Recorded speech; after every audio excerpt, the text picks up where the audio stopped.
The city of Jiangqing is introduced. A girl is walking down the street looking at her phone when someone approaches her and taps her on the shoulder. The man who gets the woman's attention claims that she is marked and will face a bloodbath. Confused, she turns around and the man continues, saying she should shed some blood to avoid future disasters. Still not understanding, she questions what he means about bleeding and whether there will be blood. She opens her bag, saying she remembers having her aunt's towel and likely didn't forget it. Irritated by the cryptic message, she states she is not a virgin and has no interest in dating the man. Meanwhile, he thinks to himself that he was being kind, trying to help, but was instead called a pervert and wonders if all the women in Jiangqing have become like that. Still walking, the man reflects that such an attitude is normal.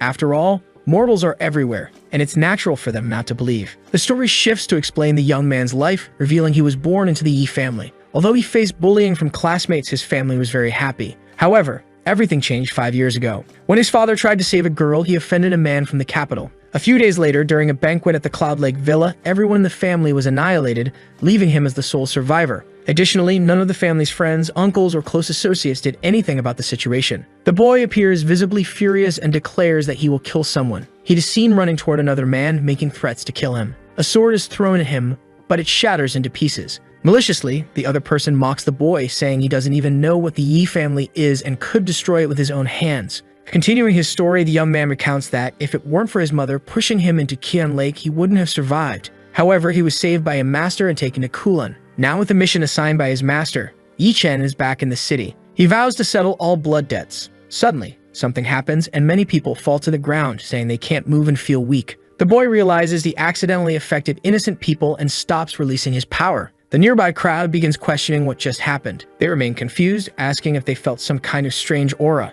Chen thinks it's time to finish the task his master gave him, as he's in no rush for revenge. The Huomei Group is introduced, one of the top 500 companies in China and a leading corporation in Jiangqing. Confused, the protagonist wonders if this is really the right place where Xia Ruoxu from the Huomei Group is located. The young man explains that 3 days ago, the elder used Tanqi and discovered that the girl might die within 100 days, and now it's up to him to prevent this catastrophe. Determined, he tries to enter the building to take a look. 2 security guards stop him from entering. Trying to persuade them, Chen says he needs to meet Xia Ruoxu. The guards contact the young lady and ask if she has an appointment scheduled. Realizing he can't speak to the girl, the young man asks how he could make an appointment, as what he has to say is very important. He suggests waiting for her on the sofa. Even so, the guards refuse and say not just anyone can meet the woman, ordering him to leave. Irritated, Chen questions what the guards mean by their words. Quickly, he unleashes a power that brings the 2 men to their knees. The pair wonder what just happened and say they felt as though they were about to die for a moment. Triumphant, the protagonist warns them to be careful with their words and not act like bastards while others around remain baffled. He sits in a chair, takes off his cap, and asks for the manager to be called. Once again, purple energy begins emanating from the protagonist,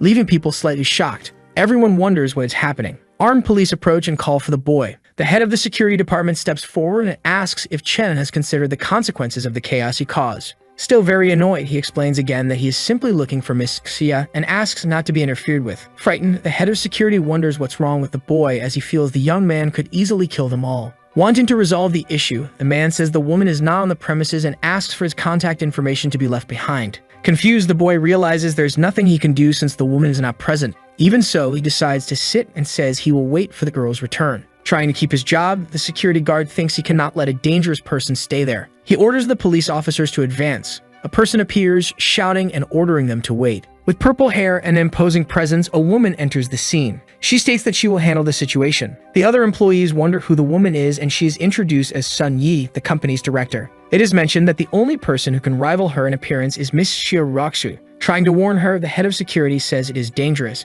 but she asks to be left alone with the protagonist. The woman introduces herself and asks how she can help the young man. Chan is a bit surprised to see the woman and hear her name. Immersed in his thoughts, he explains that over the past 5 years, Sun Yi was one of the people he could never forget. He mentions that they were seatmates during high school and had a great relationship, but they lost contact afterward. Then tragedy struck his family, and the Yes became scorned and despised. All the families announced they no longer had any ties to them, and the Taizing group, founded by his father, was taken over by others and fell under the shadow of the man from the capital. Even so, Sun Yi faced all the rumors and went to the morgue to claim the bodies of the protagonist's parents, later erecting a gravestone for the family. Still shocked by the encounter, Chen says he never expected to meet the young woman in that place. His thoughts are interrupted by the woman, who states that he is getting too close and he apologizes. Again, the girl asks if there is anything she can help him with. Still embarrassed, the young man apologizes and says the girl reminds him a lot of an old friend, which distracts him. Sun says the conversation sounds rather old-fashioned. She leaves the area and tells the protagonist to stay and wait for the person he wishes to meet without causing any commotion. Chen becomes immersed in his thoughts again, analyzing how much his friend has changed over the years. She has gained a lot of presence. He decides to set the matter of Hestia aside. As he leaves the place, someone unlocks a car with a key. It is Sun approaching the vehicle. Ready to leave in the car, the girl notices something strange. She looks in the rearview mirror and sees the boy sitting in the back seat, and she screams. Chen greets her, calling her beautiful. Confused, the woman asks when the protagonist got into the car, and what he wants. The young man asks if she could give him a ride. The woman doesn't understand, as he was supposed to be waiting for someone, but she decides to help him. Curious, she asks the boy's name before letting him into her car. Once again immersed in his thoughts, the boy notes that the girl's yin-tang is darkened, which is a serious sign. He introduces himself as Yi Cheng, but says he can be called by his second name. The girl and the protagonist enter a building. Everyone is left speechless by Sun's stunning beauty as she enters. May wonder why she is walking in with a man, as it is the first time they have seen her with someone at a party. They continue walking to a table, where the girl says they will sit. Chen says he has no objections. Before they sit, someone calls for the company director. Gu Haidong, the founder of the Yushin Group, introduces himself along with other businessmen and says they will sit at the same table as the woman. Sun is surrounded by people. Everyone proposes a toast, making her uncomfortable. Before they hand her a glass, Chen intervenes, grabs the drink, and says he will drink on her behalf. The businessmen become irritated and ask who the young man is and what he is doing there. Chen is about to introduce himself but is interrupted by his friend. She says that's not the proper way to refuse a drink and that she will handle the situation from now on. Sun says she is not very good at drinking and can only manage one glass, asking for their understanding. Smitten and captivated, the three businessmen agree. One of them, annoyed, asks if it isn't an exaggeration to have just one glass. It is Chen Feng who approaches. A murmur spreads and everyone talks about the man who is the second young master of the Chen family and that the woman has already had issues with him. Trying to intimidate, the man gets close to the girl and says she left without saying goodbye last time, so this time she will have to drink the whole bottle of wine. Intimidating, the man states that it is not a request, but an order. Trying to get rid of Mr. Chen, she says that drinking too much might cause problems and asks if she could just have one glass. Persistent, the man says he has a presidential suite with plenty of space where she can sleep after getting drunk. Distressed, the girl thinks to herself that she knows everything the man does and that he drugs women without caring about anything. After refusing to drink the wine, the old man snaps, calling the young woman a brat and accusing her of pretending to be a good girl. Crying and scared, Sun reflects that she came from a simple family and took a long time to achieve her position as director, and that compared to the son of the wealthy family, she is nothing. Noticing the situation, Yi Chen intervenes, takes the wine from the businessman's hand, and lifts it. Irritated, the man wonders who the boy is. Without hesitation, the protagonist strikes the old man with the wine bottle. Injured, he falls to the ground, screaming in pain. He asks how the boy dared to hit him, something not even his father has done. Taking control of the situation, he returns the question, asking how the man dared to force the girl to drink. Everyone else is shocked by the scene. They think it's terrible because it involves the young master of a Chen family, and they find it frightening, as it's said that the family has an ancient martial artist on their side. Worried, Sun reflects on how she's dragged the boy into this situation.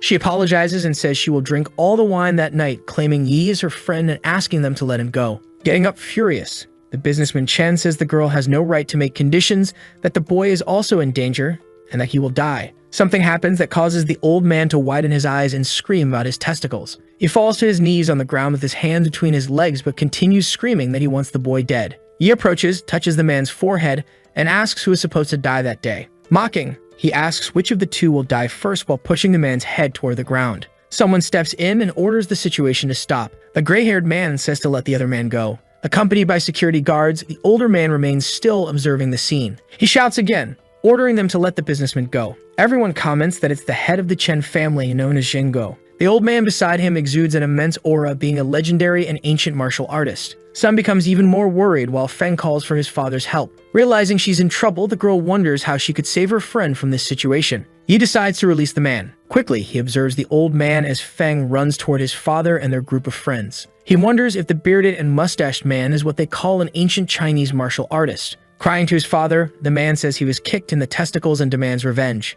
Irritated, the old man orders his son to shut up and move aside. Questioning, he asks who the young man is. Another man interjects, saying the boy is a martial artist, but due to his age, must have only recently entered the realm of mortal warriors. He approaches and asks if there's anything else they want from him and what the others desire. Zhengguo says the boy made him lose face, so he wonders what he should do with him. But he adds that he is a kind person, and if the young man begs for mercy, he might leave his body intact. The martial artist steps forward, acknowledging the boy's impressive skills at a young age. Still, Yi says he will handle the situation. He is threatened, told he messed with the wrong people. Unfazed, he stands in front of the Chinese elder, who rushes toward him. Quickly, the man gets close and touches the boy's shoulder. Trying to intimidate, he says that if the boy begs for mercy, he might let him live. Unbothered, Yi says he won't beg for mercy, while Sun reflects on what just happened. The protagonist grabs the elder by the head and asks if he has already chosen a coffin for his funeral arrangements. Irritated by the provocation, the old man orders the boy to go to hell and tries to strike him. But Yi defends himself and lands a punch on the martial artist's mouth. With the force, the man crashes hard to the ground, which cracks immediately, as the boy remarks that the elder is truly evil. Everyone stands wide-eyed and terrified while Yi asks who will be next. Zhengguo is shocked to see that old Ming has been defeated by the young man and wonders how it could have happened.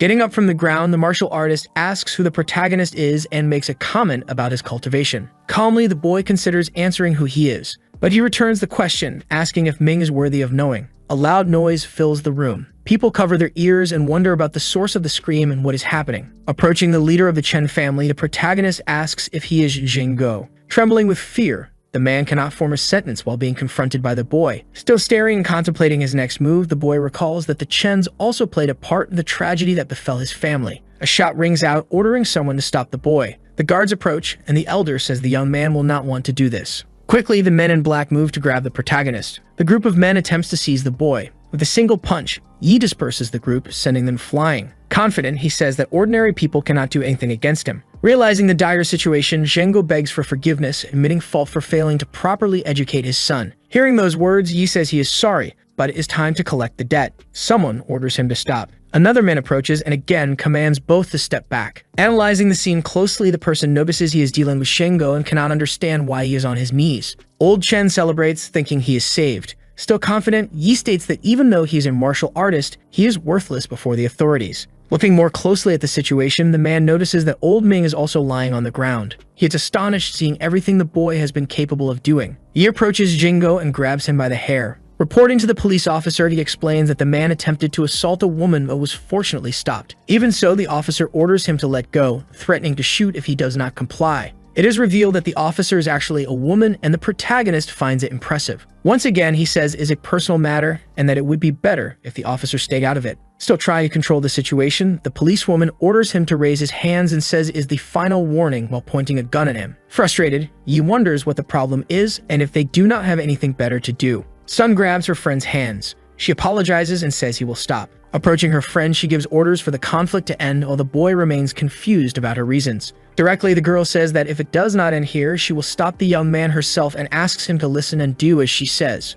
Trying to defend him, Sun pleads with the police not to shoot, explaining that her friend has already surrendered. When asked if they need to wait for handcuffs, the girl tells her friend not to worry. She says they will go to the station to give their statements and that everything should be fine. The security room is shown. In conversation with the captain, an officer says he has watched the hotel security footage at least 10 times. However, part of the content was deleted, but the remaining footage shows Yi acting in self-defense. The fact that part of the footage is missing catches the woman's attention, and she asks what exactly is no longer there. The file is shown to her, depicting Zhengguo with an elder beside him. However, in the next frame, the martial artist is already on the ground, with no information about what happened. The policewoman is puzzled considering they arrived quickly, and no one could have deleted the footage so fast. She believes there is someone very powerful behind the boy. Lacking sufficient evidence, the woman concludes that it was self-defense and orders the boy's release. Celebrating her friend's freedom, Sun says she was right. She remarks that being free is much better, adding that she plans to take a shower when she gets home to wash off the bad luck. Reflecting on what happened, the young man considers that Zhengguo and his son are a hidden danger to the girl. He thinks he will need time to settle the score with the two of them.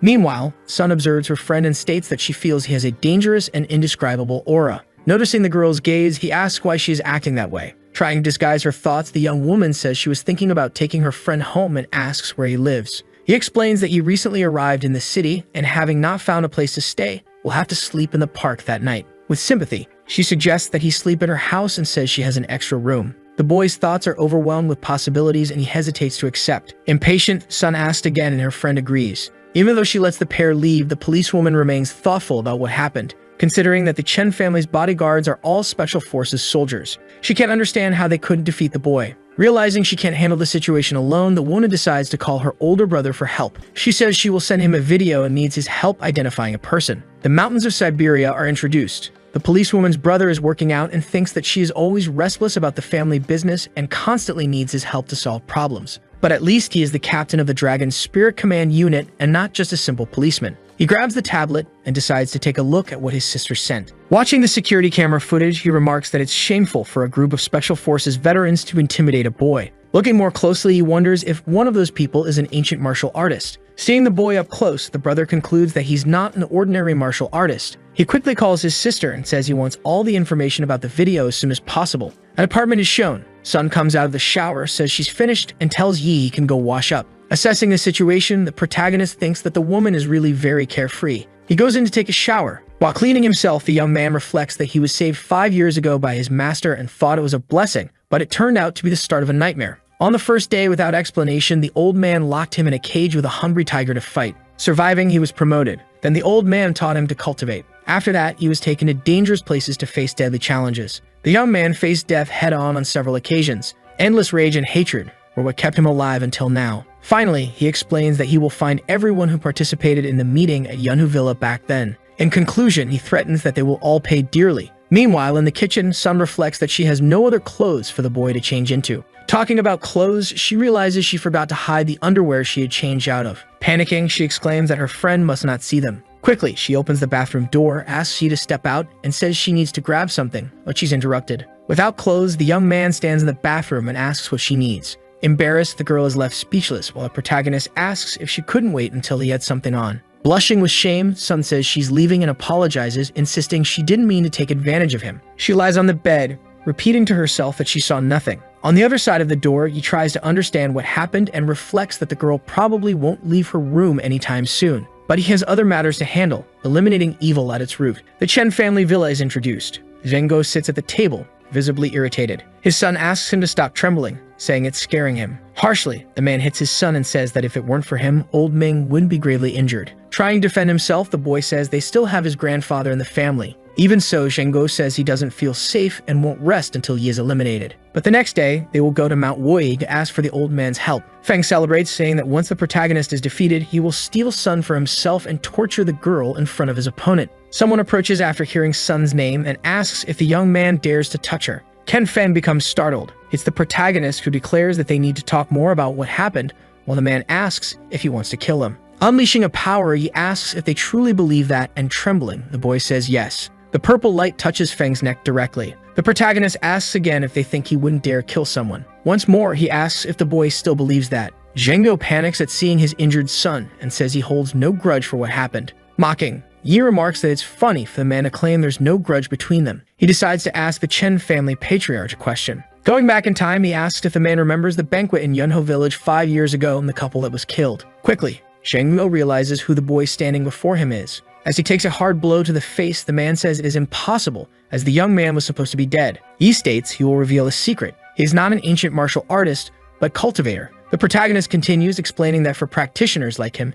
even with a powerful master, an entire clan of martial artists is insignificant. In one swift move, he unleashes a power toward the man, causing him to fall to the ground. The scene shifts back to Mount Wei. A man is levitating over the mountain. It is Chen Yuanu. He receives a large amount of power. Quickly, he realizes that his son and grandson have been killed and questions who dared to destroy the family. Without hesitation, the elder swears to the heavens that he will find the killer, slay them, and cut them to pieces. Far away, he is also floating in the air, surrounded by fire. While cultivating, the boy thinks that China's spiritual energy is very poor and insufficient for his needs. To cultivate, he needs some pills. But before that, he plans to visit his parents' graves on Tiandan Mountain, as their death anniversary is in a week. The boy clutches a stone in his hands, saying it was a gift from his father when he turned 11, but it seems to be an ordinary stone. Looking more closely, he notices words written on the object. Although it is unclear, the boy realizes the stone requires a drop of blood to identify its owner. He places a drop on it, and suddenly, something happens, startling the protagonist. Yi says he is very tired and cannot take it anymore. A mountain with several gravestones is shown, and the young man is lying on the ground. Still on the ground, shirtless and dirty, he complains of a headache. Observing the area, he notices a dark mist. Something catches his attention and scares him. Desperate, the young man wonders what kind of place this is. Looking around, he senses a great energy. A strange being appears and says it does not understand how a mere human, the final stage of Ruji, dared to enter the cemetery of reincarnation. The monster continues, stating that even if the young man wanted to, he would not be capable of awakening even the weakest of the gravestones. Threatening him, the being says that if the boy does not want to die, he must leave immediately. Yu wakes up startled, finding himself in his bed. He gets up, somewhat confused about what just happened. His first thought is about the stone the elder said was an ancient treasure. Thinking deeply, he recalls the being's words, saying that you will only be able to summon the great powers of the gravestones if he reaches a certain power level. There are 100 gravestones in the cemetery of reincarnation, so there must be 100 great powers. Someone knocks on the door, asking if Cheng is awake. It is Sun, saying that lunch is ready and he should eat before it gets cold. Quickly, the boy says he is coming. The cemetery of reincarnation continues to echo in his mind. Later, he sits at the table to eat. He thanks Sun, saying that she treats him very well, and because of that, he should offer his own body to warm her bed in the winter. Good-humored, the young woman says she does not need it since the house already has underfloor heating. But if he really wants to stay there, it is not impossible. He just needs to pay rent and take care of his own chores. Without money, he says he would not be able to pay rent, and the girl becomes a bit frustrated. The protagonist grabs a piece of paper and starts writing something. He hands it to his friend, who looks confused, not understanding what's happening. He claims it is a recipe for a skincare product and that with it, rent would no longer be an issue. Sun remains puzzled about the meaning of the entire situation. With a plan in mind, he says that the group the girl works for is a cosmetics company, and if she shows them the recipe, it could be worth over 10 million. The phone starts ringing. The girl realizes it is Miss Xia. Upon hearing the name, he becomes thoughtful. Sun is called to a meeting and says she is heading to the location. She bids her friend farewell, saying she is in a hurry, but advises him to look for a job. Chang remarks that he had heard Chinese medicine was disappearing, but did not think it was true. Later,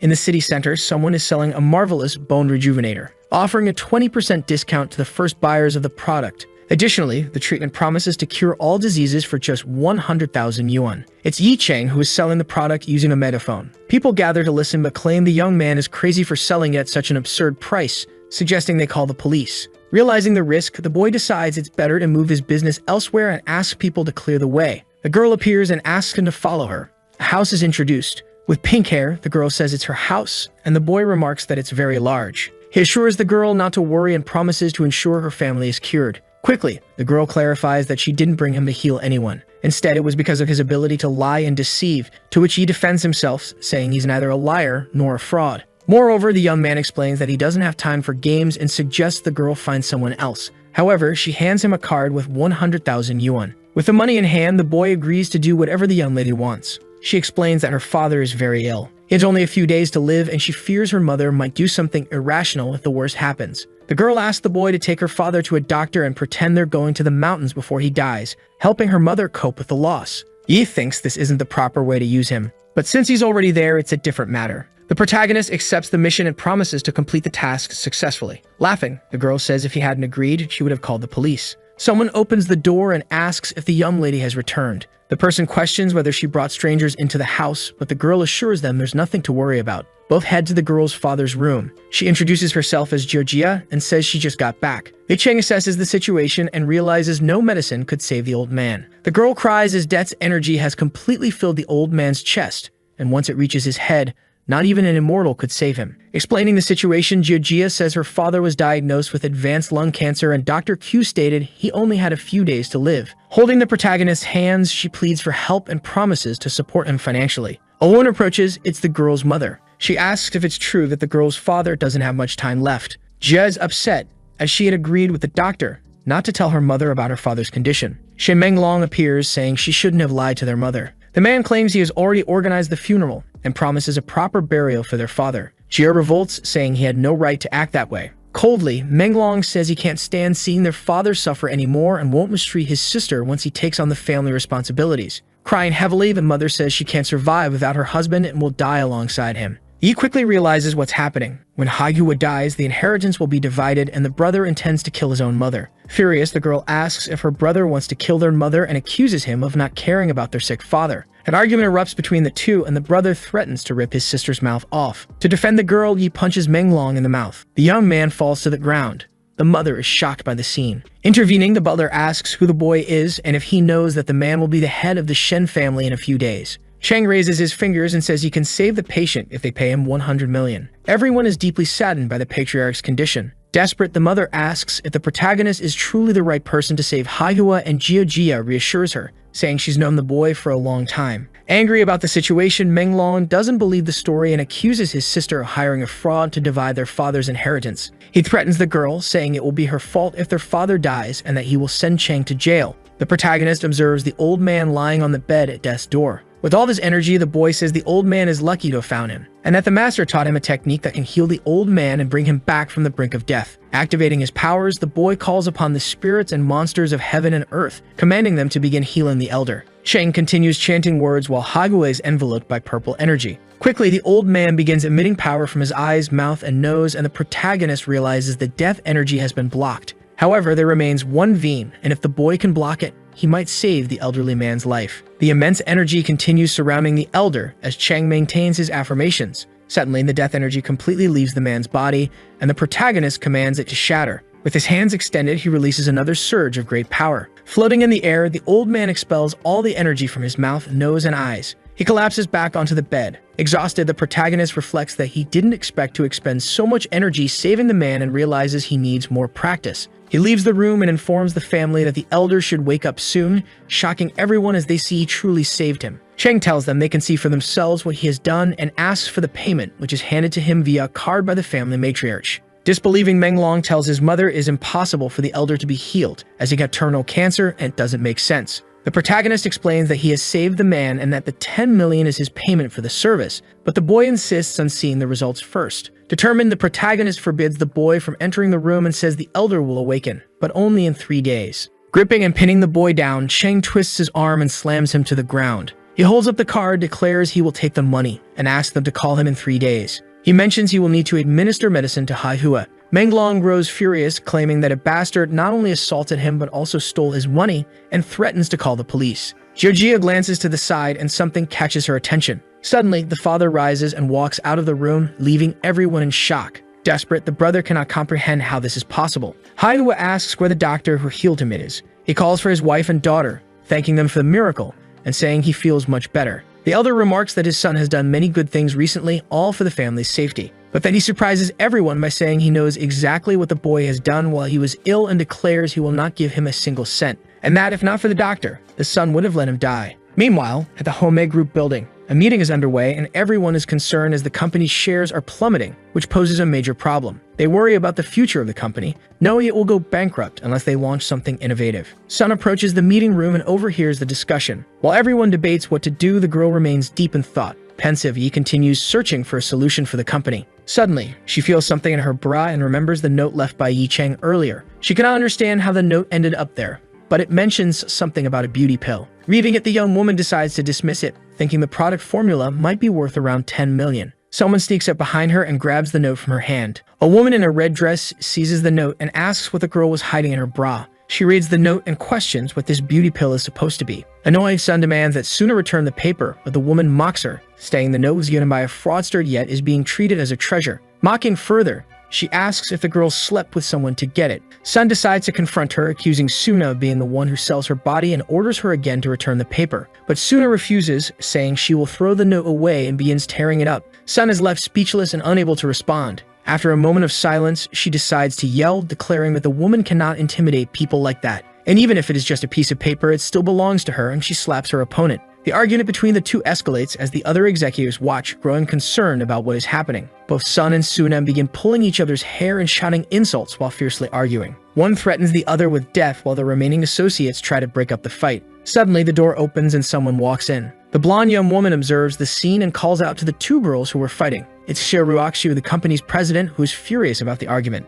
But when she arrives, the two young women stop and appear surprised. With the atmosphere calmer, the meeting begins and the president starts discussing the reason for the gathering. She explains that other companies are creating excellent products while homies have remained stagnant for a long time. The associates attempt to explain the reasons but are left speechless. She points out that for 3 whole years, the products have seen no progress, which is the core problem. Trying to defend themselves, the employees explain that they have worked tirelessly in recent years, but that the industry is highly competitive. They claim to have traveled the world in search of new formulas, but found few options. The president acknowledges that formulas are indeed extremely rare. She shares that she spent 5 years building the group she now owns to support her parents and insists that now is not the time to give up. Looking to undermine her opponent, Suna says that Sun might have the solution in her hands since she possesses a piece of paper referencing the beauty pill. One of the associates is shocked, noting that the formula was believed to be something lost to ancient times. They celebrate, saying that if a young woman truly has the formula, the company will be saved. Hya asks if the story is true and if she really has the means to create the pill.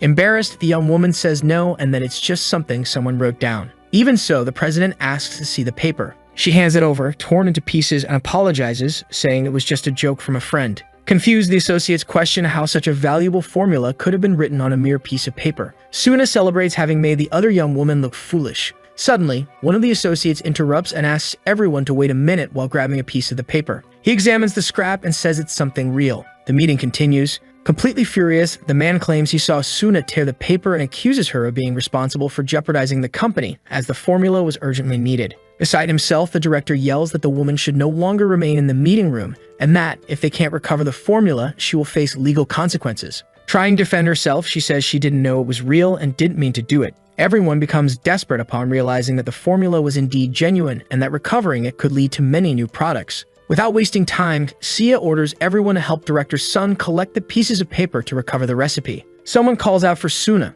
It's Director Sia, who is furious and demands to know why the young woman tore the paper out of Sun's hands. Making a decision, she fires the director and states that she will demote her to working as a clerk at the company's newest store. Later, night falls. Sun returns home and calls out to Yi Cheng, announcing her return, but notices the boy isn't there. Reflective, she admits she hadn't thought the formula was real. She then wonders whether her friend hasn't returned or if he won't come back at all. She keeps thinking about him, that he's incredibly strong and writes secret recipes. But she quickly realizes he is a stranger and wonders how she allowed him into her home. The young woman continues reflecting on the boy, wondering if, once she discovers his true identity, he will disappear. A hand reaches out. It touches the girl's head, and it's Yi Cheng, who says he heard her calling him. Startled, Sun asks when her friend returned, and he replies that he came back recently and heard her say his name. He sits next to the girl, who seems nervous and stammers. Cheng asks why she's acting that way. Awkwardly, she apologizes for tearing up the recipe he had given her. Calmly, the protagonist says that recipe was something for beginners and asks if she'd like something more potent,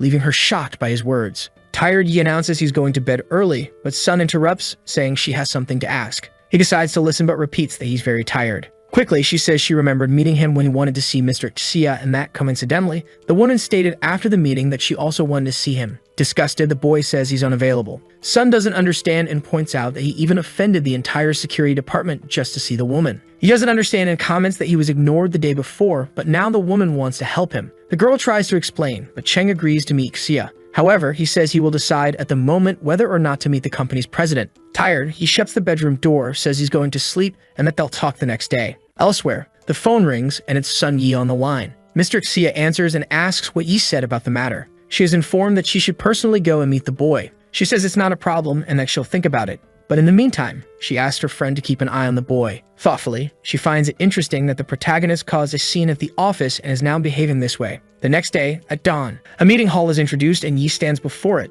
Observing the place, he notes that the largest pharmacy is inside. He enters and notices the long queue, deciding to take a stroll first and analyze the surroundings. Something catches the protagonist's attention. It is a piece of art that leaves him momentarily paralyzed. The boy examines the artwork and comments that for a replica, it's not bad. A woman approaches and asks where he came from. Zhu Ren and Zhu Zixuan are introduced, and the young lady asks how the boy dared to say that this treasure is a replica. Ren asks his granddaughter not to be rude, but she defends herself, claiming the boy said the paintings were fake. The elder then asks the young man how he could say such a thing, as the paintings were evaluated by many collectors. Unfazed, the boy responds that this only proves all the collectors don't know what they're talking about. He maintains his opinion that the painting is an excellent imitation. He thinks he might have found something valuable in the shop, but concludes that it's not true. Irritated by his words, Zixuan calls out to the boy. Her grandfather tries to stop her, but she says she'll teach the protagonist a lesson. Shang observes the girl. She runs toward him and attempts to kick him. Ren panics because he knows his granddaughter practices martial arts and could kill the boy.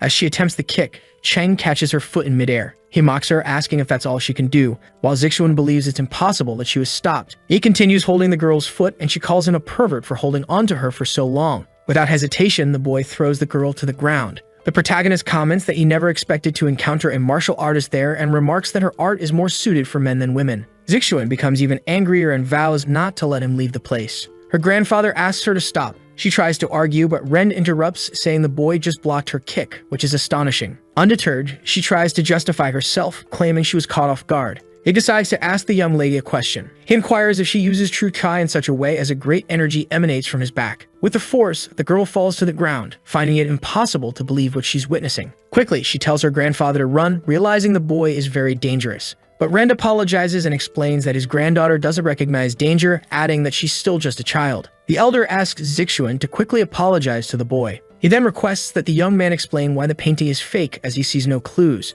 Yi releases a surge of power toward the painting, stating that now everyone will see. Some signatures appear on the artwork, and the boy explains that it's difficult to distinguish from a genuine canvas, and that's why imitators avoid using just those signatures. Someone interrupts the explanation, announcing that Mr. Yi's requested herbs have arrived. The boy thanks Miss Yu for delivering the order personally. She says it's an honor to serve him and asks if he has enough money to pay. Cheng remarks that she's flexible but admits he still likes her unruly demeanor from earlier. Irritated, she retorts that the boy is insufferable, and that if her master were present, he'd be in trouble. But Ren reprimands his granddaughter, saying the boy's strength is not below that of her master. The young woman is startled and hides behind her grandfather, who comments that she has been spoiled. Concluding the conversation, the elder mentions that the boy's order is far greater than the quantity of herbs in the shop and that he will need to wait a few days. The boy says it's not a problem and that he will pay with the fortune he received. He adds that he will return in a few days to collect what is missing. After the boy leaves, Ren tells his granddaughter that the boy is a member of the Yi family, and she wonders how her grandfather knows his name.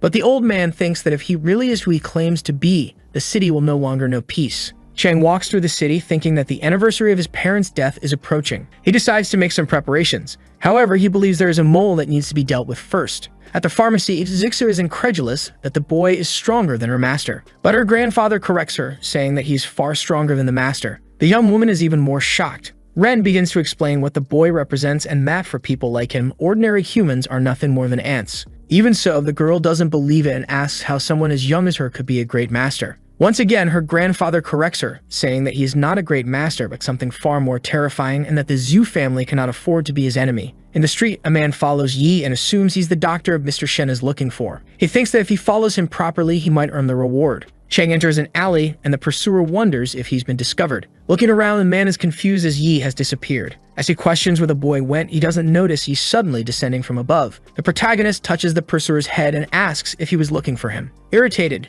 Cheng demands a reason not to kill him, and the man promises to explain everything. He introduces himself as Fan Tong, a private detective, and starts sharing details about his life. But Yi becomes even more irritated, saying he doesn't care about that and wants to know who sent him. The detective explains that Shanghai Hua placed a 1,000,000 yuan bounty on finding the boy. Pensive, the protagonist realizes that if there's no treatment within 3 days, the old man will die. Trying to make a deal, the detective suggests the boy present himself to Haihua and split the reward. Unmoved, the boy says that if the old man wants to survive, he shouldn't use tricks, but Fan Tong tries to interrupt. Impatient, Cheng asks if there's anything else to add. On his knees, the pursuer confesses that Shen hired him because he didn't know where to find the boy. A building is introduced. Sun appears, and the boy starts wondering why the girl suddenly began dressing so well. She explains that she's taking him shopping for new clothes and a phone so they can stay in contact. He finds all of this troublesome. Trying to reassure him, the girl says not to worry about money and that she'll buy the clothes for him. The two were at the mall, and the protagonist tries on some outfits. Happy, Sun says the boy looks much more handsome when well dressed. She adds that he might get attention from girls if he walks like that on campus, which irritates him. Still trying to learn more about him, Sun asks if he wants a girlfriend and offers to introduce him to someone. Realizing the situation, she asks if he's never dated and if he's an innocent virgin. Meanwhile, he reflects that in recent years he has done nothing but cultivate, but before his family's downfall, he had liked a girl. At that time, he sent her a love letter and received a response. The girl said she would go out with him if he declared his love publicly, and so he did. But the girl rejected him in front of everyone, and since then, he became self-destructive and seen as a failure by others. He remains immersed in his thoughts and memories. Unintentionally, he starts to cultivate, and Sun notices her words have hurt his self-esteem. Trying to fix the situation, the girl says she's also never dated, but is still alive and doing fine. Tired of the conversation, the boy tells her to stop the nonsense and focus on buying clothes. The two continue through the mall until someone recognizes Sun Yai. A red-haired woman greets the girl, saying she hasn't seen her in years and asking if she has a boyfriend.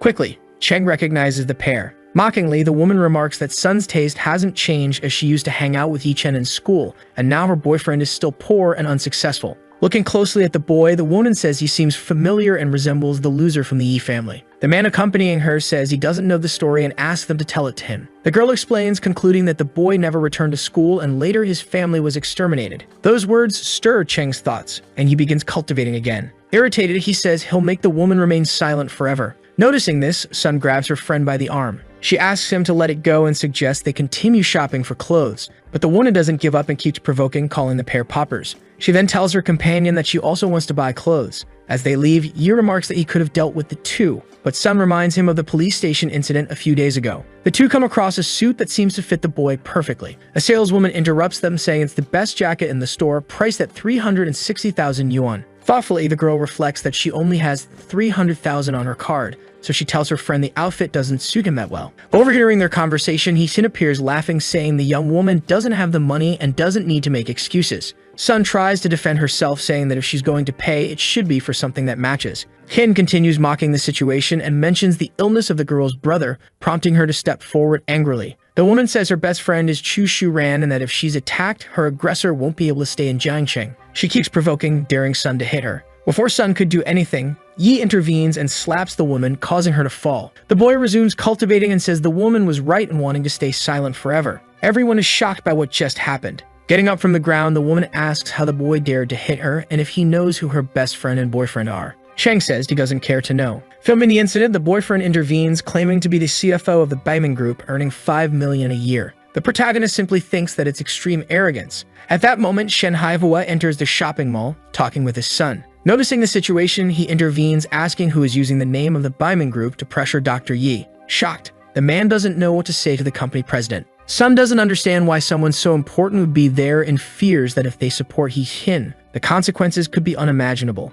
The woman and her boyfriend start flattering Shen, saying they admire him. Shen ignores them and walks toward Yi. He takes the boy's hands and says he's been searching for him for a long time, and that if he hadn't found him, his heart would have been broken. Hin doesn't understand why Hahua is trying to please the boy. Sun also doesn't understand how her friend knows someone so powerful in the city. During their conversation, the boy says he wasn't valued by the man's family, and Shen replies that he's already taught them a lesson. He orders his son to come forward, kneel, and apologize. Following his father's orders, the boy complies and sincerely apologizes for what happened that day. Confused, the man remarks that he's never seen Minglong kneeling and apologizing to anyone. Everyone wonders about Yi's past. Breaking away from the situation, the boy calls for Sun Yi and says he's going to buy some clothes for her, but Haihua doesn't want to let him leave. No one understands how he dares to ignore Shen. They're even more puzzled by what just happened. The elder, on the other hand, scolds his son, saying that if he doesn't earn the man's forgiveness, he'll have to kneel for the rest of his life. Meanwhile, the company director approaches and claims it was all a misunderstanding. Angry, Shen questions how the man dared to offend Mr. Yi using the company's name,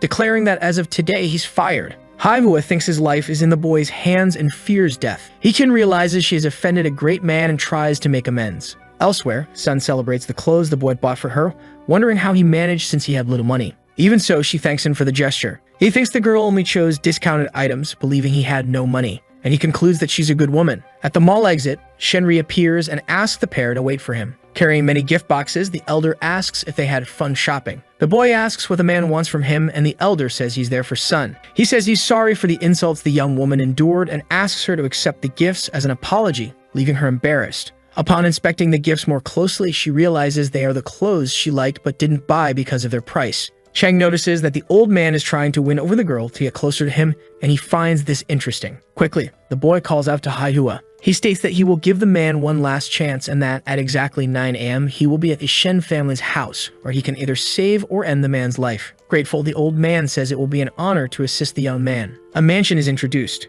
Speaking with Shuran, her kitten says it's true. This boy is indeed Yi Chen. She notes that his personality has changed significantly, but his appearance is identical, and the name is the same. Hearing the story, her friend asks if it's true that the boy has returned. The woman says she has dealt with Shen Haihua before, describing him as a very sophisticated and respectful man. She adds that she doesn't understand how he could bow before a young man, concluding that the boy must be very powerful or hold a high position. Thoughtful, Shuran remarks that even if he had survived, he was a fool and the old man would never bow before him. Hurt, the woman tries to convince her friend that this is indeed the same Yi Cheng. Unmoved, the girl says that 5 years ago, his family grovelled before hers. Metropolitan apartments are introduced.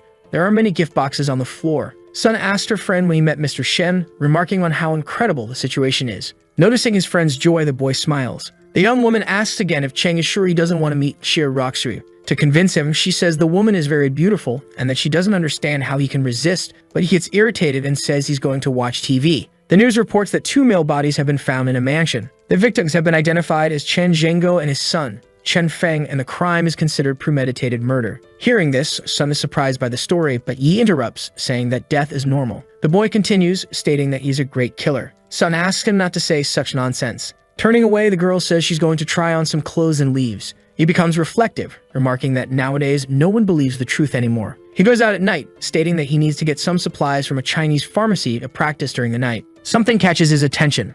A woman approaches and greets him. It's the policewoman, and she celebrates having found the boy again. Shane believes she's trouble and that you should avoid getting involved. Looking to escape the situation, Oi says he's very busy and can't talk. But with a trick up her sleeve, the woman asks what happened to the Chen family and whether he was responsible. She then mentions the Yi family, causing the boy to stop immediately. Slyly, the policewoman says she never imagined that someone as strong as him could be just trash from the Yi family. The boy gets irritated and asks what she means while grabbing her by the neck. She says there are some things she can't say at the moment, but asks to have a meal with him. Losing patience, Cheng releases the woman and says the meal isn't necessary. As he walks away, the policewoman thinks that the boy is too young to practice ancient martial arts and that he couldn't possibly be this strong. Back home, the protagonist is in the kitchen. He separates herbs and stones into bowls. The young man decides to use the microwave to make some pills, but the plan proves more difficult than anticipated. Upon opening the microwave door, the boy celebrates that he managed to make at least 5 pills. He notes that this is more than enough to treat Shen Haihua. In the apartment, Sun wakes up in the morning.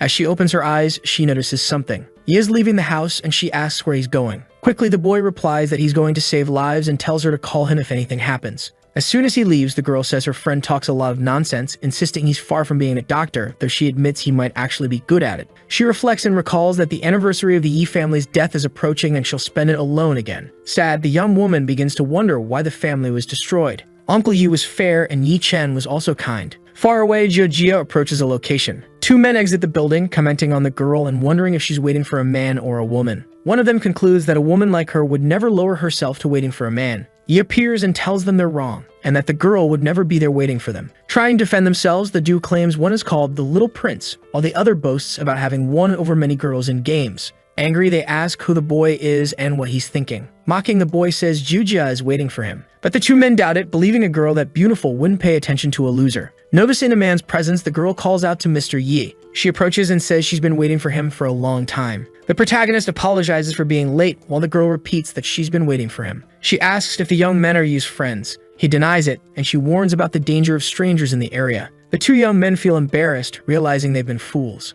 Quickly, they arrive at the Shen family home. In the living room, the boy presents pills to the family patriarch. He asks if simply taking the medicine will make him well without acupuncture or decoctions. The mother interjects, suggesting surgery, saying the man can handle it. But Yi orders the old man to swallow all 5 pills at once. After taking them, something happens. The old man begins emitting a lot of yellow energy, surprising everyone. He feels as if his entire body is enveloped in a warm current, experiencing an unparalleled relaxation. Feeling unique, the man states he's even stronger than he was in his youth. Once again, he thanks the boy and says he'll never forget his help. For payment, this time 100 million yuan is offered. Yi says there's no need for thanks. Offering even more, Haihua gives him the key to an unused apartment and offers a meal at the family home. The protagonist thinks having a home would be convenient. Reflecting further, he considers that the old man is part of the business circle and must know about business intelligence like the Tianjin Group. He explains that the group was founded by his father but was overtaken after the accident, and he hasn't had any information since. He accepts the house but says the dinner will be on him and he will decide the time and place. Quickly, he takes his leave. The warehouse at the rendezvous hall is shown. There are various sacks filled with herbs inside. Someone celebrates that Mr. Yi has finally arrived. It's Rend, who says the herbs are fresh, having just arrived. Evaluating the product, Shang says they're better than he expected and that he'll buy them all. Noticing the boy's interest, the old man says he'll charge 5 million for the product. But according to the boy's research, the ideal price would be at least tens of millions. The boy agrees to pay and asks about the old man's granddaughter. He explains that Zixuan went for a walk with the master and will return later, while the protagonist writes something. Quickly, he tears the page out and hands it to the old man, asking him to deliver it to his granddaughter, saying she'll understand when she sees it. Rend agrees. Before leaving, he asks if Zhu knows where he can buy an alchemy furnace in the city. He says it's very difficult to make pills on a regular stove. The information surprises Ren, who never imagined the boy knew how to make pills. He becomes thoughtful, recalling rumors that Chinese alchemists disappeared thousands of years ago. And that's why pills are extremely valuable. Ren continues explaining what it all means.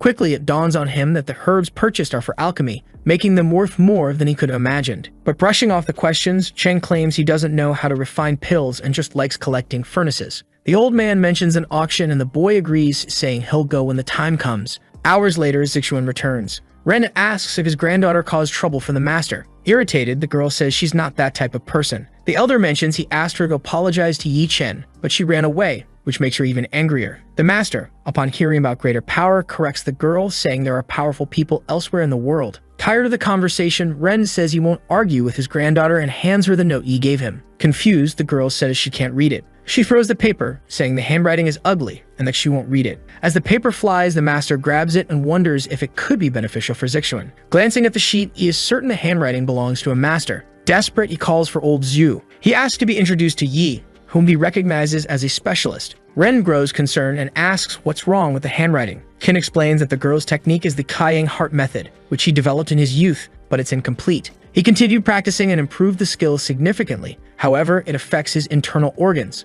Zixuan understands why she feels discomfort when she practices for too long. The master reassures the girl, telling her not to be afraid and that he only wants her to develop her skill. But he warns that she cannot continue practicing, otherwise she may die. Worried, the grandfather asks what they can do, knowing that if something happens to Lao Qin, the Zhu family will suffer. Laughing, the master says the paper is filled with incredible techniques, and it's a stroke of luck that Yi is a noble person. Hearing this, Zixuan wonders who the boy could be for even her master to call him noble. The Daju apartment surroundings are shown, and Yi evaluates the house he received from Manhwa. The boy is surprised to discover he has received an entire villa. He enters the residence and is amazed by the decor. Beautiful inside, the boy finds it impressive. Fully furnished, he realizes he won't need to worry about decorating. However, he feels lonely living alone in such a large place. Thoughtfully, he imagines how nice it would be if Sun Yi were there with him. The girl had mentioned she needed to handle something in her hometown and wouldn't return that night. Cheng admits he's worried about her. He recalls his family and how happy and harmonious they were even while living in a small house. But now, he's the only one left.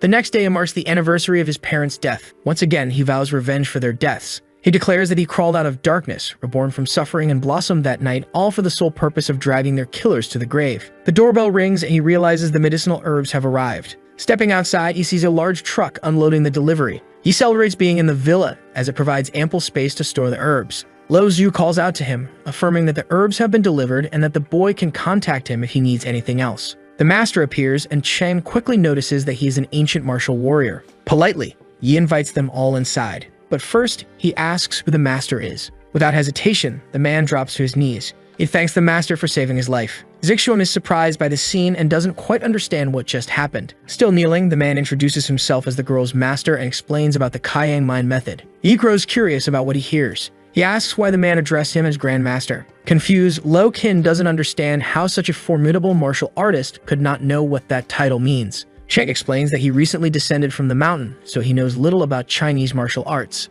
Understanding the situation, the man begins to elaborate on martial arts. He provides details about how they work, the levels, stages, and examples. He listens attentively and realizes it's slightly different from what his master taught him, but he understands. The explanation continues, making the protagonist realize the power is far greater than he imagined, prompting him to ask if there are many masters in China. Lao Qin says he's unsure but explains that most masters are connected to China's great families. He mentions that the four great families of Jiangsheng are Chu, Zhao, Lu, and Chen. The protagonist recalls being threatened by Zhengge before his death and wonders when the master will come seeking vengeance. Xu Shuren's name resurfaces in his memories upon hearing about her family. Once more, he vows revenge, declaring that the girl will understand who is truly untouchable. Analyzing his aura, Qin notices the boy is incredibly oppressive. Terrified, the man asks how many lives the boy must have taken to achieve such a level of skill at such a young age. Later, worried about Sun, he wonders why she hasn't answered her phone. He questions if something has happened to her family and decides that if he doesn't hear from her,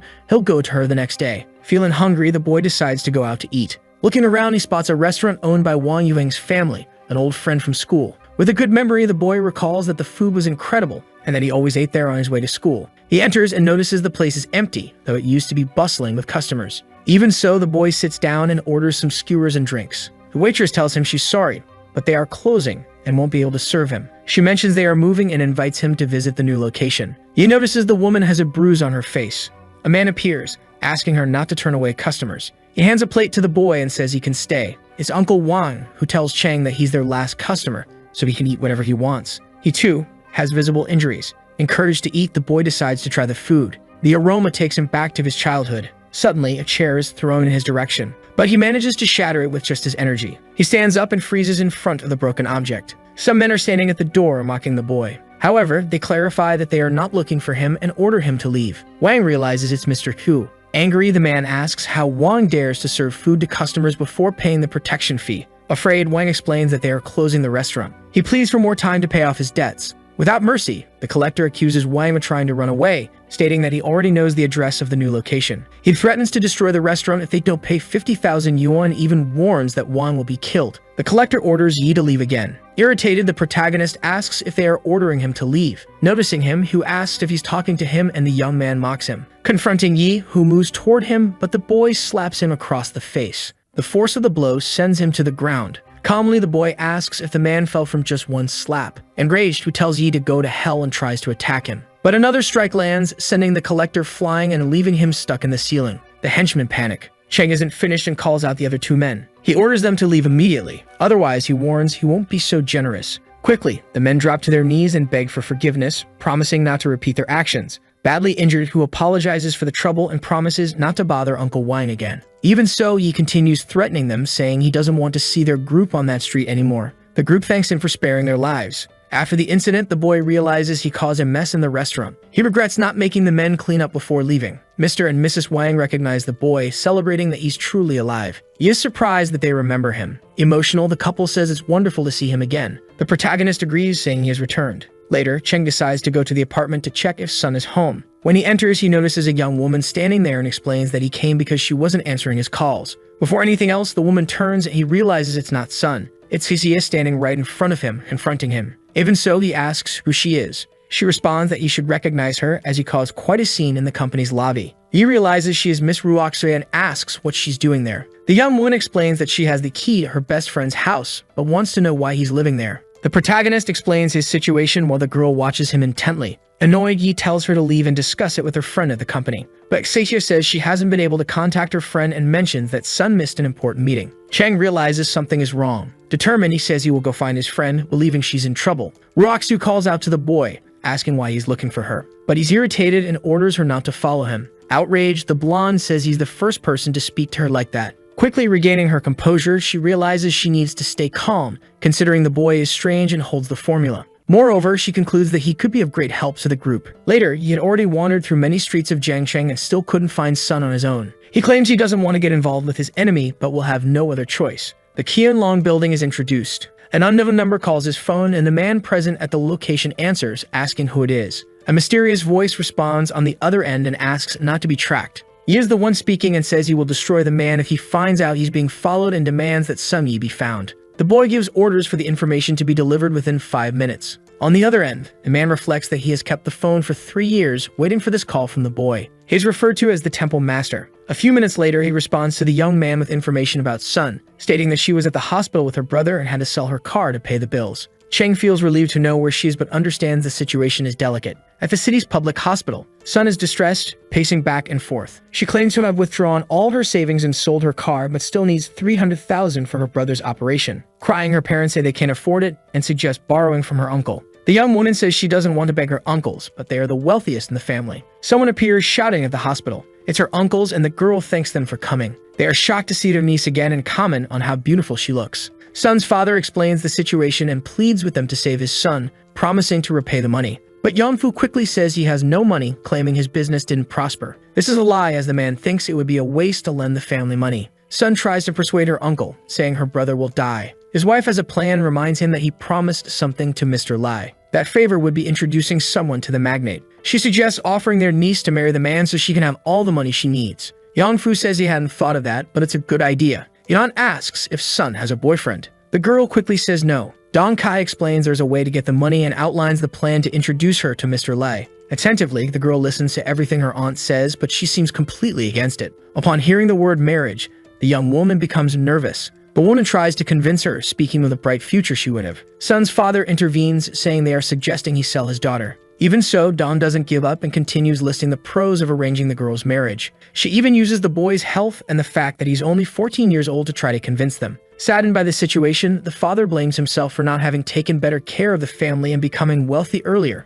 Unmoved, Dong and Yangfu dismiss his concerns, saying it's just drama and it would be good to marry someone in the family to a rich man. Suddenly, someone appears asking who wants his girlfriend to marry someone else. Sun is surprised to see Yi Cheng. He enters the scene, calling her silly and saying she hid her brother's illness from him. Once again, he claims to be her boyfriend. The girl's parents are confused as they've never heard about this young man before. Cheng says the girl is shy and hugs her. Dong claims it's nonsense since the girl said she didn't have a boyfriend. He asks the girl to prove what he's saying. With no other option, Sun decides to go along with the story. She approaches and kisses the young man. The uncle realizes the boy is indeed her boyfriend. Intimidatingly, the man states that the procedure is very expensive and not everyone can afford it. But Yi doesn't care, claiming it's only 400,000 yuan and that he's already paid the hospital bill, though they doubt him. Worried, Cheng thinks that he actually hasn't paid the bill yet. To get out of it, he says the amount was paid to Dr. Yi, the best doctor in the city. Suspicious, the aunt says she's never heard of the doctor and accuses the boy of talking about himself. Yi agrees, saying he's the one being referred to. The uncles laugh, thinking it's a joke. Suddenly, someone calls for Haoji's relatives. It's the doctors, asking them to keep quiet in the hospital. Dr. Chu approaches and Yongfu greets him, but the doctor brushes him aside and heads straight to Yi. The two shake hands. The doctor says he never imagined seeing the boy there after their meeting at the Shen family's house. Everyone is surprised that Yi is actually a doctor, even Sun, who had no idea. Chang breaks into a cold sweat. He shakes the doctor's hand and asks where he knows him from. Trying to explain, Q says he is from the Shen family household. The girl's parents wonder why their daughter didn't tell them before. He lets go of the doctor's hand and says he is not a fraud, as he initially thought he was just a charlatan. Yanfu interrupts and asks how the doctor could call a poor boy a physician. Confused, the doctor asks who that man is. He decides to call security, asking them to take the girl's uncles away, accusing them of causing a disturbance, and stating he suspects they might have rabies. With good humor, he praises the doctor's decision. Seeing they wouldn't back down, he punches the man again and calls him an idiot. Sun, desperate about her brother, begs the boy to help him and promises they will pay him for the surgery later. Ku realizes the patient's sister is Cheng's girlfriend. He decides to help and asks them to prepare everything for the boy's surgery, saying he will perform the procedure himself. The protagonist feels proud of what he heard. To be sure, he asks if the doctor will really perform the surgery, and he confirms he will. Then he writes down a set of acupuncture techniques on a piece of paper that should be used to enhance medical skills. Attentively, the doctor reads what was written. Before he forgets, the boy says he will also pay for the surgery, much to Q's dismay, who insists it isn't necessary. Sun and her parents are happy everything was resolved quickly, but they question who their daughter's boyfriend might be. Later, they order the young woman to go home, saying they will stay at the location. Before she leaves, her father asks to speak with her. He says that although she and the boy are a couple, there is a disadvantage in them living together. Embarrassed, the girl says she doesn't know what her father is talking about. He overhears the conversation and the girl shouts, saying it is rude that he was listening. The pair decides to head home, but the girl remembers she has no car as it was repossessed. To her surprise, Cheng shows up with the car keys in hand. She is left confused. The protagonist explains that he saw when the car was taken and managed to recover it beforehand. Grateful, Sun runs and hugs the young man. He strokes her hair and says that he should be the one thanking her. Curious, the girl asks why her friend is helping so much and also thanking her. Mysterious, the boy says she might find out the next day. Sun grows even more curious. Suddenly, she says she feels cold and wonders if the car's air conditioner is broken. Knowing what it is, he thinks it's bloodlust. Quickly, he asks his friend not to question him and to just follow every word he says. The boy opens the car door and tells her that when he gets out, she must go straight to the apartment without stopping for anything. Then when she gets home, she should take his phone and hide it in her room. Finally, she must call the first number in the contacts. When they answer, Sun should ask them to send the strongest person from the department within half an hour, but if anyone breaks in, she must surrender. He jumps out of the car and the girl drives away. It is explained that it's a battle between martial artists and that an ordinary human couldn't withstand it. A car approaches the boy and he knows it's time to meet his opponent. Two people get out of the car. He evaluates them and says only one person could pose a real threat to him. With a menacing look, a long-haired man approaches and says he can't believe there's still someone alive from the Yi family. Trying to understand, Chang recalls the man's involvement in the village incident and asks if he came there to kill him. Laughing, the man says the boy doesn't deserve such a thing as he is unimportant. He orders Huang Qing to finish off the young man. The bodyguard rushes for the protagonist and tries to attack him. With little effort, Cheng kicks him and sends him flying. Watching this scene, the long-haired man calls the guard a loser. Threateningly, he says the man's death won't be as swift as his opponent's. Yo Jingbu says he's curious to see how many levels Chang has reached in 5 years, but assures him he won't kill him. He explains that he was the one who led the men to massacre the Yi family 5 years ago. Yo Jingbu says the boy still has some skills as he defeated his opponent with a single blow. The young man with black hair questions what exactly the old man is trying to say with that. In response, the old man says he wants him to be his dog, since his former subordinate, Huang Qing, was eliminated. Mocking, Yi Cheng says the man thinks too highly of himself, even though his kung fu is terrible. This makes his opponent even more irritated. Revealing his aura full of creatures with red eyes, the young man asks when the old man started thinking he was stronger than him. Sweating cold, Yo Jinju feels an intense pressure. one that reaches the level of a grandmaster. With a dark gaze, the boy declares that he won't eliminate his opponent so quickly, while the man thinks it's impossible for someone so young to have so much power. After all, he himself has been practicing for 40 years and still hasn't reached that rank. With trembling hands, he questions why his body is acting this way, forcing himself to stay strong and not retreat. Activating his power, he says he doesn't know what dark power the young man used to reach that level, but his experience cannot be compared to the boy's. Yi Chang keeps a steady gaze as his opponent launches into an attack, shouting that he will defeat him once and for all. The man's claws pass right in front of his eyes, but Yi dodges nimbly. He counterattacks, initiating a power struggle. The young man ends up with scratched hands, and his opponent says it's impressive that he blocked all his strikes, but he asks how much longer he can keep blocking. Looking at his injuries, a protagonist admits the man can inflict superficial wounds stronger than he expected. He underestimated him, but mockingly asks what those scratches can really do. With disdain, the man is surprised by the young man's words. However, noticing his own injuries, he realizes one of his fingers is broken. Smiling slightly, the young man, once again radiating his powerful aura, asks if this is the experience Yo Jinju mentioned earlier. Launching an aerial attack, he shouts that the old man will pay his debt with his own blood tonight. Looking up, the man questions how the boy dares attack him like that, noticing that the young man's excessive confidence stems from his youth. But he believes the boy has nowhere to hide in the air and just needs to concentrate all his energy into one hand. Releasing his counterattack, he severely injures the boy's legs. Laughing, the old man asks how the boy will fight him in that condition. But his happiness is short-lived, as it was all an illusion created by Chang using dark spirits. Terrified, he questions if such a high level of power is really possible. Meanwhile, the boy merely whispers as he attacks his opponent from behind, making the old man realize too late what was happening. After finishing the attack, Yi Chang proudly says it was worthy of a master. Mocking his enemy, now with his face pressed against the asphalt, he comments on how tough the man's forehead is. Injured, the old man retorts, saying what happened is impossible. Grabbing him by the hair, the young master lifts the man and states that if he answers his questions, his life will be spared. He then asks how the man knows about his existence and how many others have this information. Begging, the man says he will answer everything if he is allowed to leave alive. Angrily, the boy questions whether he thinks he is in any position to make a deal. Yo Jinju then reveals that some time ago, he discovered someone had information about the boy in a dark web database, which prompted him to investigate further.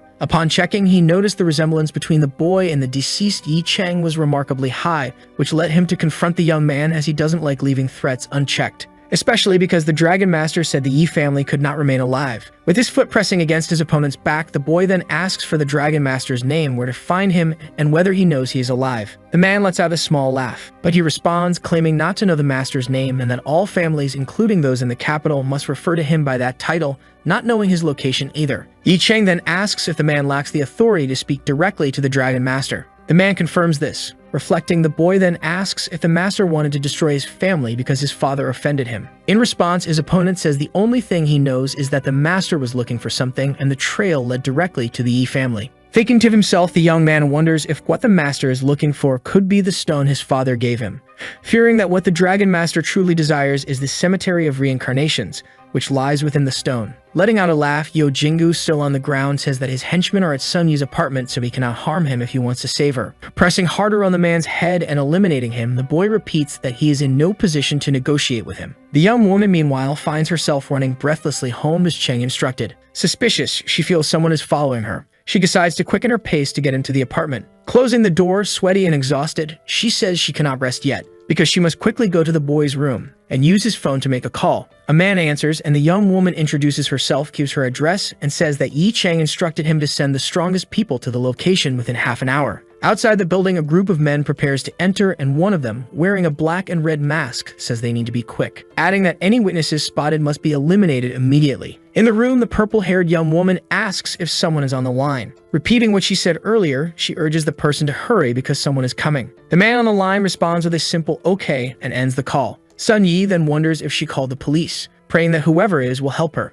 At the Kind Long building, the man who ended the call wonders who was on the other end, stating that anyone who dares to touch his master is his enemy. Furious, he shouts for someone to come to his presence. Guards resembling ninjas appear swiftly and ask him to give the order. He then orders them to go to Jiangxing and warns that if anything happens to the woman who called, they will face consequences. The guards respond with a firm, "Yes, master." Turning his back, he commands them to prepare the helicopter as he will also go. A subordinate then reminds him that the final negotiation with the 6 families is scheduled for the next day, adding that the situation in Jiangnan province is at stake. Responding, the man instructs him to inform the others that he will not attend. Concluding the conversation, he says if they are not convinced, they can meet him personally at the building. Back at the apartment, the masked man breaks down the door. Upon entering, he quickly picks up the scent of a woman. His accomplice, San, suggests that she must be hiding to avoid being found so easily, making him laugh. The young woman, sweating cold, realizes someone is approaching her. But when she looks at the door, she notices a blue light shining and wonders what her apartment mate did to it. Outside, one of the men says that if she's a good girl and comes out, her end won't be painful. But another man says that isn't what he intends to do. The group leader then appears and tells them not to finish the job, leaving everyone confused. Showing his phone, he explains that he hasn't been able to contact Mr. Yao for some time, which might mean something has changed and the girl's life could be useful. But he asserts the men can still have their fun. With a malicious look, one of the creatures shouts to Sun Yi that he is coming for her. But he is caught off guard when he punches the door and nothing happens. He wonders what could have occurred, because the door remains completely intact. Another man in the group says it's his turn now, while the first man still questions how that could be possible. Realizing what is happening, the leader says the door is imbued with a strong Kai. Suddenly, the arm of the henchman who struck the door starts to catch fire, leaving him terrified. Feeling the burning sensation spread through his body, he screams for help. Everyone watches in shock as the man collapses to the ground in flames. Sweating cold, they wonder if he has been eliminated. Stating that he doesn't know what was done to the door, the leader says he fears it cannot be broken by brute force. Explaining that if they try, they could be consumed by the malicious energy, and he concludes that the person their master wishes to harm doesn't seem weak at all. A subordinate then asks what they should do now. Holding tools in hand, the leader responds that if brute force doesn't work,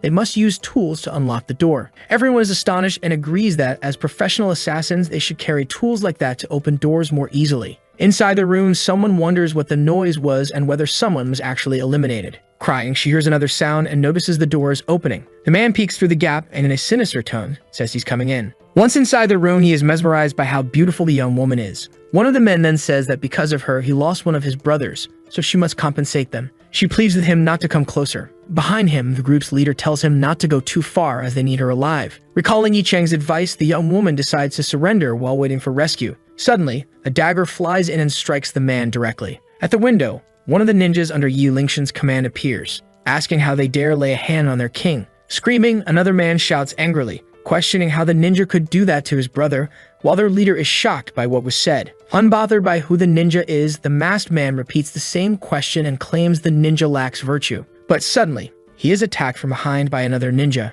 The leader, sweating coldly, wonders how they ended up in trouble with the king of Jiangnan, the most terrifying being in the entire province, surrendering immediately while being attacked. Impressed, Sun Yi wonders if she's really safe now. Introducing themselves as Mr. Yi's people, the ninjas assure her that she no longer needs to worry. The young woman then asks if they are referring to Yi Cheng. Meanwhile, in the mountain cemetery, the young man carries Yo Jinju up the stairs. Reaching his parents' gravestone, he says it's the anniversary of their deaths and as their son, he is there to visit them. After that, he kicks the man he defeated earlier with great force, making him crash into the gravestone, ordering him to kneel. Claiming to be a great master of his generation, the old man says he will not kneel before a mere mortal, telling the boy to eliminate him once and for all. Grabbing the man's head and slamming it against the ground multiple times, Sheng repeats the order. The man complies, but the boy, full of rage, says it's not enough and pushes him down, telling him to do it again. And again and again and again, until the man shows no signs of life. Then he says it's time to prepare the tribute, placing the man inside a sack in front of the gravestone. While drinking and speaking to his parents, he says this is his offering to them, that they shouldn't worry as this is just the beginning, swearing with red eyes that everyone involved in what happened 5 years ago, including the man from the capital, will pay for what they did.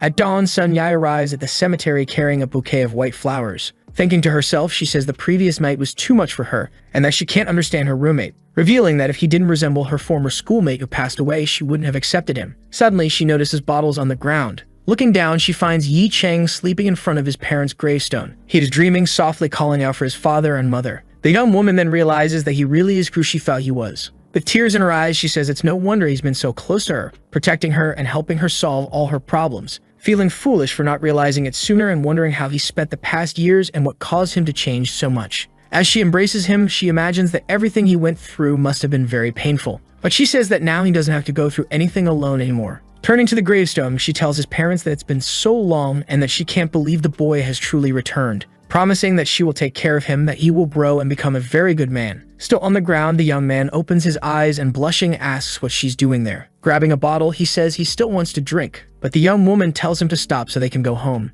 Taking him by the arm, she says he reeks of alcohol, that his parents told her to keep an eye on him, so he must go home, take a shower, and rest. He then says that she is not his wife, In response, she says that her uncles told her that until he finds someone, she will act as a substitute wife. Smiling, he thinks that instead of revenge, perhaps this is what his parents would want to see. 3 hours later, a blonde girl arrives at the cemetery and reveals that because of the nightmares she had the previous night, she decided to visit the place. Looking at the bag left by Yi Cheng, she wonders if that tribute was left by someone. Shocked, she realizes that inside the bag is the Grandmaster Yo Jingo. Thinking about who could have done this, she recalls what happened to the father and son of the Chen family, and upon seeing whose tombstone it is, concludes that it must be an act of revenge. She then orders someone to investigate all the cameras around Tiandan Mountain and find out who visited the Yi family's tombstone. At the Daju apartment, someone knocks on the door. Cheng, who was sleeping while hugging Sun Yi, wakes up, remembering that he drank too much, which is unusual for him. The young woman also wakes up and asks who could be knocking at the door at this hour of the morning. Embarrassed and surprised, the boy asks her why she is sleeping in his bed. Jokingly, he asks if she has started desiring his body, which makes her angry. Shouting, she says it was him who slept too much and insisted on holding her so they would sleep together, which made her reek of alcohol. He then asks why she can't just hug him since she said she was his temporary wife. Completely embarrassed, she replies that it's not that she can't, she just avoids it when he is so drunk. She then orders him to open the door since she isn't dressed properly, answer it.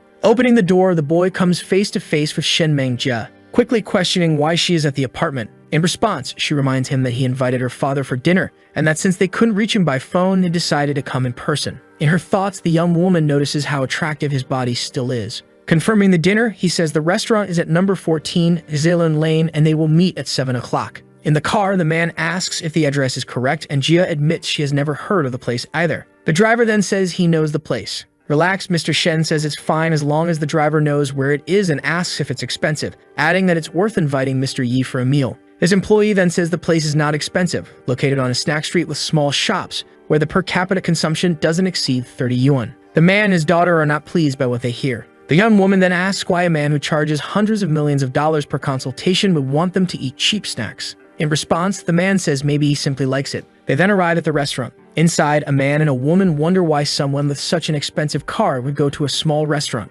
Yi Cheng then informs them that those are the guests he invited and asks the couple to prepare. Linkel Wang, seeing this, wonders what kind of person the boy has met. Smiling, Mr. Shen says that as soon as he got out of the car, he could smell it, just as he and Mr. Yi had said. The owner then invites them in. The old man's daughter, while chewing, says the food is surprisingly delicious, affordable, yet offers a unique flavor. In his thoughts, her father notes that the price is reasonable, the food is good, but the decor is simple, and the place only has one table, concluding that they need more customers. He then asks his employee to speak to the publicity department to take action, as he wants the place to be crowded with customers in the future. Xiao Ixu then says the man need not worry as the matter will be easily resolved. Shocked, the restaurant owners ask who this powerful man is. Yi Cheng then thanks his uncles for their help. The man asks if he invited him to dinner just for the food. Getting straight to the point, the boy asks if he knows about the Tianjin group, leaving Jia's father astonished. He recalls that 5 years ago, this group was the Yi family's company in Jiangsheng led by Yi Tianjing. However, after the tragedy that occurred, the group was divided and annexed by many forces. These hidden forces borrowed and restructured the assets of the Tianjin group, making it a very difficult mission for anyone to find out where the network is now. Snapping out of his thoughts, the old man asks the boy why he is so interested in the original family. But then he suddenly realizes that the young man belongs to that family, and that he did not die as everyone believed. Smiling, the young man admits that the man is correct in his reasoning, and that the reason he called him is because he wants to reclaim the Tianjin group. The man then asks if that is truly what he wants. Confirming, the young man says he wants to take back his father's hard work and asks the man to tell him where the group is located. In response, the old man explains that the group was divided 5 years ago by complex forces, the most significant being the King group, whose leader is named Zhang Jingming. Thinking, the young man says that's a name he will never forget, as the man was an old friend of his father and the uncle he always trusted. But it was he who personally delivered the invitation letter to Yunhu Villa to his father. And even after his father left, he continued smiling and currying favor with the man from the capital. Seeing the rage growing in his eyes, Sun Yi grows concerned. The young man then tells her to stay calm, reassuring her that he's fine. Realizing the boy has limited information, Mr. Shen says he will contact some connections and that they will work together to take over the King group. His daughter watches and wonders if her father is trembling with nerves. But she notices that the trembling is because the man wants to align himself with Yi Cheng. The young man then asks if the man isn't afraid his family will get involved. Without answering, the old man proposes a deal where he will take 10% of the profits from the captured group, but hold no real power. Understanding business, the young woman with purple hair realizes the old man's ultimate goal is simply to ally himself with the boy, Accepting the deal, Cheng then says that if the Shen family faces problems, they will receive help. Happy, old man wonders if this is what it feels like to open new territory, thinking that if they succeed, his family will do very well. Leaving the restaurant, Sun Yi says that if they manage to recover the heart and soul of the boy's father, he will be very happy. Smiling, the young man agrees with her statement. Instantly, he realizes he is being followed but senses that there's no intent to harm him, suspecting it's Yi Lingshan sent to protect him. On their way home, the young woman accompanying him mentions that she's running out of snacks in her apartment and needs to buy more. The young man then asks if she'd like to eat, but she declines. Taking out his phone, he decides to call the king of Jiangmen to meet him. The man answers and says it's about time he called. In response, Cheng says that if he's correct, the man should be in Jiangcheng at that moment and that he should no longer call him Lord. He then requests to meet him somewhere at 8 p.m. to clarify some things. Laughing, the man says the meeting place will be the UO Club, as it is his property and offers a quiet environment. Yi Cheng remarks that he remembers it as the best club in the area and doubts it's actually owned by him. Meanwhile, a man and a short-haired woman arrive in front of a building. The man asks if Shuren is still thinking about Yo Jinju, saying she fears it might all have been an accident. Disagreeing, the woman says that's not possible, as during the investigation conducted by the Chu family, it seemed like someone was trying to cover something up, hindering its progress, and she wonders who could block information so effectively. Reassuring her, the man says he will meet with someone from the National Security Bureau's graduation ball that night to get answers. Another woman then asks them to show their membership cards to gain entry. Entering the place, the young woman tells the man, who is actually her father, that the club doesn't seem the same, commenting that the place is filled with very powerful people. Glancing sideways, her father asks if she noticed a hunched old man, and she asks if he knows him. Affirming that he does, the man says that is Master Rudder of the UO Club, a highly skilled martial arts master and one of the reasons no one dares to mess with the club. Confused, the girl asks if the reason people go to great lengths to please the club is because of the old man. Denying this, the man says people do what they do to gain favor with the man behind the master, who is the king of Jiangmen, Lingshan. Leaving the young woman stunned by the revelation. Reflecting, she says that although the Chu family is the #1 family in Jiangcheng, the entire Jiangnan province is under the shadow of the king. Her father then says that the man is far beyond their reach. He warns her that the man he wishes to meet will arrive soon, and that they must treat him very well. The young woman says for him to handle things as she goes for a walk. Alone, she reveals that every time she closes her eyes, the lifeless body of Yo Jingwu appears in her mind. But she says the most important thing is not the man, but the people who did this as a tribute to the Yi family. Wondering who else from the family could still be alive, she then unexpectedly encounters Yi Cheng, who also recognizes her. The young woman wonders how the boy could be present in such a place,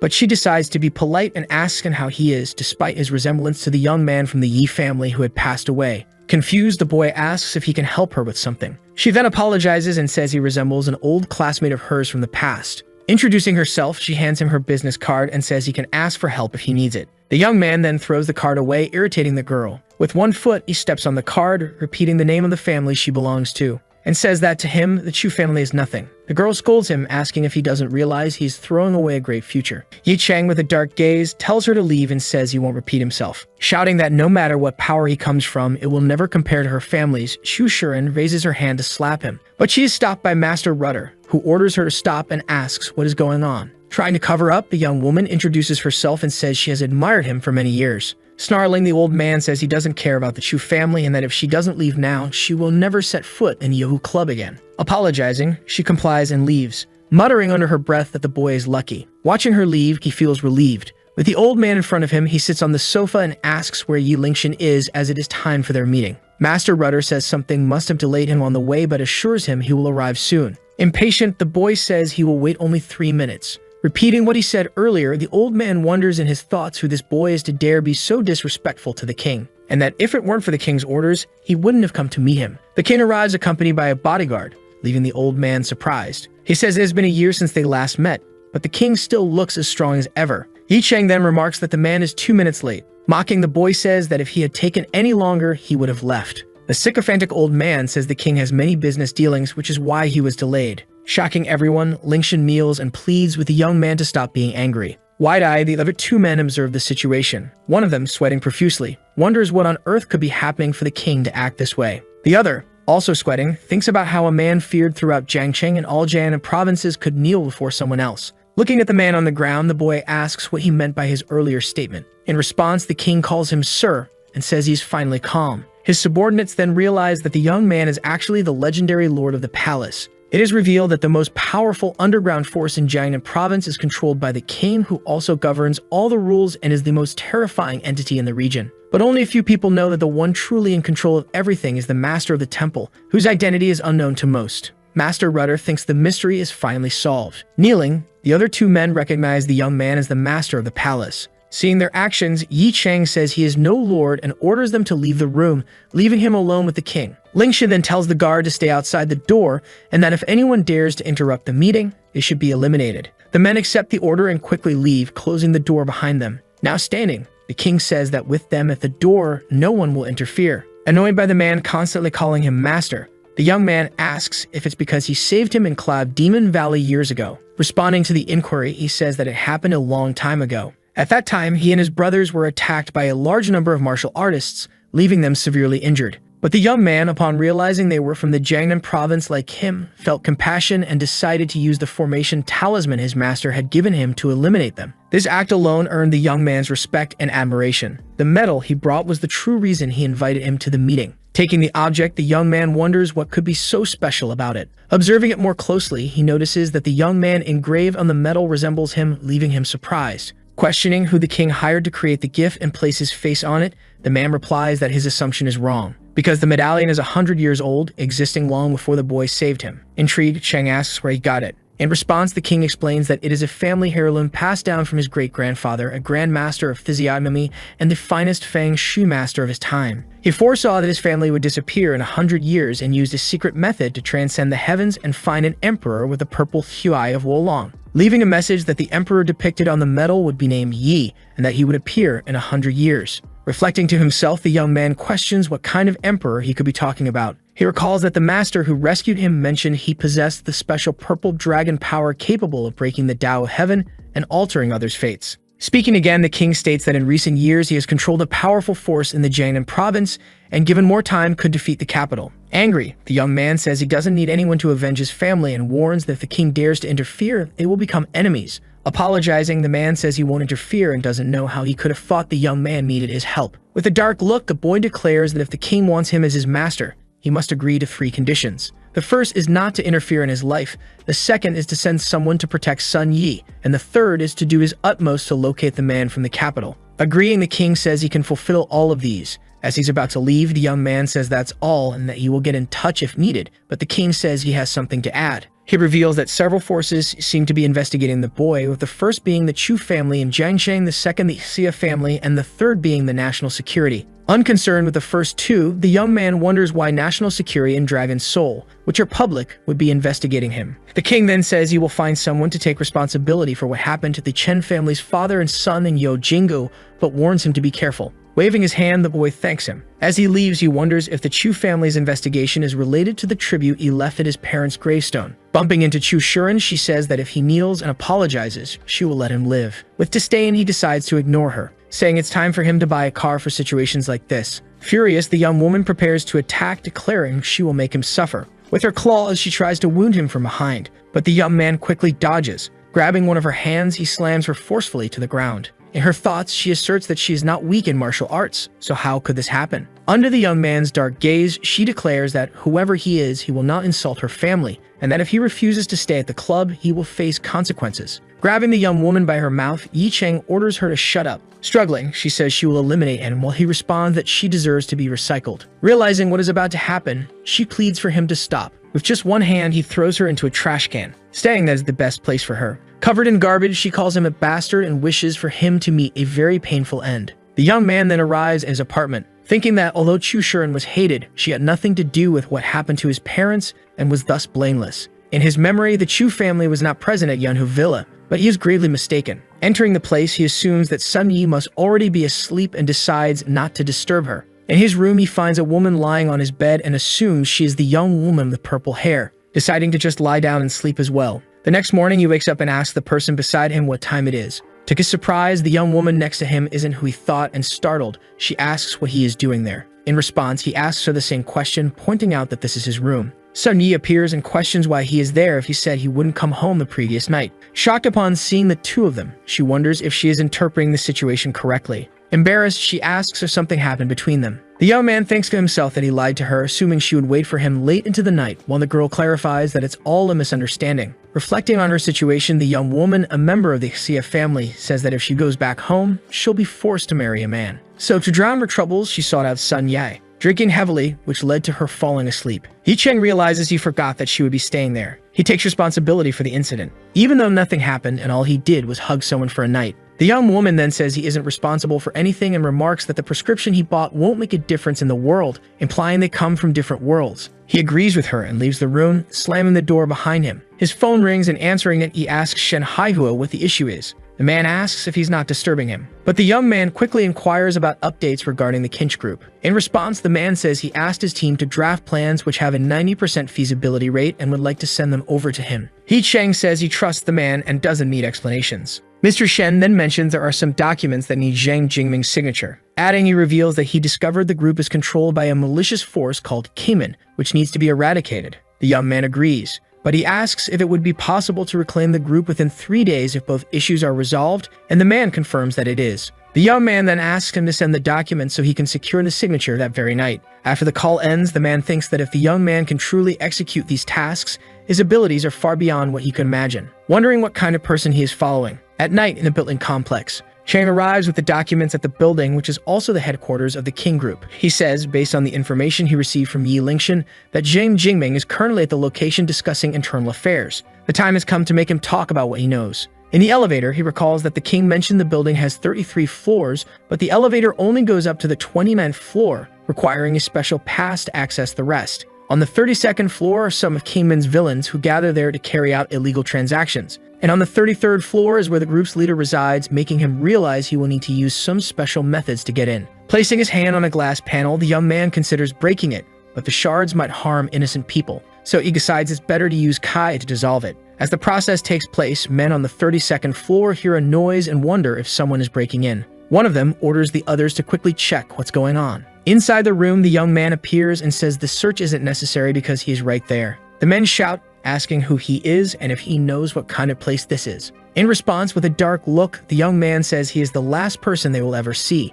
The gang leader shouts, asking if he's crazy, but he is defeated with a single blow, leaving his subordinates in shock. Thinking about what the king said, Yi Cheng declares that these villains commit every crime imaginable, saying aloud that it would be a crime to let them live. On the 33rd floor, a meeting is taking place, and a man in a white suit tells Mr. Zhang Jingming that it seems something is happening on the floor below. In response, the man says it's probably just some brothers playing cards and adds that they are protected by Kingman's senior officials. Returning to business, the blonde man says that as long as he provides the map of the province's airport, he will become the agent for all the country's business at Jiangsheng's port in the future. The subordinates then say that if he hands over the map, China's security will be jeopardized, constituting an act of treason. With disdain, the old man asks why they care about that when they commit so many other crimes such as arms smuggling. The blonde man then asks Zhang to add one more item, that being the supply of 10 sets of high-precision equipment, each worth several million on the market. Pleased with the proposal, the man says he can't refuse, extending the handshake to seal the deal.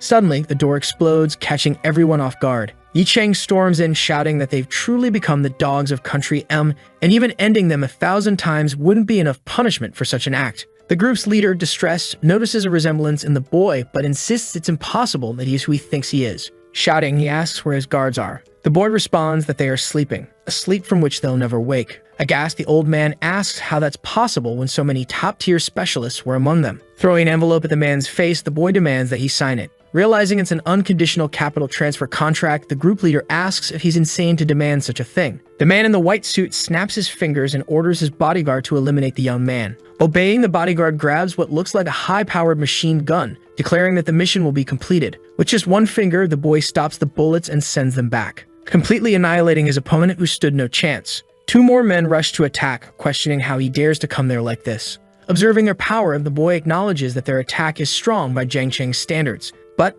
unfortunately, compared to him, they are still far too weak, and he counters, defeating them. Realizing who the boy is, Zhang Jiming asks how someone so young can be a martial arts master. Terrified, the man in the white suit tries to flee, declaring that he won't interfere with the boy's business, but he is swiftly eliminated without any chance of defense. The group leader begins screaming upon witnessing the events. Cheng then orders him to sign the contract papers. While begging for his life, the man pleads with the boy not to eliminate him as well. Holding the signed agreement, Cheng declares that the man is now useless. On his knees, the old man asks if the boy intends to destroy them all, warning that the organization he leads won't let him escape if he does. Smiling, the boy reveals that his initial plan was just to take over the King group, but he has changed his mind and now intends to destroy them. Giving him one last chance, he asks the man for his final words. Angrily, the man says the boy shouldn't be so arrogant, even if he is a master, because the sect is also led by a master who could end both him and his family. In response, the boy declares that his entire family was killed 5 years ago at Yahello Villa, leading the old man to realize that he is indeed Yi Cheng. On his knees, the man tries to reverse the situation, claiming it's all a misunderstanding and that he,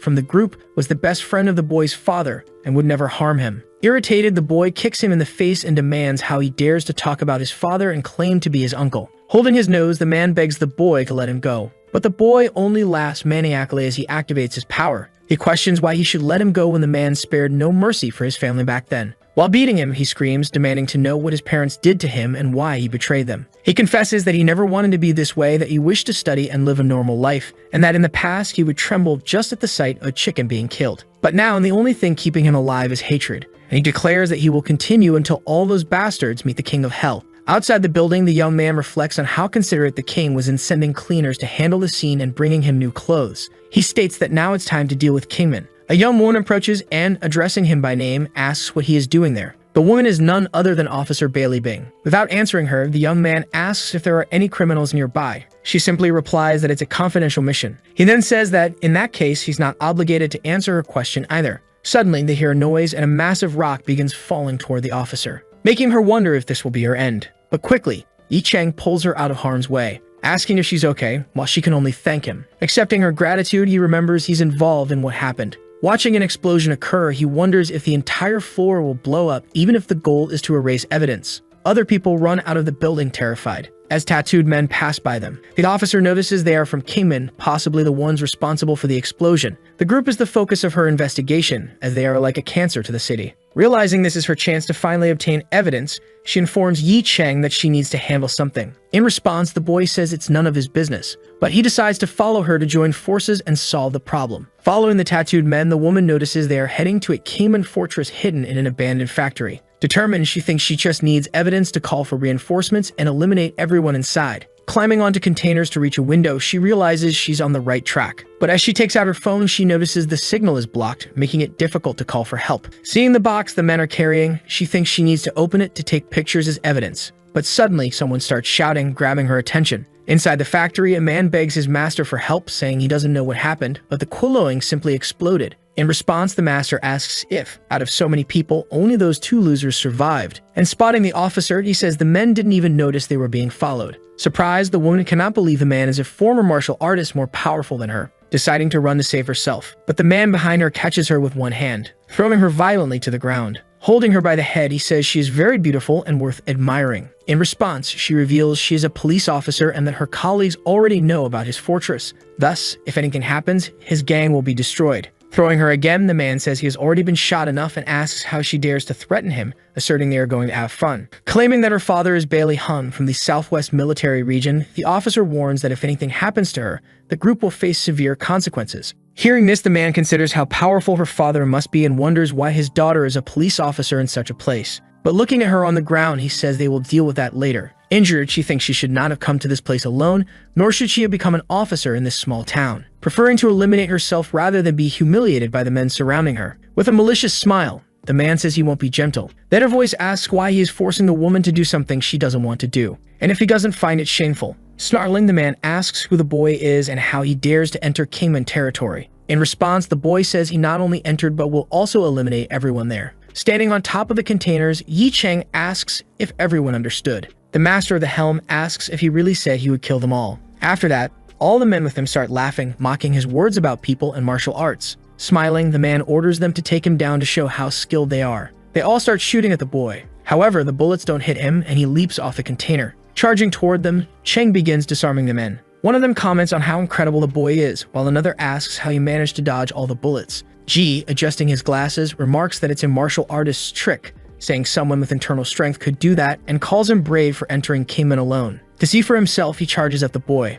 With a smile, Yi Cheng says he is too slow and strikes his neck, knocking off his glasses. His colleagues call his name upon seeing him flung into the air, asking if the other man killed him. They wonder what kind of person he is, calling him a murderer. On the ground, the man calls him a bastard and begs for help. The officer thinks every move he makes is lethal, without a single wasted motion. It's like he's a fighting machine. She then wonders how someone so terrifying could exist in Jiangcheng. Standing before him, the rudder master remarks that with a strong man like him around, he himself would have to take action. Because of his perfect body, he couldn't hurt him and orders the boy to kneel and submit to him. However, it doesn't last long as a punch to the chin lands on him. The force makes him float in the air. When he lands on the ground, holding his chin, the man comments with sweat dripping down his face that the boy is dangerous. Charging at him again, he declares that he will die alongside him, but the boy hits him in the stomach, remarking that his actions were far too overreaching. The strike is called explosive liver, and his opponent clutches his stomach, writhing in pain. But the man begs him to wait and proposes a deal, saying he'll do whatever the boy wants.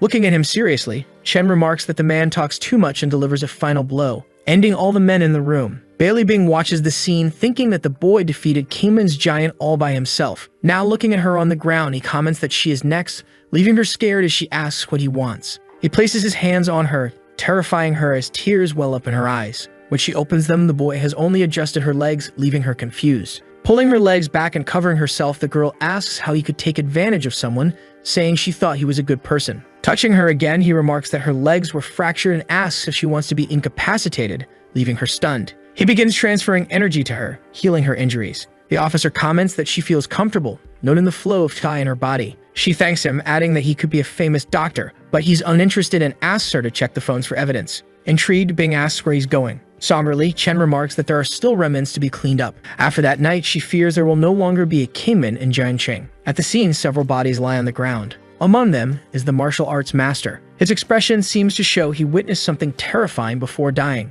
Kingman has become a hellish sight. The woman answers a call from her brother, telling him that Jiangcheng will change. On the other end, her brother asks if she's certain Chen killed them all. She admits she fears he did, adding that he even saved her. He announces that he's coming to the city and warns her to stay away from him because he's extremely dangerous. She tries to argue, but he cuts her off, saying it's unimportant and that he wants to see what kind of demon Yi Chen really is. In the city, the young man reflects that killing is easy, but it costs him clothes since the stains need to be destroyed. While walking, he notices a familiar figure. It's Xia Ruxu, and he thinks to himself that rich people live good lives, spending their afternoons drinking tea. But he's too lazy to get involved with her and decides to pretend he didn't see her. However, it doesn't work as the girl spots him on the street. Asking her mother to wait, she chases after him. In the street, she shouts his name, asking why he's walking so fast. He replies that he's just passing through. The girl remarks that they haven't settled things since they slept together and that this is her chance to be compensated, but he simply says it was his bed and she slept in it. As they talk, her mother appears, asking who the boy is.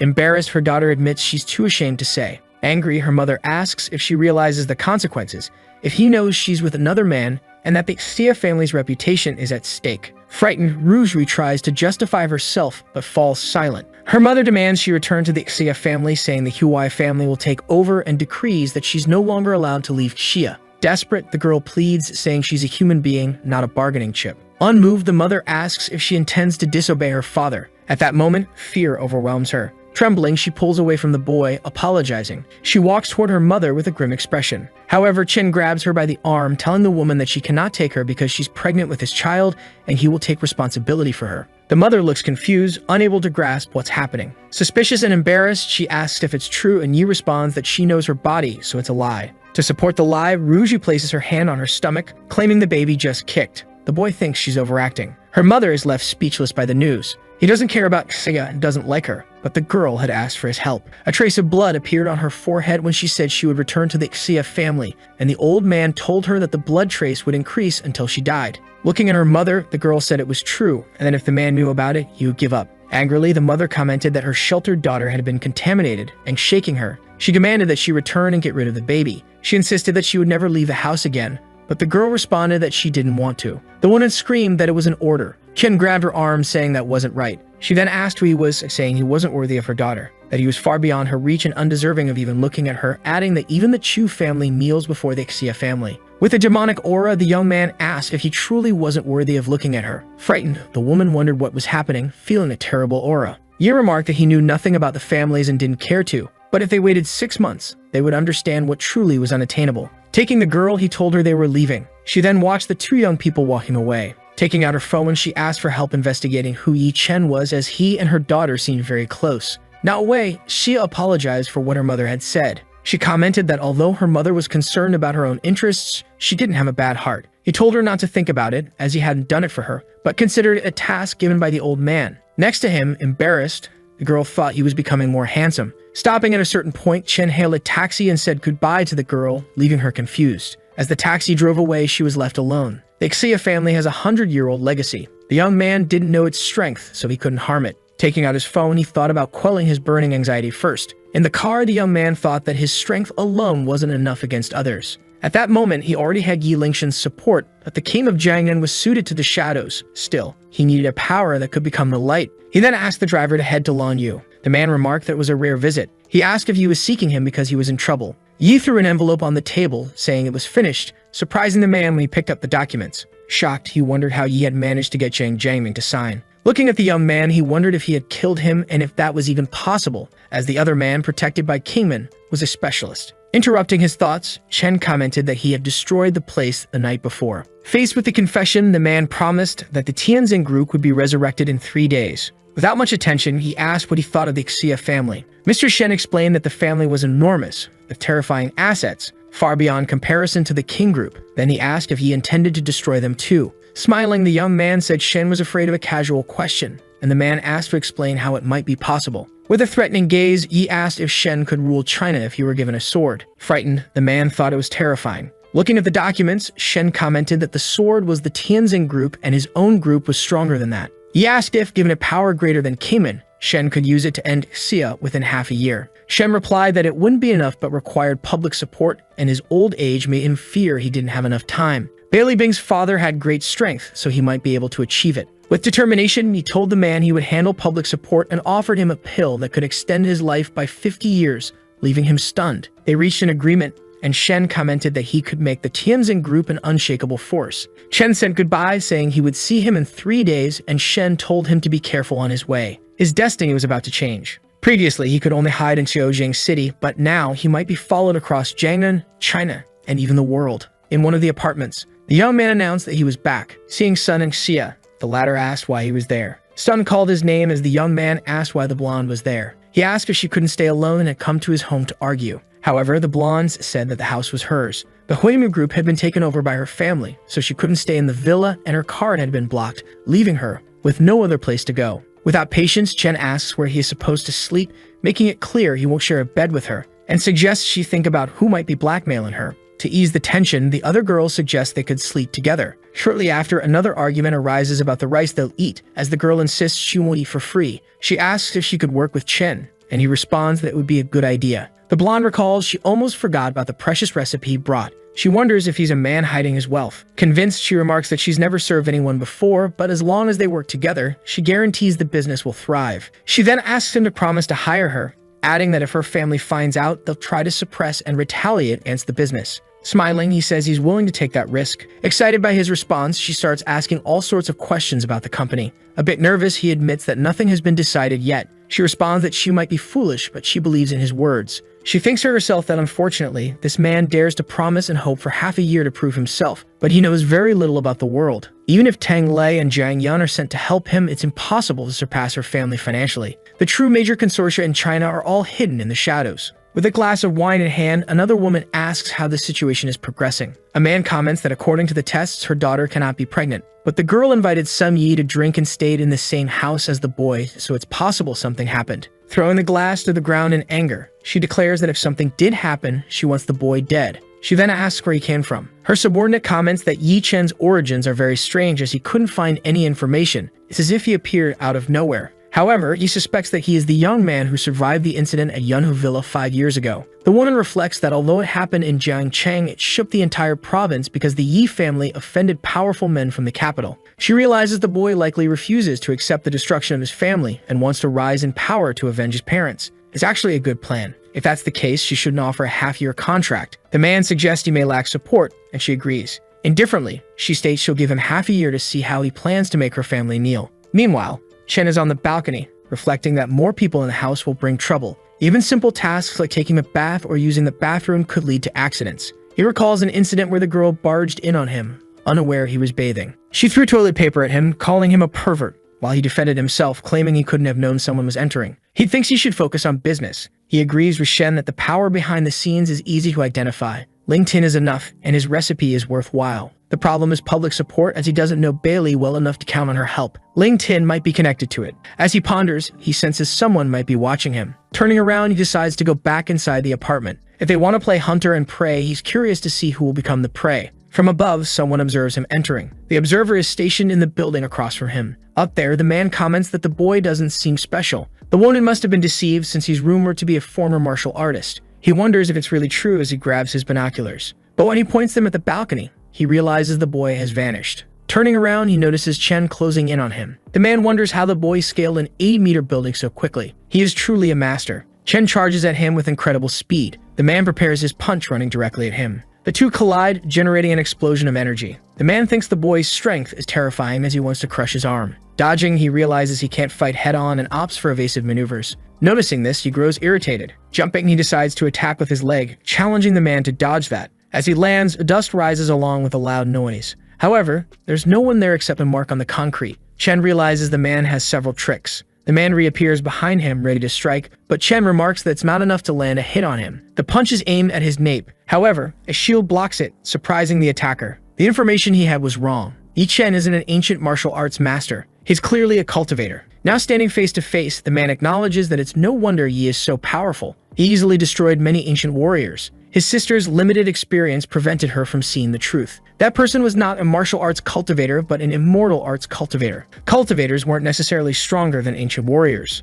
As he thought about it, the young man disappeared from sight again. With the speed of lightning, he reappeared, kicking his opponent. The kick was so strong that it sent him flying against the wall. Seeing the young man standing still, the other approached cautiously. Frightened and desperate, the man began to say he only wanted to learn about him, but if he truly wanted to kill him, they should talk first. At that moment, the young man placed his foot on the man's chest, pressing him down. He asked who he was and why he was observing him, questioning whether he was sent by the Chu or Xia families. In pain, the man said he didn't want to kill him and bore no resentment toward him, handing over a notebook for Yi to read. The notebook stated that he was a captain of the Dragon Soul Command. Yin King asked to be released now that Yi knew the information. However, the young man said he had never heard of that command, and that since the man dared to spy on him, he must pay the price. Terrified, the man mentioned they had mutual acquaintances and named Bailey Bing. Curious, he asked about their relationship. King said she was his younger sister, and that he wanted to invite Yi to join their group. He was spying to see how skilled Yi was, thinking his sister's name carried more weight than the group's. Still angry, Chen said that if King wanted to invite him, he should have approached him directly instead of spying, adding that King was strong, so it might be better to finish him off. Nervously, King admitted his mistake, apologized, and said he now owed Yi a debt. He offered to help the public power if he found himself in trouble.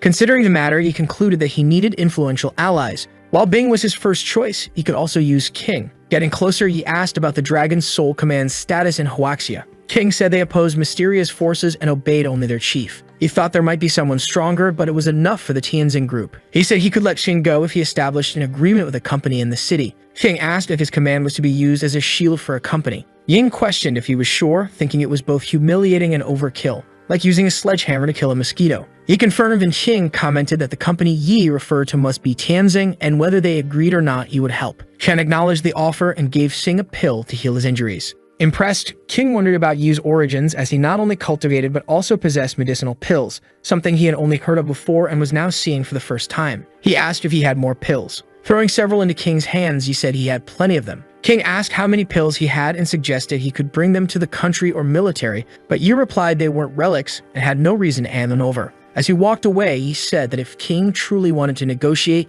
he should do what was asked and let the rightful person speak to him directly. With that, Yi leaped back to the building, leaving King to think that the person Yi referred to had many tasks to handle daily and couldn't stop to meet him. Leaning against the wall, King remarked that the city had produced an extraordinary man. In the apartment, the girls were chatting while bathing. In his room, Yi commented that living with 2 women meant the laundry and bathroom were always occupied, so he had to be ready for anything. His power had grown significantly lately, so he decided to attempt entering the tomb of reincarnation again. Closing his eyes, he began to train. When he opened them again, he found himself surrounded by tombs. This time, his body didn't hurt, and the discomfort was gone. Moreover, the tomb didn't reject him, making him wonder if it was because his power had increased. Looking at a tombstone above, he noticed something. It read, Sakwan Sector, Lu Yunshin. In front of him, many of the tombstones had swords, and a thick cloud covered the area. According to the meaning of the voice in the Tomb of Reincarnation, it seemed his strength hadn't yet reached the threshold. He would be able to trigger the obsession of a powerful person. For now, he could summon Lu Yunshin's Death Fist.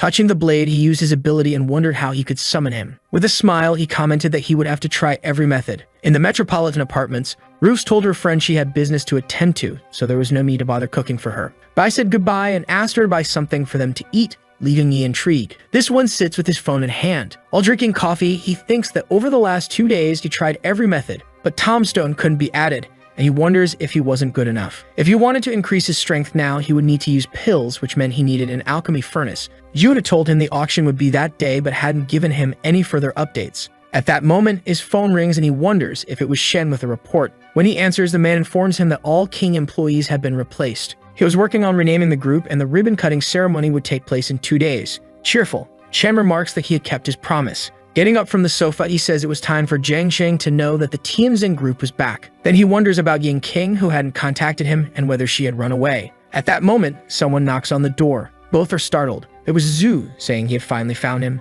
He explained that he had waited all morning at the Thompson Yippen villa, but no one was there, so he had to search several places. The young man apologizes for giving him the wrong address and thinks that's why he hadn't heard from him all day. He then invites the man inside. Zhu says it wasn't necessary as he had a family emergency and needed to leave, but he hands him the invitation to the auction house event. Taking the invitation, he asks the man what happened to his family and whether he could help in any way. Before he could finish speaking, Zhu had already disappeared from sight. At the Jiangche Millennial Hotel, Yi Chen was dressed up at the auction when he encounters Zhu Zixuan. Looking somewhat downcast, she greets him. He asks if something is wrong as she doesn't seem well. But with a smile on her face, the woman says she's fine and invites him to go in together. The hall was large and luxurious. Now is the entry known as the Trading Hour. The place was used for networking, relaxation, and recreation. The auction would take place later, and they were supposed to eat something first. However, someone catches the girl's attention. A group of 3 people asks her why she hadn't told them she would be coming and remarks how incredible it was that she had arrived there. Among them, a jealous one comments that the Zhu family could no longer protect themselves. Grabbing her friend's arm, she tells him to ignore them and leave. He asks what happened to her family, but she only says her grandfather would handle everything and reminds him he was the guest. He decides it's a family matter, and since she didn't want to talk about it, he had no further questions. At that moment, Roos calls the young man, asking why he was there. The young man returns the question, while Zixuan, impressed by the other woman's beauty, leaves them alone. Approaching the young man, she asks who the other woman was and what their relationship was. He says she helped him clear the way and asks what she was doing there since she didn't have money, wondering if she was there for the drinks or the food. She replies that she wanted to improve the quality of the food but was still unemployed and had received an invitation. She then asks him how much he had brought, to which he responds 90 million. In disbelief, the woman asks if he was joking. This wasn't a simple auction, and the people behind it shouldn't be underestimated, as there were martial artists who would kill quickly. Seeing the young man's lack of interest, she asks if he wasn't surprised, and he starts joking about the situation, saying he was scared. Realizing he was joking, the woman says she hated him. Still trying to warn him, she comments that on the surface, the strongest family was Jingcheng, but in reality, there were even stronger ones. It was the mysterious martial arts family. The people behind this auction were the Jin family of martial arts. There were 2 sessions. The first was for antiques and paintings for the general public. The second was for martial arts items worth at least 100 million. So according to the woman, he wouldn't have enough money for the alchemy furnace. Chen asks if he could auction off his own item. She says yes, since he didn't have enough money, he could go to the special appraiser's office upstairs and try his luck. He thinks that based on King's reaction, there probably weren't many alchemists in the city or even in Huaxia, so that pill should fetch a good price. Deciding to check it out, he heads toward the office. At the appraiser's office, people were gambling and the appraiser was telling someone to pay him with laughter, as they had bet 10 million on him. At the table, men and women were playing and began arguing over the stakes when the young man arrived. Ken thinks they were playing mahjong and betting, as it was 10 million per hand. The man notices the young man. He asks what the other was doing there, and if he wanted to identify an item. Yi takes the pill, saying he would like to auction it. The man then takes the pill from the young man's hand, saying it smells like an elixir, but he doesn't know how good it is. Around him, everyone else starts commenting on the object, unable to believe it is real. But the appraiser says he needs to take a closer look, grabbing a magnifying glass. Looking closely, the man says it has a cinnabar mark, meaning it is not a simple pill, but an elixir. After the man's statement, everyone starts panicking, asking to see it up close and trying to grab it at all costs. He says it has a pattern, the aroma is strong, and the lines are clear, as if it had just been made. He begins to wonder if some alchemist had appeared. People start bombarding him with questions about where it came from, who his teacher is, and if he is an alchemist. Seeing all the chaos, Chen wonders if there are no alchemists present and if he is truly the last one in Huaxia. Looking at the appraiser, he says he is not comfortable talking about it and suggests letting the people behind him speak. The man asks him to follow. Upon reaching the place, the man tells someone that they have guests. The woman asks them to approach. When they reach her, the appraiser says the young man wants to auction an elixir. She asks if he is sure. To prove it, he hands her the pill. Taking the object and examining it closely, she says it is indeed an elixir and appears to have been made in less than a month, which is impossible. Bidding farewell, the appraiser says he cannot participate further and will excuse himself. Leaving them alone, the woman tells the young man to sit wherever he likes. She introduces herself as Jin Langian and asks for his name. Shen introduces himself and says formalities are unnecessary. Then he asks if his elixir can go to auction. Jin thinks about the entire process of making an elixir and how much time it takes. However, that one didn't take long, but with a smile, she asks how much he wants to auction it for. He asks her to take all the ones he has and sell all 5 elixirs, leaving her surprised. Because with such numbers, the young man must be the true alchemist behind them. The woman says that if he sells the 5 pills, the value could reach $1 billion. However, as they are rare, it is better to sell one at a time. He asks how much she wants for the other 4, as he only wants a price he is satisfied with. Lenjin thinks they could make a fortune just by stocking potions and selling them slowly. Then she looks at the young man, praising him. Handing him a card, she says it contains $1 billion and the password is the last number on the card. It is not enough to buy the other 4. But from that day on, the Jin family owes him a favor. No matter what it is, the family will be there to help him. Chen takes the card, pensive. The woman thinks the young man and the alchemist behind him are precious and plans to use that opportunity to meet him in the future. He comments that the price is acceptable and that the auction is about to start, so he will go first. She hands him a card. He takes it and asks what it means. Jin comments that lone auctioneers like him usually prefer to hide their identity. He thinks about how she might discover who he is. Leaving, he agrees with her. She tells him to take care. The young man leaves and the door closes. The woman thinks that based on how he acts, the other is indeed a former martial artist, but she doesn't know how strong he is. Picking up her phone, she asks for help investigating the owner of the pills. The auction begins with many people present. Rix asks his colleague if he managed to get enough money. He says $1 billion is enough, and Zixuan, next to him, is surprised. She says that even the other didn't believe him and that while it is true his recipes are worth a fortune, they are not worth $1 billion.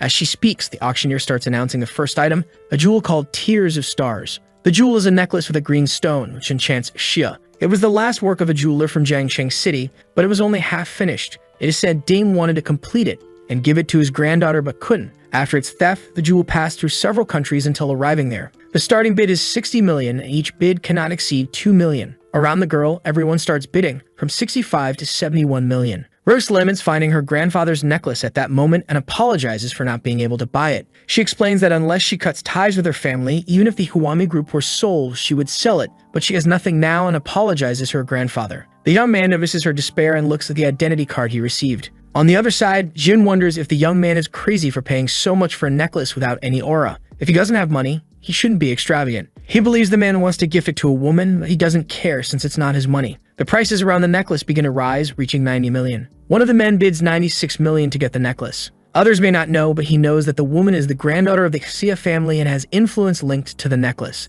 This way he could win her heart influence if he bids 140 million to buy it. However, an anonymous bidder offers 200 million, leaving him shocked. Now he wants to know who this man is. The auctioneer says the bidder didn't want his name revealed and that the organizer called on his behalf. He questions how someone could pay 200 million for a piece of jewelry and accuses the staff of interfering with the auction. He only has 140 million. Lenjin appears in the hall, asking who is questioning her family. The man behind the event is from the Jin family, a martial arts family. Other men comment that the young man will be in trouble and that it was inevitable. The bidder starts trembling and stuttering, trying to justify himself. The woman says the family's reputation must not be dishonored and orders him to be taken out with his arms and legs broken. Crying, he begs for forgiveness, stating that he is Q Minkai and they cannot do this to him. But his pleas are ignored. From that point onward, the Chu family will no longer be allowed to participate in the auction or he will be killed. Others comment on the audacity of the Jin family and say he deserved it for provoking a martial arts family, emphasizing that no one could compare to them. After the commotion, the auctioneer announces that this is the final chance or the necklace will be sold for 200 million. He thinks he will do whatever it takes to get his hands on the Tears of the Star, no matter who buys it. The gavel falls and the jewel is sold. Afterward, the woman announces that the auction will move to the second stage, and for various reasons, the final item will no longer be the Bako tripod and asks for everyone's understanding. To begin, the first item in the second stage of the auction is a golden linen cloth. The opening bid is 90 million. The sale of items continues. Lot 7 is a sword with an initial bid of 150 million and various other bids are made. Zixuan, astonished, comments that each item auctioned is worth an enormous amount of money. There is also a secret kung fu manual, which is a significant discovery. Upon hearing this, Chen remarks that it's just trash. He reflects that piles of trash are being fought over like madmen. This is the difference between worlds. Martial arts masters consider themselves superior, but in this place, they are insignificant. On stage, the most important item of the event is announced: a Beko tripod. Jin explains that it is a Beko tripod of 100 herbs, accidentally acquired by the family. It can be used for medicinal purposes and as a collectible. The starting bid is 300 million. Ken comments that it's interesting as the value of the object is even higher than expected. The bids rise from 350 to 430 million. At that moment, the woman's phone starts beeping. When she looks at it, there is a message from the man instructing her to get the object at any cost. If his guess is correct, this tripod is precisely what alchemists have been seeking. In the audience, one of the men bids 450 million. Everyone starts commenting about the Jiang family, their power, and how no one can compete with them without facing significant problems. She sends Yi a message warning him that the man is Jiang Wenlin and advising him not to provoke him. She suggests giving up the object and not trying to compete. The only thing the young man replies is that she should get the tripod. Jin remarks that he sold his elixir for $1 billion and made a great profit, so he will assist him. Then he announces that an anonymous bidder has offered 500 million, leaving Jiang Wenlin intrigued. Around him, everyone is impressed that someone dared to challenge Jiang Wenlin and comments that the person will probably not survive the night. Jiang Wenlin then bids 530 million. 550 million is his maximum bid for the object, confident that no one will offer more. However, the anonymous bidder offers 700 million, leaving him shocked and furious. The young man wonders if the bidder is trying to provoke his family, as the price is far higher than the Beko's actual value. Angrily, he slams his hand on the chair. Standing up, he shouts that he doesn't care who the person is, but since they provoked his family, he will find them and make them regret it. The woman just watches the scene unfold. However, she begins to announce the price of 700 million to finalize the sale. Since no one made another bid, the item was sold. Ken thinks that now he can finally expand his kingdom quickly. Then the woman and the appraiser appear to announce an invaluable item, which will be the last of the auction. Revealing the pill, they both declare that it is a real elixir. In the audience, everyone starts commenting that the legend says an elixir can heal wounds and rapidly increase cultivation levels. The starting price is 400 million, and any price increase cannot exceed 20 million. The bids rise from 500 to 680 million. Rooks is intrigued by how much money it is worth, as it is the first time she has seen such a crazy auction. After some time, the auction concludes and everyone is invited to dinner and to have fun. He looks to the side, intrigued. He wonders how Jiang Weilin would feel knowing the elixir was made by the person who stole his tripod. At that moment, his phone buzzes. It's Jin, telling him to come to her because her father wants to compensate him after hearing about him. Rooks asks to leave and questions why he didn't buy anything when he had $1 billion. He says he didn't like anything. Zixuan and she can chat as he's heading to the restroom. He begins to wonder what kind of compensation he would receive from Jin Lengyan. Sometime later at the Millennium Hotel, the woman's father gave him a card with 15 million as compensation, saying they sold the elixir at a loss and the family's offer of help still stands. Taking the card, Chen says he is not there for the money, but to get the tripod. The woman tells him to give his number and address and someone will deliver it that night. He asks if he will stay for dinner, as her father would like to invite him. However, he responds that it is unnecessary. She is surprised, but the young man comments that he doesn't want to, as his friends at home already made dinner, and he's not used to eating out. At that moment, he bids farewell. The woman thinks the boy doesn't understand that her father wants to save him because he offended the Jiang family without any powerful backing to protect him. Unfortunately, her family gave him a chance and he didn't appreciate it, so he can't be blamed if something goes wrong. In the monitoring room on the 5th floor, a man stands with several others on the ground. They were all attacked. Wellen comments that he never expected to receive something so unexpected. It is a pure elixir, completely different from his family's. The man next to him says that based on the elixir's pattern, the exact refinement time must be 10 days. He wonders where the Jin family got all that and if they are so willing to auction such a good elixir, whether they are controlling some force. The other remarks that if true, they will soar to a level higher than his family's. Another person appears, commenting to the young man about the security cameras. Pointing to the camera footage, he notes that Lengyan only met one man, so he could be the buyer of the tripod and the supplier of the elixir. Irritated, the young man remarks on how he dared to take his family's belongings. In a threatening tone, he comments that he doesn't know if he even knows how to spell the word north. Outside, Zixuan bids farewell to the two. However, Chen asks her to wait. He begins to think that with her wealth, the woman always expected a driver and now she has to take a taxi. Approaching her, he asks what happened to her family. Embarrassed, the girl says nothing happened. With that, he asks for her phone and she hands it over. He starts typing his number. Handing the phone back, Chen tells her to call him if she needs anything, and he will help if he can. Zhuren helped him a lot so he wouldn't do nothing if the family was in trouble. After that, bidding farewell, he says he will leave first. Careful, the girl thanks him. Smiling, Sei asks why she calls him young master, as it's too formal. The young man remarks that it makes him feel old. On the way, he notices something. When he stops walking, the woman asks what's wrong. He comments that he'd like to have some coffee, so he asks the girl to go order and wait for him. She asks what he will do while she waits. He says he's going to the restroom and will pay for her. But Rook says there's a restroom at the coffee shop and he says it's not strong enough. Frightened, she wonders what he meant by that. Out of her sight, Chen begins to remove his tie, commenting that he's a man of principles and then all threats will be crushed. After some time, he arrives at the top of a building. Jiang is singing when his companion comments that the young man seems to have noticed them. The young man says he doesn't care and then thinks he could take the woman with him for some fun. However, before he realizes it, he feels a hand touching his hair greeting him. Master Mei comments that it's an attack without martial virtue, and since it was against his young master, the attacker will die, assuming a fighting stance. As he charges at the young man, the latter moves away from the boy to counterattack him. Master Mei is surprised, unable to dodge, and ends up taking a punch to the face. Jiang is shocked because his master was half a step into Hua Jin. He wonders how they could kill him in the blink of an eye. Chen lands a decisive blow on Master Mei and then turns to Jiang Wenlin, provoking him by saying it's his turn. Disoriented, Jiang asks if the young man understands the consequences of killing his servant. As Chen walks toward his opponent, he tells him to kneel and beg to become his dog. Wenlin tries to negotiate, saying he could spare his life and ensure a prosperous future, but at that moment he receives a fatal strike to the forehead. After delivering the blow, Chen asks the person hiding how long they plan to just watch. Then Jin Xian from the Jin family approaches, apologizing and introducing herself. She notices the man is 10 times stronger and wonders if she can protect him. The woman tells Chen that the lady identified that the security room was breached and sent her to assist him. Chen asks if the lady is Jin Lengyan, then compliments her, saying she's impressive, but that he prefers no one to interfere in his life. The young man turns to the woman and leaves the scene, saying she should return and report the situation to Lengyan. The woman agrees and says she will do as instructed. However, she calls out to him, saying she has something to inform him, and he lets her proceed. Qian explains that the powerful young man must be of Grandmaster rank. However, the Jiang family is more powerful, and its leader, Jiang Baogo, ranks 514 on the Huaxia Grandmaster list. She informs him that Jiang Baogo is Jiang Wenlin's father, and that killing him will bring enormous trouble for the young man.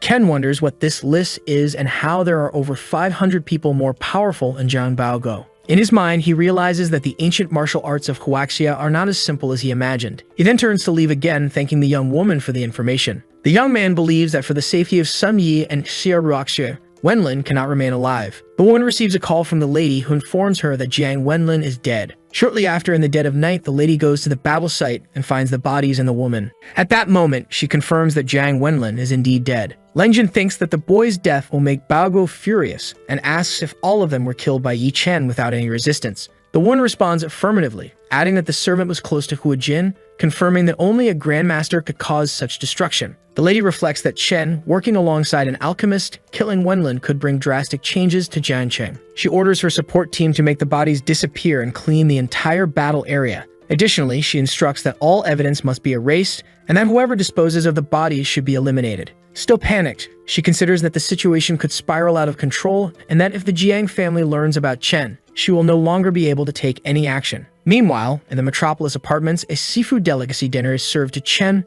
Ruoxu, and Yi. Kexia asks her friend why she isn't eating and if she has no appetite. The other replies that she's just not very hungry. The young man asked Yi Lingshan about the famous Jiang family list, but discovered it's more complicated than he imagined. He thinks that this isn't the main issue yet, and that the ancient martial arts system in Huaxia doesn't make any sense since there's no realm above Grandmaster. Indeed, there's a difference between the strong and the weak among Grandmasters. One cannot determine their true level except by battling strong masters. At that moment, if Chen were to fight Baogo, he would still have no idea what his level was, as there was no level division in the Grandmaster's realm. Sun Yu informs the young man that Xia has a birthday the next day and asks if he prepared a gift. He simply responds that nowadays gifts aren't necessary, and it's easier to send 250 red envelopes. Roos asks if he's sure about sending 250, and he, embarrassed, asks if the correct number is 520. He asks him if their relationship has progressed that far for him to send 520, and the young man corrects himself, saying that sending 502 shouldn't be a problem. At that moment, the young man receives a message, and when he picks up his phone, he sees a text from Zixuan asking him to save her grandfather. On a sunny day in the Zhu family courtyard, Chen arrives and is greeted by several uniformed guards.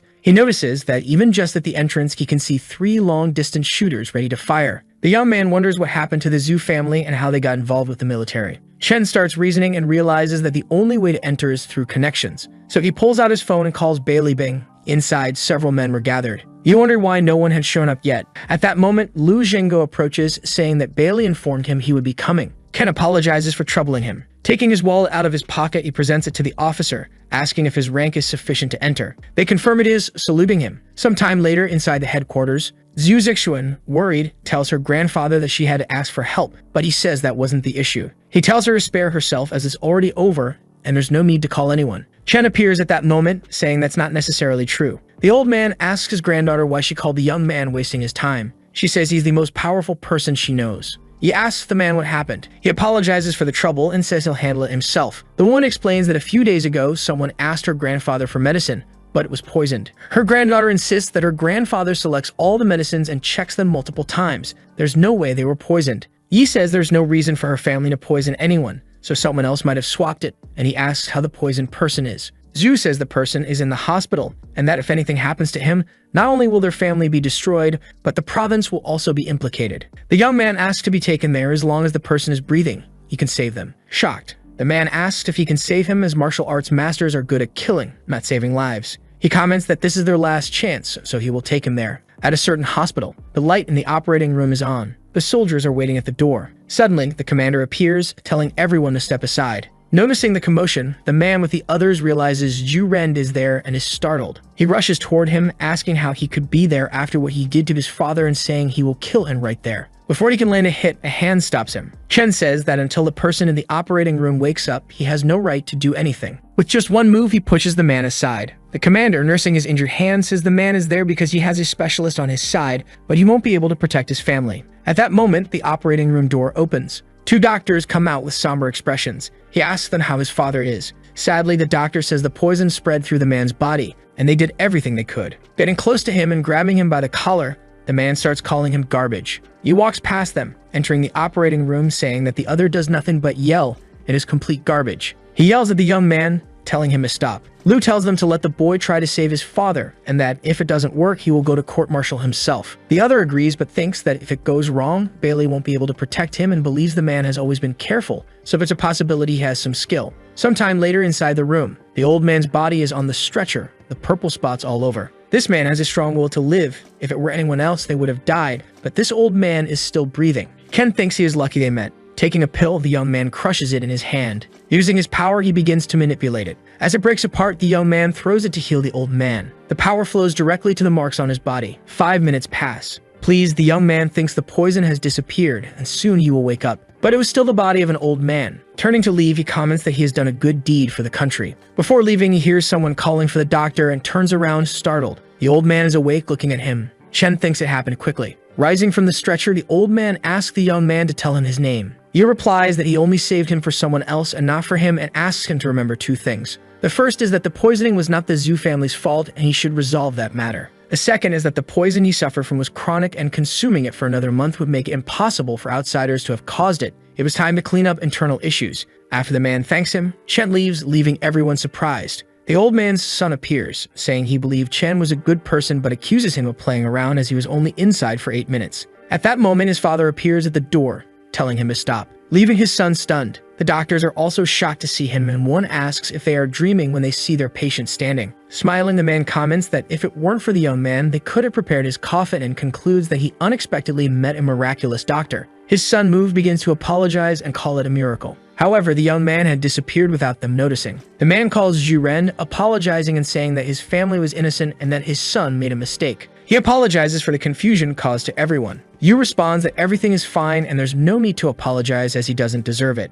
Getting closer to the man, he tries to obtain some information about Yi. The man says Yi is a friend of his family but doesn't like being disturbed. Zhu thinks that's how it is. At the Jiang family home, the patriarch is heading to see the bodies of his son and master. Furious, he asks who dared to kill his son. His other son explains that the investigation is progressing, but all they know is that Wenlin was at an auction and that his tripod was taken by someone else. Shortly after, he was found dead. Babu orders an investigation into everyone who attended that event. He vows to find the killer, even if it means searching the entire city. He wants the killer dead and to see those around him die one by one. That same night, Yichen is walking down the street when his phone rings. Noticing it's Shen Huahua, he asks if something has happened. Shen says the Tianzing group matters have been resolved and asks how they should choose him, adding that by the next day, the news would spread. Smiling, the young man says there's no need to hide his name, let everyone in Jiangcheng know. Ending the call, he says he needs to head back. Sometime later at the villa, A delivery man arrives to hand over the tripod and necklace, asking the other to check them. Ken comments that they are not bad and thinks the object will allow him to make pills with 100 times more efficiency. Nervously, the delivery man approaches him, saying his lady instructed him to warn that the Jiang family is pressuring everyone from the auction and will reach him soon.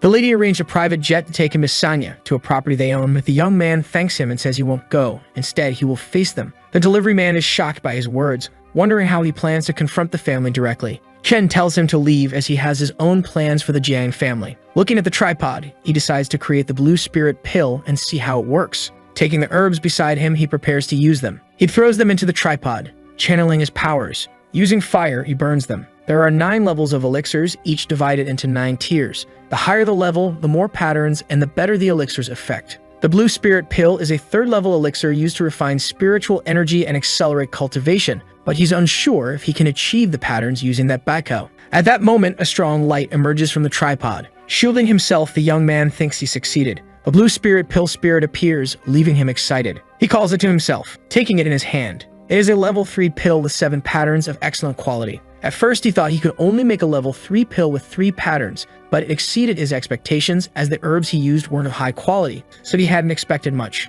It could be because of that tripod. If he's correct, everything happened because the tripod increased the efficiency of the herbs he was using. That's what happened. It seems like he made a good deal. No matter where the tripod is placed, it's still a treasure. This time, he made a profit. Now it's time to practice, so he puts the pill in his mouth. At that moment, an explosion occurs around his body. He tries to understand what's happening. It's time to push further, so he assumes the meditation position. The crystal in his chest appears. Then it rises and hovers above his head. After some time, another explosion occurs. The energy courses through his body. Yet another explosion happens. The 6th level of the Enlightenment realm is achieved. Feeling the energy throughout his body, he notices the effects are good and excited. Talks about making alchemy. It was already morning and the young man was still with a tripod. In one night, he literally crossed 2 minor realms and wonders how a blue spirit pill with 7 patterns could have such an effect. Looking at the crystal above his head, he wonders if that could be the cause. He picks up the stone in his hand. After holding it, it feels different than before, so he decides to go to the reincarnation tombs to take a look around. Ken finds himself once again among the tombs. Liu Yunshin's tomb is surrounded by a blue light. Approaching the tomb, he wonders if he can see something different since his realm improved. Now he feels that he can move the tombstone at any moment and Yunshin would appear. At the same time, he can also feel that Yunshin would only appear once and the tombstone would be destroyed right after. It's a valuable card that should be used as a last resort. Meanwhile, at a certain apartment, Sun Yi screams in surprise as she looks at her phone. Coming out of the shower, Xirus asks what happened, and her friend shows her the phone. On it is a news article stating that the Tianjin group, which had disappeared 5 years ago, has returned. The group was founded by Yi Chen's father but vanished for unknown reasons. Now it's back. The girls continue reading the news until they see that the group's legal representative is the young man. Amazed, the girl asks if it's the same boy they know and if he really started a company. Then she wonders if it's all to confront his mother. At the Chu family building, a meeting is taking place. Chu Ran reads the news, wondering how that could have happened. The man comments that the investigation results have been released and the person registered as the legal entity of the Tianjin group is Yi Chen. On the screen behind him, his photo is displayed.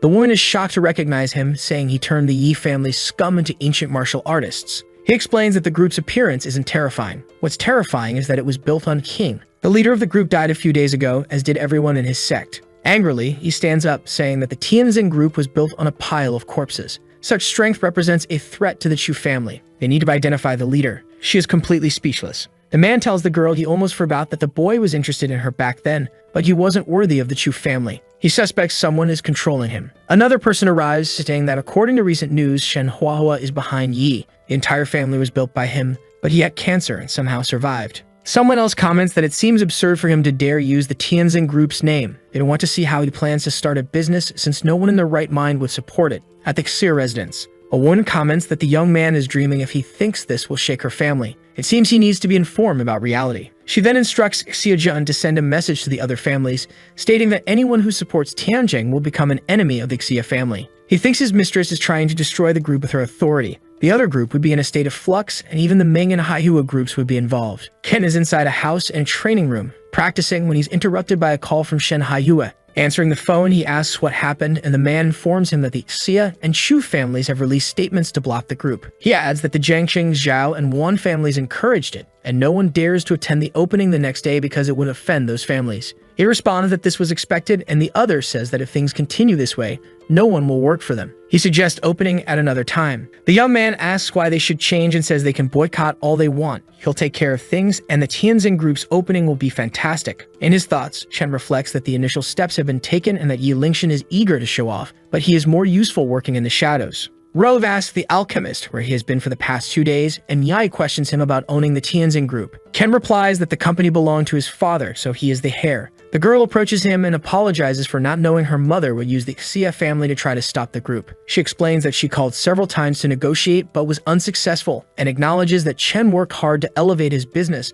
but was hindered by Xia, blaming herself for it. The young man reassures her, saying it wasn't her fault and that if she really feels guilty, she could kiss him on the cheek to make him feel better. She then kisses him, leaving Sun jealous and wondering if they had that kind of relationship. Chen says he feels fine now and tells them not to worry, as everything will be fine the next day. The following day, under a bright sun, at the entrance of the building, Haihua stands at the start of the opening and is unsurprised to find no one there. Feeling dejected, he looks to the skies and says that at least Yi should have shown up so he wouldn't feel like the only embarrassed one. Zhao Yuqing approaches, surprising him. The man starts by saying he knew the other would show up due to their 10-year-long friendship and extends his hand for a handshake, but receives a slap on it instead. Enraged, Haihua tells him not to blame him for not warning him and says helping the Yi family would bring no good. At that moment, Chen appears, greeting both and thanking Shen for his hard work. Even more infuriated, Yuqing asks if Shen has a problem and comments that he's giving too much respect to a loser. Haihua tells him that he came to provide support and sincerely thanks him, but if he's here to insult, he should leave immediately. Yuqing says he tried to persuade his friend not to do this, but he insists on getting involved. He warns that if he doesn't stop, the 3 projects he's working on will be cancelled. The two stand face to face, angry at each other, and Shen says he doesn't care about the money, while his friend declares he will be killed by enemy families. After the argument, Yuqing turns around and leaves. Shen tells Chen that this is the current situation and that none of the people he contacted showed up at the event. He then asks what they should do. Yi says it's alright and that everything will turn out fine. Yuqing approaches a building and upon seeing Mrs. Chu, reports that it's nearly 9 a.m. and no one has shown up at the event. He explains that small or large companies in Jiangcheng wouldn't get involved because doing so could put them at risk of death. The determined woman wonders how the young man will get out of such a dangerous situation. In the Zhao family province, Patriarch Zhao Zhengde is practicing. Meanwhile, 2 other Jiangcheng city officials and his son watch with some apprehension. Approaching them, the patriarch comments that time is running out. His son replies that the Tianjin group has already opened, but no one has shown up, making their intent to boycott evident. Zheng remarks that the group is being boycotted just because big families are in the area and asks what they did wrong. The nervous officials respond that the group has done nothing wrong, so they will find a way to fix the problem. They are surprised by the patriarch's questioning and feel uneasy about the possibility that the Tianjin group might have his support. He asks the two how they plan to resolve this situation while standing still, prompting them to rush out. Fu Liu asks if Chen is really that valuable and points out that supporting that group could damage their relationship with the Xia family. The patriarch asks how he still hasn't learned to judge people correctly. He states that on the day he fought the young man, he confirmed that Chen was a martial arts master. He noticed Chen's martial skills and miraculous healing abilities, wondering how someone with such a humble background could be a genius. The patriarch comments that today is the day to choose sides, and in the future, they might not have the opportunity to make a choice. Placing a hand on his son's shoulder, he says the Xia family may have financial power, but their family has absolute power and will never lose. Fu Liu responds that he understands and that everything is ready to begin. At the opening of the Tianjin group precisely at 9 a.m., the red carpet was empty, except for its founders.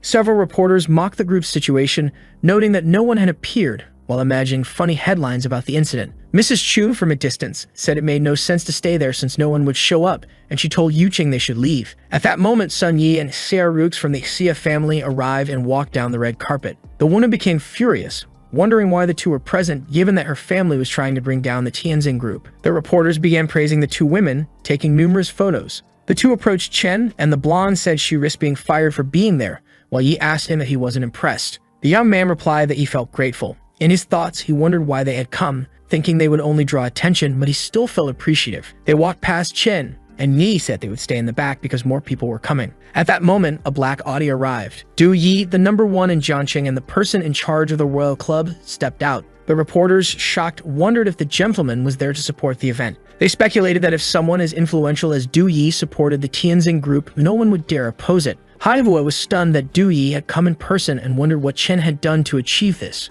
Master Yi approached the young man and congratulated him, saying that the Tianjin group would undoubtedly have great fortune and success in the future. The young man thanked him. Yi commented that the leaders of the 4 Jiangxing clans had to bow and pay their respects when they saw Du Yi, and Roos wondered how Chen managed to invite him. Yuqing asked Chu if they were seeing things correctly, that Du Yi was supporting the Tianjin group, and the woman simply said she didn't know. She began to wonder what the young man had done on the day they were at the royal club. At that moment, 2 luxury cars arrived at the venue. The cars had license plates numbered 01 and 02, leaving the reporters astonished, as those numbers belonged to the number 1 and 2 figures in Jiangxing. The cameramen were equally surprised, questioning if this was really happening, as it seemed impossible. Then the numbers 1 and 2 stepped out of the cars and walked down the red carpet, leaving the surrounding crowd in shock, wondering how the Tianjin group managed to invite them. A military armored vehicle approached the event, and the cameraman said it was the Huaxia military force, which performs combat missions, and wondered what they were doing there. From the vehicle, Lu Zhengo stepped out, leaving everyone questioning the group's origins, as it had enough influence to invite the military force. People began commenting that with so much power gathered, the 4 Jiangxing families would be nothing. Another white luxury car arrived at the venue, prompting everyone to wonder who it might be. Figya stepped out of the car and demanded to know how they dared disobey the family's warning. She then instructed her guards to look for them. Director Sun, exiting the car, contacted his informant to find out who was at the event. The woman asked if he had checked and told him to report back. He responded that present at the event were Du Yi, Lu Zhengo with military support, and also the number 1 and 2 figures of Jiangxing. There were rumors that the person behind Du Yi was the king of Jiangnan, and behind Lu Zhengo was the regional military commander-in-chief, Bai Shan. He added that he wasn't sure if it was the intention of those at the event, but the influence came from those backing them. The woman remarked that King Jiangnan and Bai Shan wouldn't concern themselves with small companies, and that Chen didn't have the qualifications to associate with them. But despite that, he managed to invite Du Yi and Lu Zhengo, proving that the Tianjin group was quite capable, and she had underestimated Chen. She stated that anyone disobeying the Xia family would face consequences, and that since they couldn't touch Yi or Zhengo, they would punish the number 1 and 2 figures of Jiangxing. The man accepted her orders. She then instructed him to prepare some items, as she intended to deliver a gift to the Tianjin group. The reporters wondered why the Xia family was there, and if they were supporting the event or scared by what they had witnessed. The woman approached Chen and said he was young and talented, adding that she had wanted to deliver a vase of flowers to them, but unfortunately, the shop was closed. However, she decides to present another gift and removes the cloth covering the present the director was carrying. The gift is revealed to be a Sankai Tongze. The cameramen are surprised that the Xia family did not back down and comment that it's a taboo to give such a gift at the opening of a business. The girls are irritated by the audacity of the woman to present something believed to bring bad luck to the recipient. Kasia asks Ruoxu if she considers herself part of the Xia family and how she had the courage to side with the foreigner. Frustrated, the woman asks the director why he is there since he never comes to work. She then fires him. Sun Ye angrily appears, stating that she doesn't care who works at the broken Xia family company and that she won't follow their orders. The woman becomes irritated by the girl's words and orders Sun to teach her a lesson. The man charges at the girl with a punch. Shen intervenes, blocking the attack, and warns that he doesn't mind shedding blood if they touch her. Amid the commotion, a distant voice laughs and says the Xia family is indeed very powerful. Zhao Fulu approaches, sarcastically asking if the Xia family thinks they can cover the skies with one hand. Du Yi is surprised by Chen's influence in being able to invite him. Yi asks the young man how he knows Zhao, as he is such an important figure, and Chen replies that they had met before and almost had a fight. Fulu approaches the group congratulating Chen on the opening of the company, and Chen responds that there's no need for such politeness. The opposing man coldly stares at Sun and questions if he was trying to give the young man a Sankai Tongzi, leaving Sun in shock. Then the military man slaps the gift. The director cannot withstand the force, and the object falls to the ground, shattering completely. The woman flies into a rage and demands to know how the military man dares to touch a gift from the Xia family and whether he acted on his own or on behalf of the Zhou family. Another distant voice calmly asks if Fulu does not represent the Zhao family, approaching the group. An elderly man steps forward and asks if it is necessary for him to take charge of the situation. She is shocked and wonders how he is there. Zhao reveals that Chen is his friend and that if the Xia family does anything against him, the Zhao family will take action, unless her husband has the courage to make enemies of them. In despair, the woman thinks that she doesn't care about the Jiangxing Municipal Committee, Du Yi, or Zhengo, but she cannot do anything against the Zhou family. The Xia family is a business-focused group and cannot compete on any level with the Zhao family, which wields immense power. The leader acknowledges her disadvantageous position and lets out a sound of disapproval. She orders Director Sun to follow her and both leave the scene. Chen thanks Zhao for the elder's generous act, and Zhao responds that it was Chen who brought him back to life, so he has much to be grateful for. Mrs. Chu feels embarrassed as she leaves the scene, thinking that the honored Xia family was defeated by Chen, and that Zhou now fully supports him. She concludes that because of these factors, the Chu family is no longer in a position to interfere with Chen. Yuqing runs toward Chu, begging her not to leave and asking her what he should do. She completely rejects him, kicking him away. The man feels crushed by Chu's dismissal. Determined, he decides there's still hope and quickly gets back on his feet. Yuqing runs toward Haihua, apologizing for everything he did earlier and saying he's willing to share anything Haihua wants to know. Desperate, the man clings to his friend, begging for forgiveness, claiming he treated him like a brother, but had to act as he did because of Chu, who caused all the problems. Haihua kicks him, calling him a villain and questioning how he dares call him a brother. The onlookers begin to laugh at the iconic scene. The man runs off, crying. Smiling, Chen approaches Shen, telling him he did a great job. He then shouts for the celebration to begin. Fireworks light up the sky. Outside, reporters comment on how it's a historic moment with big names present and that the photos will sell for a good price. At that moment, someone began making their way through the crowd. Several uniformed men appeared, claiming to be from national security, stating they had orders to inspect the equipment at the international airport. Some people asked if a movie was being filmed there, while another commented that if it weren't for those clothes, they would look tacky. They were looking at 3 men, the group Chen Yuan Lai. An older man appeared to greet them. He said they had finally arrived and that his father had prepared a dinner for him. Startled, he wondered how much the other had progressed in his training on Wei Mountain, as his aura was intimidating. When Chen Yuan Lai was the family leader, they were number 1, but after he left to train, the position went to the Chu family. If they hadn't been destroyed, he wouldn't have returned. Now he was back, full of anger. Jiang Sheng would surely experience a bloodbath. At the hotel, the man invited him for a toast. Jirudong commented that for many years he had only served him. However, the only thing the man asked was what had happened with the investigation into the person who killed his descendant. Jirudong replied that his family was still looking into it. But for some reason, all the information about the day his family died had been erased, making it clear that whoever was responsible had strong backing. The man grew angry, flipped the table, and shouted that he didn't want to hear such nonsense. Desperate, the servant said that although the information was erased, he had managed to find some leads and identified a prime suspect. Showing a photo of Yi Chen, he said that while Yi was a suspect, there wasn't much conclusive evidence. Yuan Li commented that Yi was too young to have killed the martial arts specialist and asked if there was a family backing him. Crumpling the photo and tearing it to pieces, he said that guilty or not, even as a suspect, Yi deserved to die. At the Tianjin Group Tower, in a meeting room, everyone was seated as the leader asked for their thoughts on the group's development. Rux asked how they would develop products without having one, and Shen said that was his biggest concern. Ken suggested investing in interconnected networks, but he noted that alone wouldn't allow them to surpass the Xia group in half a year. Unconcerned, Chen remarked that they didn't need that or even to discuss investments. They were an industry and needed to become a truly profitable one. Placing a paper on the table, he revealed a new formula for a treatment that would make any woman look 5 years younger. The second formula was for a blood-clotting pill that could extend an elderly person's life by up to 3 years. The men were astonished by the formulas, as they seemed like magic, and no such medicines existed in the world. Shen swore to the truth of the young man's claims, stating that he had done the impossible to save his life. One of them remarked that if it were true, the Tianjin group would have the best product in the world,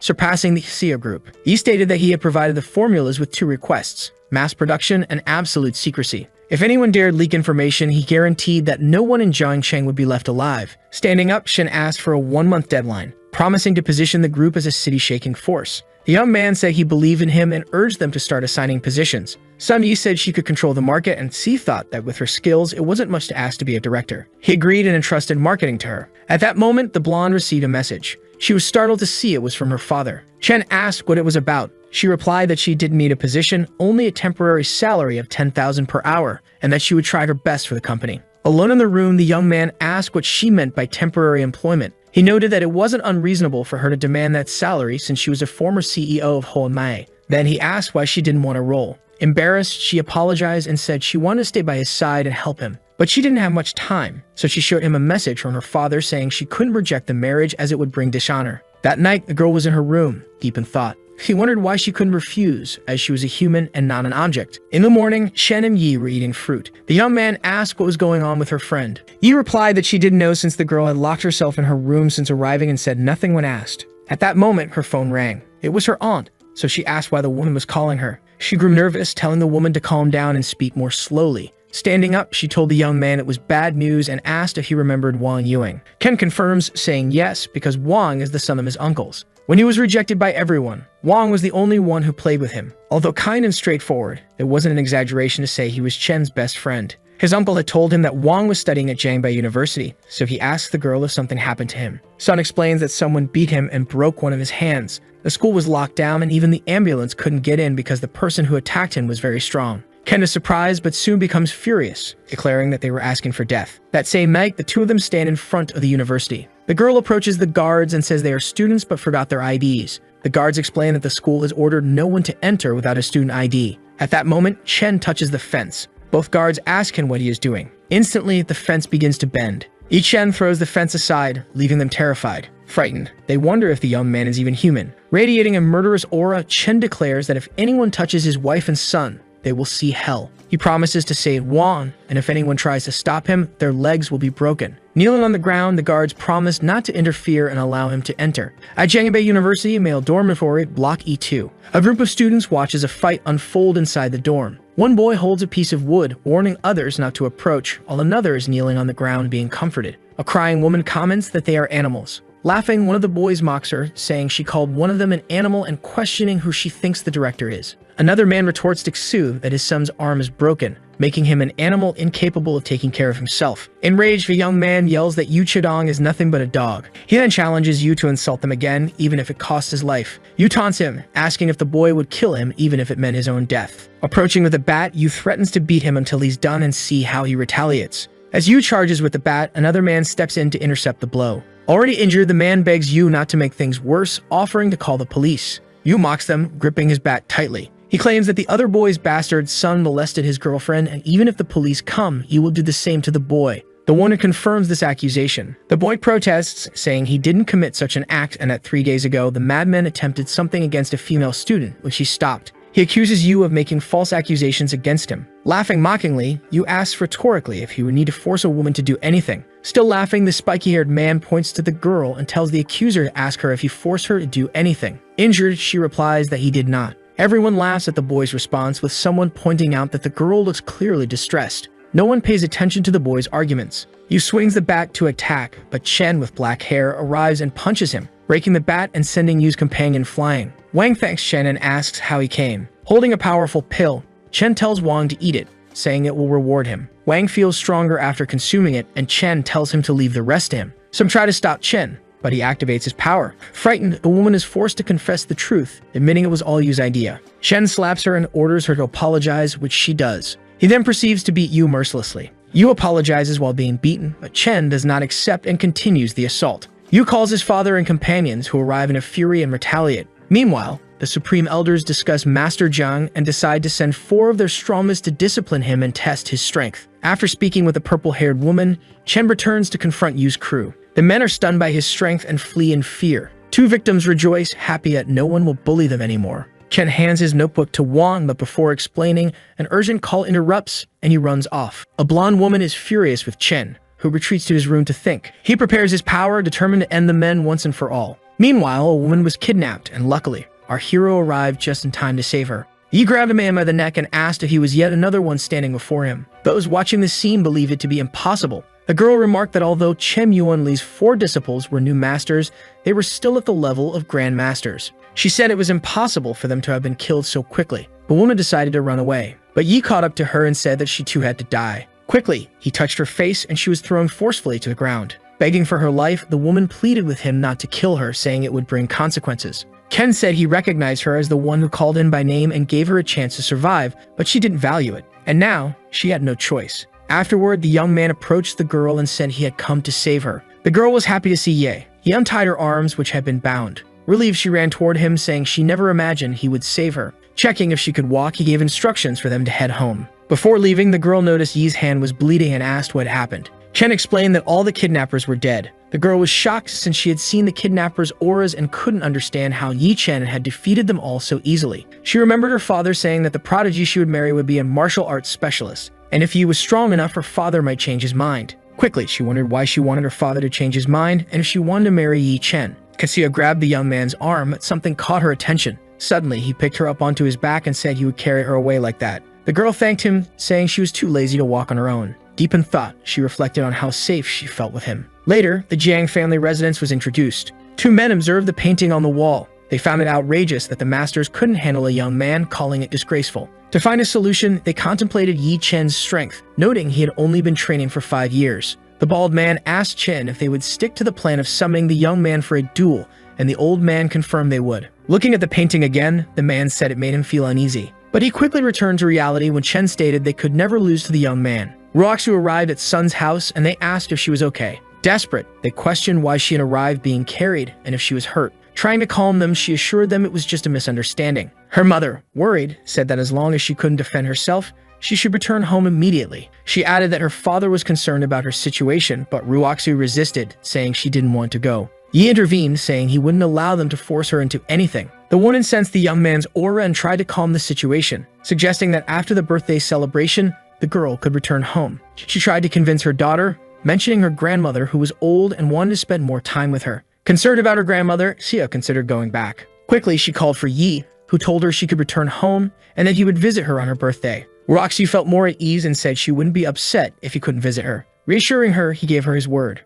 Looking back, the boy warns that he will leave immediately if the man does not agree, giving him only 5 seconds to think. Afraid of losing the opportunity, the man quickly ends up accepting the proposal. Before leaving, he asks the man to inform King that she will look for the boy tomorrow to collect the pills. The man is left very confused because he cannot understand how this boy, who seemed calculative, is giving away pills for free. At that moment, Rue enters the room calling for the officer. He informs that he will certainly accept the challenge, so the man comments that he will ask for the superior's opinion and approve the documents. Then the officer considers the possibility that Chen and Zhang might want to kill him, so they can use the documents to save his life. Already at night in Yi Chen's bungalow, confident, the boy states that the herb cauldron is fantastic because with it he can easily cultivate 200 medicinal pills. Suddenly, his phone starts vibrating. It is Sun Yi, who asks where the boy was and also why he has not returned yet, as it is very late. Replying, the kid says that Hushu followed her mother back home, so he decided to buy a nearby bungalow. In shock, the girl questions how he can afford that. Then he explains that the door is not locked and that she can come over. Suspicious, she warns that she will see with her own eyes if this is really true. 10 minutes pass and she approaches the protagonist's bungalow. Entering the place, she apologizes for disturbing the possible owner and comments that she's a friend of Sun Ye. However, at that moment, the hero is training his skills. Confused, Sun questions whether she saw wrong and if this is really possible in reality. Suddenly, the protagonist demonstrates his skills by placing several falling balls straight into the bag. Smiling, he explains that it was not bad at all, and that he managed to finish in time with that speed. The red-haired girl calls for Yi and asks if this is really his house. Holding the girl's hand, he explains that if she wants, it can also be her house. Nervous, she realizes that this is a very luxurious house with top-quality furniture. Impressed with everything she is seeing, she says that this is a dream house. Without thinking twice, she jumps straight onto the bed, laughing, saying that it is very comfortable and that she does not want to get up now. Getting straight to the point, the boy says that if she liked the house, he can give it to her as a gift and will arrange for the property transfer tomorrow. Completely embarrassed, the girl asks what kind of joke he is playing and questions why he is doing this.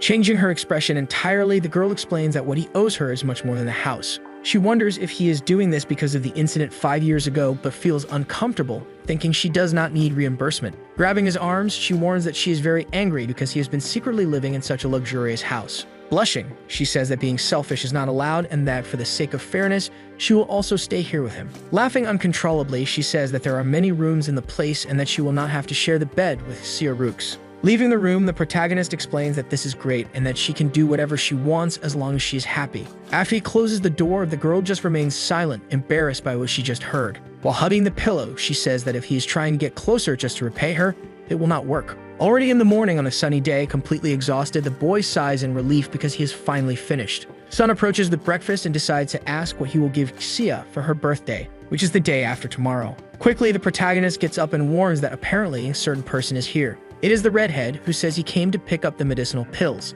At that moment, the kid hands over the bag and the redhead says that he is very polite but that he already had breakfast at the base. Irritated, Yi says that these are the 200 medicinal pills he promised and asks if everything is within the agreement or not. The man questions how he could put such precious pills in a plastic bag and asks what will happen if they get contaminated. At that moment, the redhead asks his employee to take them to the container, but the man explains that the container is full. Annoyed, the redhead orders him to throw it away because they can collect it again and questions who will cultivate more medicinal pills. The hero explains that the pills are not fragile and that if there is any problem when storing them in the plastic bag, he will provide new ones later. At that moment, the redhead informs that the officer told him that they will definitely help tomorrow when needed regarding Chen and Zhang. Smiling, the hero simply thanks them for the help. Sometime later at Jiang City's pavilion, a man named Yuan Jingfu appears, a master ranked in the top 400 of the national ranking. The guy next to him feels immense fear and thinks that even with many years, he will never compare to him. Over the past 10 years, Yuan has been active in Jian District, also serving as the vice president of the district's martial arts association.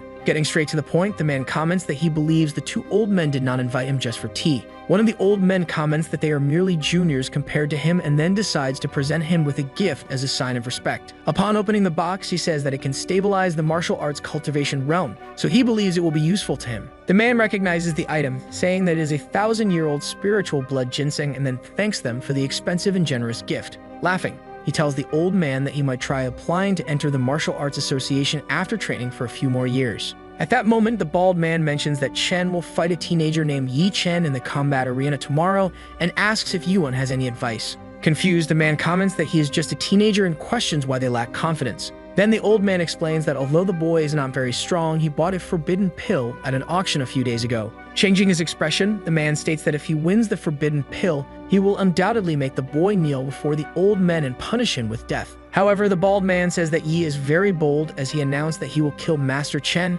and that even Yuan would lose. But the master tells them to stop exaggerating and asks if one of them has a personal issue with the boy. The bald man says that the assassin is ruthless and merciless, while the other says that the brat exterminated his descendants. Upon hearing all this, Yuan says that the boy is a plague in the world of ancient martial arts, and that tomorrow he will take care of him. Showing immense gratitude, both old men thank him. However, the bald man says that there is one more thing that needs to be said. Suddenly, someone starts clapping in the hall. The red-haired girl arrives with her friends and says that it is a pleasure to meet Master Yuan. The bald man explains that they are 3 pure university students who have admired Master Yuan for a long time and also want to learn from him. With a very suspicious look, the man starts laughing, saying that today's university students should be educated as they were last year. Sometime later, already on the second day, the protagonist is in a kind of meditation. Suddenly, he opens his eyes, exuding a great amount of energy. Sensing he understands that the spiritual energy in this area is very calm and less dense compared to that other place. However, his cultivation speed is much faster.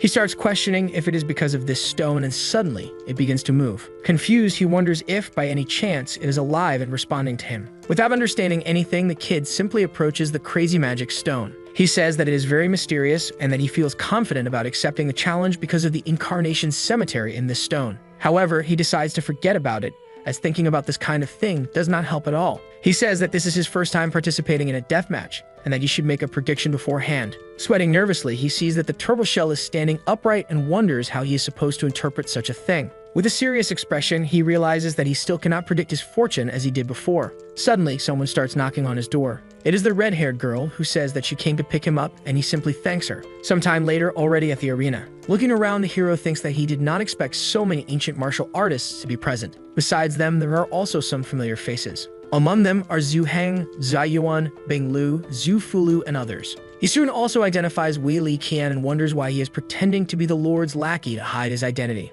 The man thinks that if his master's life is threatened, he will save him no matter what. Meanwhile, one of the boys points backward, announcing that the 3 judges are arriving. These are the legendary Master Yuan, Master Wang, and also Master Shang Ming. Introducing himself, the man says his name is Yuan, and he is one of the battle judges, promising to be fair and maintain order in the place. The one comments that Yuan is the strongest among them, having once been in the top 400 of the Grandmaster ranking. With a determined look, the protagonist understands that the old man is very strong and dangerous, besides being in a higher stage than him. Soon, the boy concludes that apparently he underestimated the ancient martial arts of China and that this man is indeed worthy of being a specialist. In the arena, Zhu Zixuan comments to the protagonist about how Master Yuan is a strong and influential person. Besides being the vice president of the Jiangnan District Martial Arts Association, no one dares to offend him. Yi Chen shows no concern for the information, and the young woman scolds him, warning that he also needs to pay attention to Wu Xiangming, because if he manages to establish a good relationship with the man, not even Chen Yuanli would dare to touch him.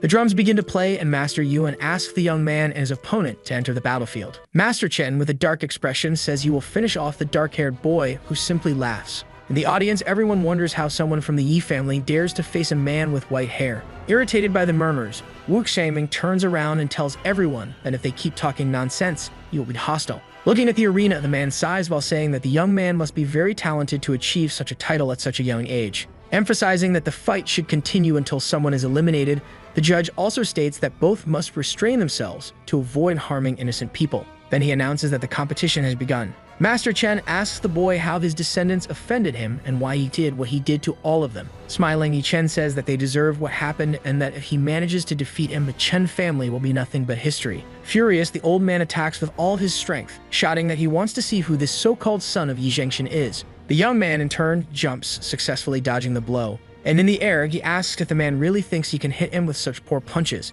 In response, the master unleashes the 10 dominant fists combo attack, but the boy dodges all of them as if he were playing, while saying that the dominant fists are more like stupid fists. In the stands, the surprised spectators comment on how the old man should have been able to injure the young man with that attack. Running, the master challenges the boy to stop dodging and fight like a man. Smiling, he says he only did that to see how much of a piece of trash the grandfather of the Chen family was. The old man's eyes turn red as he states that the young man is digging his own grave with that attitude. Both attack each other brutally head-on, and Yi Chen continues mocking, saying that he expected more from his opponent. With a single blow, the old man falls to the ground like a sack of potatoes. Master Yuan questions how that could happen. Meanwhile, the boy's allies begin to smile proudly. Looking at his opponent on the ground, the young man once again highlights how weak he is, then saying that his family deserved to be annihilated. Standing up, the old man says he did not want to take a more drastic measure, but the boy left him no choice. And without caring about the price to be paid, he unleashes all his power. A spectator thinks to himself about how the old man's aura is a precious treasure. Meanwhile, Yi Chen realizes that this is the martial arts ability of a high-grade cultivator. It is explained that when someone dares to use such an ability, their internal organs are severely damaged.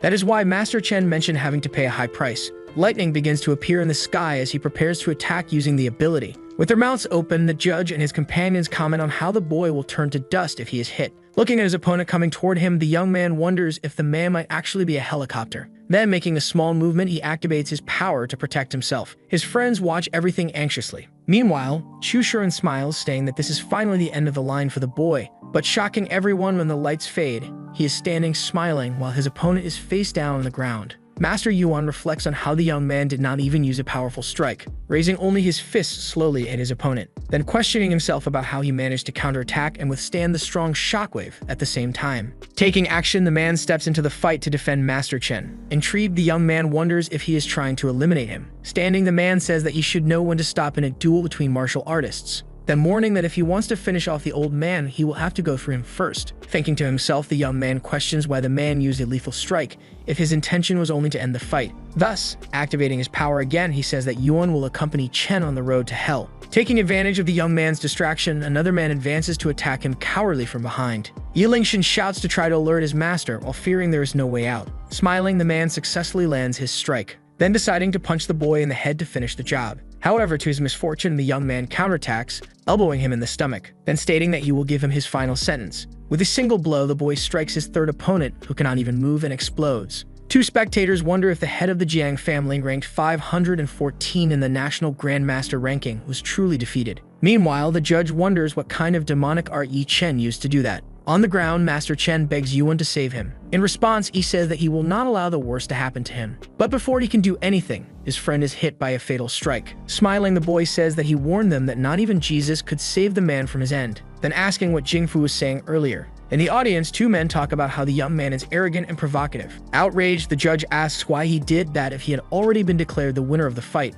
Replying, he says that the man not only stopped the fight but also orchestrated an attack against him, having no moral ground to question him. Furious, Master Yuan questions how he dares to disrespect him like that. The young man then responds that he will wipe out the man's lineage, calling him an old dog. Still provoking, the boy says that if he is not afraid, he can come and fight him. Zhu Zixuan, in his thoughts, wonders if his friend has a death wish for saying such a thing, while two other men think the same. After all, offending Yuan is like offending the entire Jiangnan District Martial Arts Association. Extending his hand, the master prepares to attack. Observing, Yi Chen notices that he concentrated all his energy into his palm to create a sword aura, then deciding to test whether the man is as strong as he seems. However, stopping the fight, Wu Xiangming steps between the two, questioning how Yuan dares to use his full power against a mere teenager. In response, he says that the boy injured innocent people and was disrespectful to the judges. Recalling the rules, the man says that those who entered the arena knew the risk they were taking, then shouting that, as a judge, it is actually him who is breaking the rules there. Furious, Jingfu says that if he continues protecting Yi Chen, he will speak directly with the president.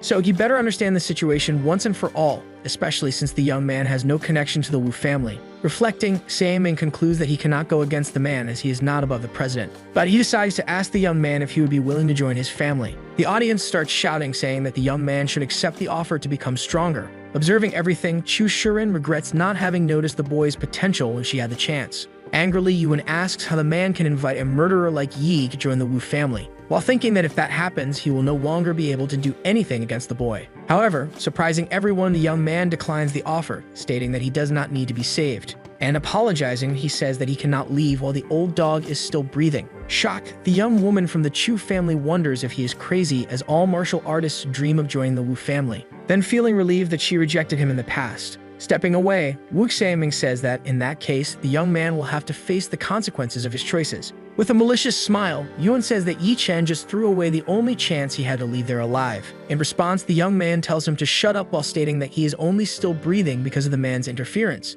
The young man's allies find his attitude reckless and wonder what to do. Attacking, the master says that he will eliminate the boy in just 3 moves. Apathetic, he realizes that the man has concentrated all his strength into his index finger, and dodging the strike, he decides to see what a grandmaster ranked in the top 400 is capable of. Observing the wind blade strike, the man from the Wu family thinks that it can cut through anything, making it a powerful ability. But Yi Chen dodged all the lightning in the air, which is very surprising. Placing his feet back on the ground, the boy tells his opponent that all of that effort is useless if he cannot hit him, then counterattacks with full force. Smiling as he attacks again, Yuan says that the young man is indeed talented. However, a bird will always be caught in a net, no matter how high it flies. The young man, trapped in energy threads, realizes that they are weaker than the blade, making it easier to escape. But he is caught off guard by the flying dragon strike, which hits him directly. His opponent watches him on the ground, wondering how he is still standing. Worried, the blonde man says that although the boy withstood the blow, he has certainly suffered severe injuries. Meanwhile, Yi Chen concludes that although he can use cultivator abilities, defending against attacks from a Kaidong realm specialist is still difficult. So he decides to use his magic stone. Foreseeing the danger, Yuan rushes to attack again before things turn drastically against him. Being teleported, the boy ends up in the reincarnation cemetery, feeling confused as he did not know this was possible. Looking at one of the tombstones, he realizes it belongs to Lu Yunshin from the demonic Fist sect. Emerging through a mist, Lu asks how he can be the owner of the cemetery with such a low cultivation realm. Excited, the boy thinks about how strong the entity is and wonders if he might be an ancient specialist. Understanding the situation, Lu says he thought the young man could summon the 100 specialists, but that is not the case, which means that among all those present, he is the weakest. Not understanding anything, Yi Chen asks what the monster is talking about. In response, Lu says that since he possesses the Tomb of Reincarnation, he will be able to pass on his teachings, but not in a short period of time. So the young man must learn as much as he can from that moment on. Back in the arena, Yi Chen appears to be possessed, and with just 2 fingers, he stops his opponent's attack. Yuan is shocked that his power was halted in such a ridiculous way, then falls face first to the ground. Looking at the young man, he asks what he did. Replying, the young man says he simply used the man's own methods against him, reversing the energy flow in his body. And raising his fist, he states that he will finally put an end to this joke. Crying, Yuan asks how someone can control internal energy with such skill, while the spectators question what kind of monster the young man is. On the ground, the master says that the difference between them is like sand and mountains, but his wish is not to end like this. Thus, completely surrendering, the man apologizes, saying that if the boy spares him, he will become his servant. But Yi does not listen and brutally attacks him with his energy fist, while saying that the man would not even be worthy of serving him. With their mouths open, all those watching question how a teenager can be so powerful. Meanwhile, a man tells his father that he feels this is not the real Yi Chen. Lingshan says that although he's unsure how his master did that, his stage will be all of China, which is something historic. Master Wu, speaking with another man, reveals that he fears the young man is not an ancient martial artist, but rather a great cultivator. The man beside him then asks if that is possible, and if the legendary cultivators, who can destroy everything, truly exist.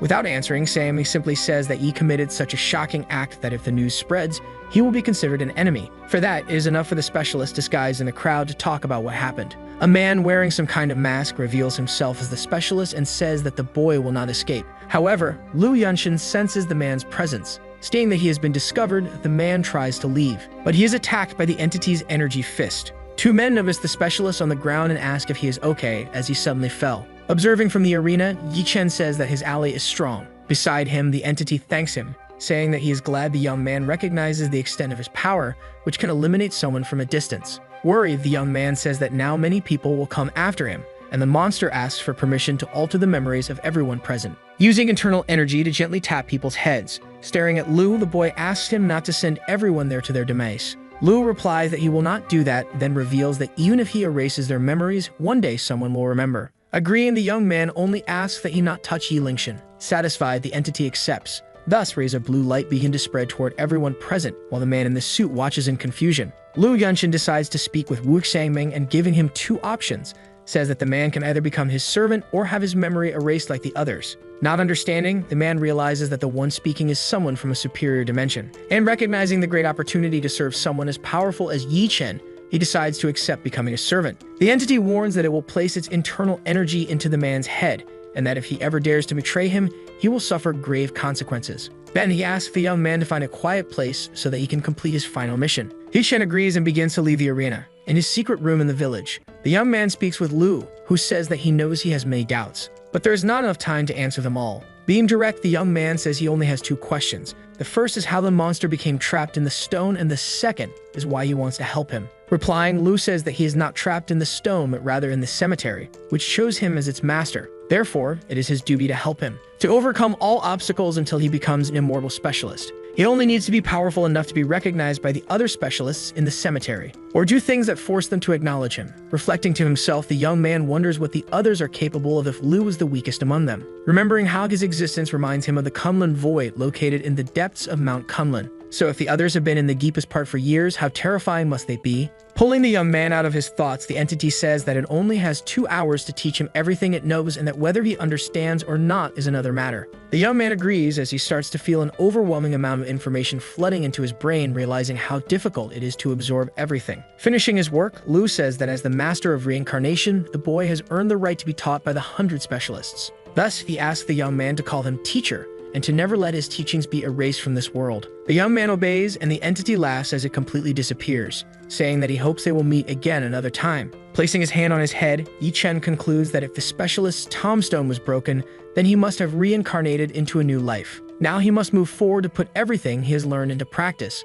Using his power, he unlocks the new layer of the Yuan realm, deciding to cross it all at once. Outside, the ground starts trembling and people wonder if it is an earthquake. Smiling, the young man reveals that he thought you would not be able to reach the Kaidong realm, concluding that in this way, if Jingfu appears again, he will be able to eliminate him without needing help. And the most important thing is that now he can resonate with another tombstone in the reincarnation cemetery, only needing to become stronger to activate it. His phone rings, and on the other end of the line, Sun Yi asks where he is. The young man says he is at home, and the girl asks, furious, if he did not feel an earthquake happening. Hearing that everything is fine, the young woman asks him to go to Rook's house to celebrate her birthday. Realizing that he forgot about the commitment, Yi Chen says he is on his way. At home, the red-haired man tells his boss about what happened in the arena, leaving him shocked. Intrigued, the scar-faced man says that everything is true and that Yuan Jingfu was eliminated in a very strange way. Curious, the goateed man asks if he does not remember the details of what really happened. Replying, the man says that he simply cannot recall, no matter how hard he tries. Realizing everything, the man says that he has undergone a memory wipe, then asks if there was anyone in the arena with a supernatural ability,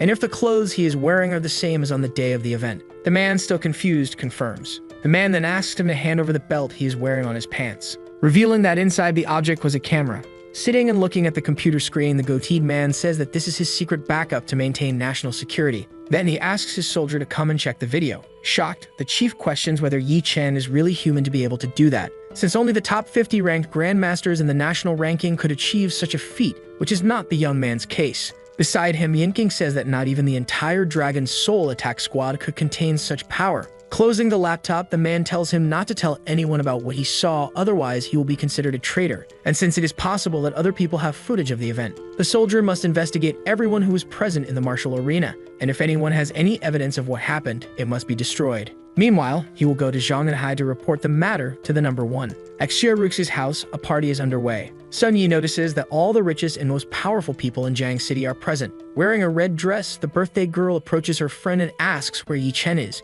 The young woman says he is on his way. Another blonde woman announces that another important guest has arrived and needs to be welcomed immediately. Grabbing Xia's arm, she says that the young woman's fiance's family has sent a grandmaster to attend the party. His name is Qin Yuanqing, and he has ranked him on the top 600 in the national grandmaster ranking. Both thank the man for his presence, and he says he is there to represent the young master Qin, who invited her for a visit another time. Smiling, the birthday girl thanks him but says she has been busy, so the visit will have to wait. With their mouths open, the guests wonder how the young woman dares to refuse a request from the Qin family. Trying to smooth over the situation, the birthday girl's mother says that her daughter was just joking. The man then says that his master does not like being rejected and that if it happens, bad things will follow. In the background, someone starts laughing. Wu Shaming approaches and asks if the man is not being too harsh, leaving Xiaorux in complete shock. Smiling, the man says that of course the Wu family would be present to celebrate Miss Shi's life. Watching from a distance, 3 men in suits wonder why someone from that family would support the young woman. Happy, the blonde girl thanks him for the congratulations. Irritated, Qin Yuanqing asks what all this is for when they know that the young woman will soon become part of the Qin family. In response, the other man says that Qin is not a fortune teller to predict the future, leaving him furious. Narrowing his eyes, Xiaoming thinks to himself that when Yi Chen discovers what that family is doing, it will all be annihilated. Then he shouts that he is strong enough to represent the Wu family, while the other man is nothing more than a guard dog. Enraged, the Qin family's master begins to release Kai. But when he attacks, his opponent quickly dodges and appears behind him. The birthday girl's mother appears and asks about the result of young Chen's fight. Her daughter is surprised because she knew nothing about it, and the woman says that the boy should know his place and not act like an idiot. Worried, the young woman asks if Yi Chen is still alive. Suddenly, he enters through the door, saying that she is too much for cursing him right on her birthday. Completely shocked, the young woman's mother wonders how the boy is still breathing. Kneeling, Wu Xiaoming greets the young man in his suit, while the other guests wonder why the man is bowing before a weak teenager. Meanwhile, the blonde girl is happy with what she sees, as she always believed the young man had potential. The Qin family's master notices how the girl looks at the boy differently and feels outraged. Yi Chen asks the blonde man to stand up and stop drawing attention to him. The man obeys. Approaching Roots, he apologizes for being late, but she says she will only forgive him if he gives her a good present. Pointing to his suit pocket, the young man says that nothing is more precious than what he keeps there. Interrupting the conversation, the young woman's mother says it is time for her to go on stage. With a microphone, the woman thanks everyone for attending, especially the Qin family. Observing an elderly woman beside Xia and her mother, he concludes that she must be the family's grandmother. Sunny asks where he was, and he replies that he was handling a small problem. The gift ceremony begins, and a man steps onto the stage. Smiling, he says that he spent 50 million to buy the Jade Emperor and spent 2 months carving a jade statue of Guanyin. The guests laugh, stating that the last thing the Xia family cares about is money. Worried, the purple-haired young woman wonders what she will do with her gift, which is worse than the statue. Her friend reassures her, saying that the birthday girl cares more about the intention behind the gift than the gift itself. Encouraged, she gathers the courage to be the next to present her gift. Roxy tells Sun that she is her best friend and that she will not forgive her if she deceives her, to which the young woman replies that there is no need to worry. The purple-haired young woman hands a box to her friend, who is surprised by the gift. She explains that it is a model of the house they live in, made by her, and the model even includes 2 girls in the living room. Impressed, the blonde says that the gift is very detailed and that she really likes it. Happy, she asks how Sun can be so sweet and says that she loves her. Observing the scene, a young man says that the bond between the two is touching. He then says that he will be the next to present his gift, but he warns that he arrived at the event in a hurry and therefore did not have much time to prepare. Then the young man hands a jade pendant to Miss Xia and wishes for all her dreams to come true. Observing it, the young woman realizes that it is not an ordinary pendant but one that bears the Wu family's emblem. She knows that possessing the mark of this family is equivalent to having their protection, and its value is immeasurable. Nervously, the young woman says that she cannot accept the gift, but the man insists. The young man states that compared to her relationship with Yi, the gift means nothing. After handing over the necklace, he says that he hopes to be invited to their wedding soon, and that he will prepare an even better gift. Hearing the word wedding, the blonde becomes a little nervous. The other guests cannot believe that Wu supports Roxy and Yi's relationship, considering that the young woman's family wants her engaged to Hin. Irritated, one of the men approaches and tells the young man to know his place.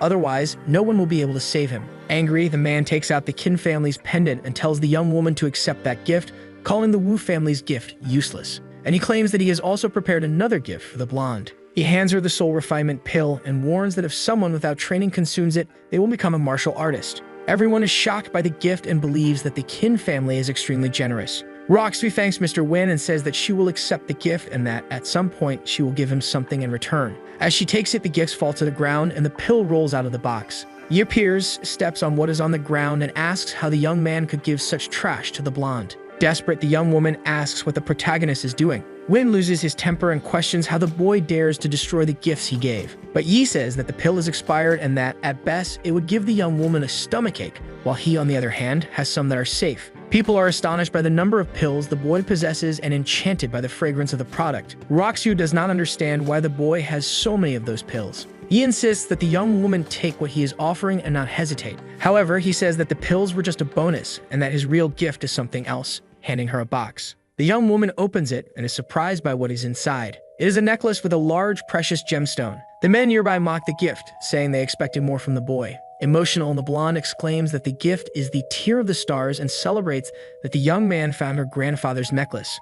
She shows it to her grandmother, who confirms that it is the necklace crafted by her husband before he died. With the confirmation, Roxy bursts into tears. He asks if she liked the recovered gift. The blonde young woman says that she loved it, and that it was the best gift of her life. Grateful, she kisses the protagonist on the cheek, leaving him surprised. Shocked, the other young men cannot believe what they just witnessed. They question how she could kiss someone else in public, considering that she is engaged to Mr. Kin, and claim that this is betrayal. Still very happy, the young woman thanks her friend for the necklace. Out of control, her suitor, who is present, questions if she knows what she just did. He calls her shameless and warns that he will teach her a lesson. But before he can slap the woman, he is stopped by Yi, who punches his arm. The protagonist says that the man has crossed the line. After insulting the young man, calling him a brat, he receives a strong slap across the face. The force of the blow is so great that he is sent flying. Irritated, he calls the boy a bastard and says he is from the Kin family. He tries to get up to continue the argument, but once again, he is struck with great force. Mocking, Yi asks what is so special about the man's family,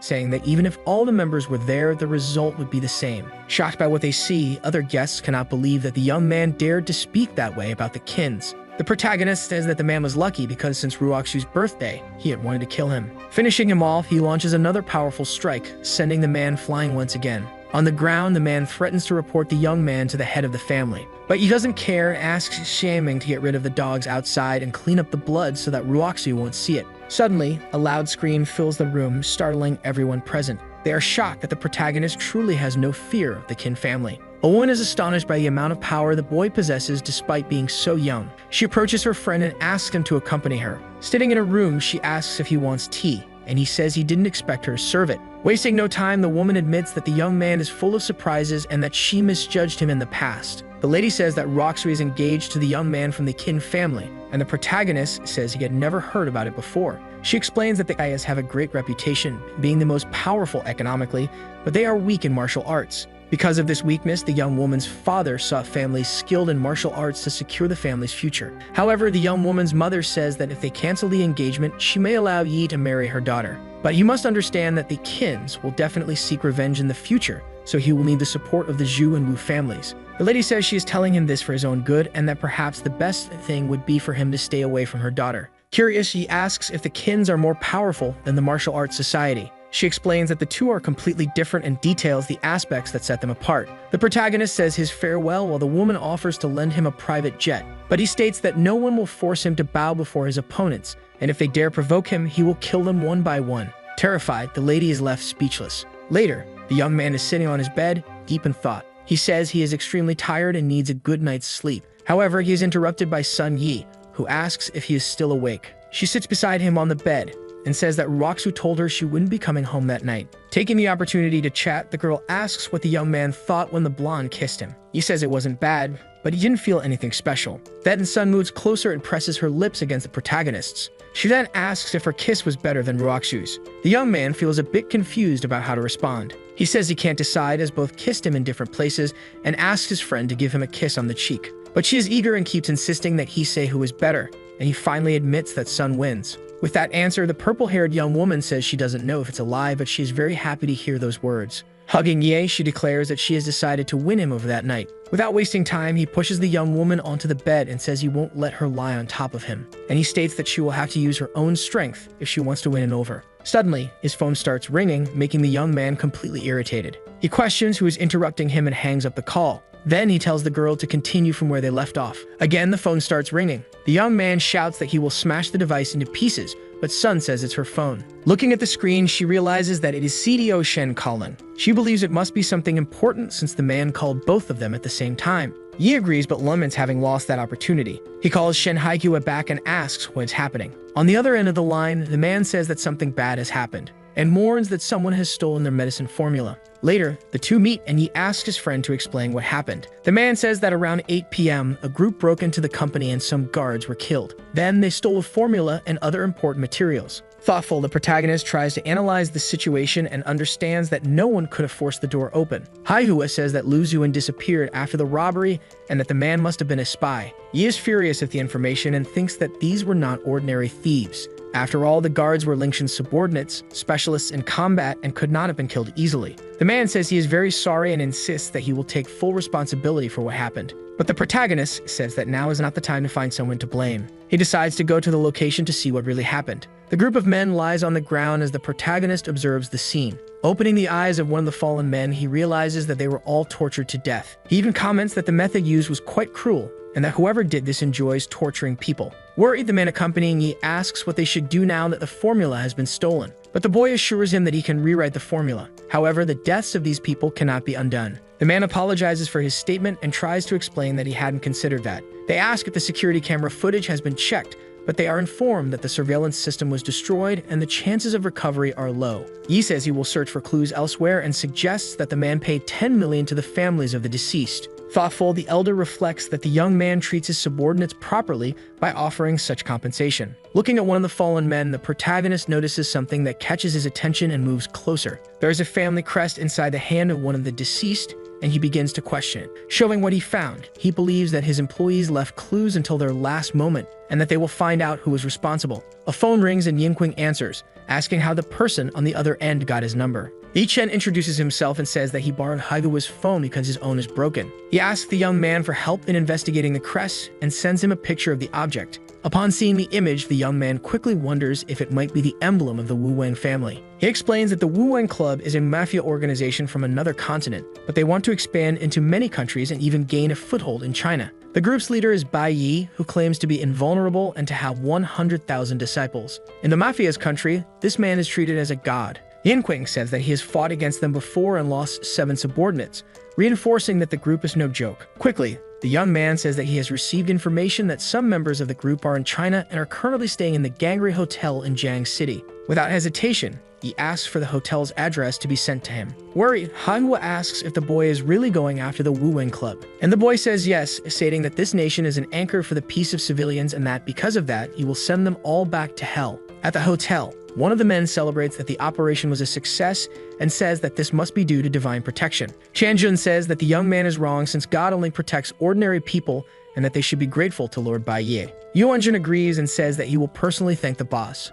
Another man approaches and asks if he did not contribute to the operation and what happened to the promise that was made. Laughing, the smoking man tells Lu Zhuan not to worry, saying that they treat the country's loyal slaves with great generosity, and asks if he doesn't want Japanese citizenship and $30 million, promising to gift him all that later. Growing impatient, the man asks if he can access the money immediately to escape since he has betrayed the Tianjin company. Irritated, Yuanjun asks if the young man is trying to tell him what to do. Shouting, he questions who the man thinks he is and whether he really believes they would lie about the promised rewards. Pushing Lu, the young man asks what he will do if he does not receive the money and says that he should feel honored to help their nation. The man being assaulted thinks that he should never have trusted the 2 Japanese men and that now, having betrayed his country, his life is ruined. Qianjun approaches, laughing, and questions how the man dares to hold a grudge against the group, saying that they should not keep a disloyal dog alive. After giving orders to kill Zhuan, the man begs for his life, asking the group to wait. He screams that he did nothing wrong and continues pleading for them to spare his life and not kill him. But Yuanjun says that he is just a pathetic Chinese who deserves to die. However, the action is interrupted by Yi, who appears at the window, saying that they should not drag China into this situation.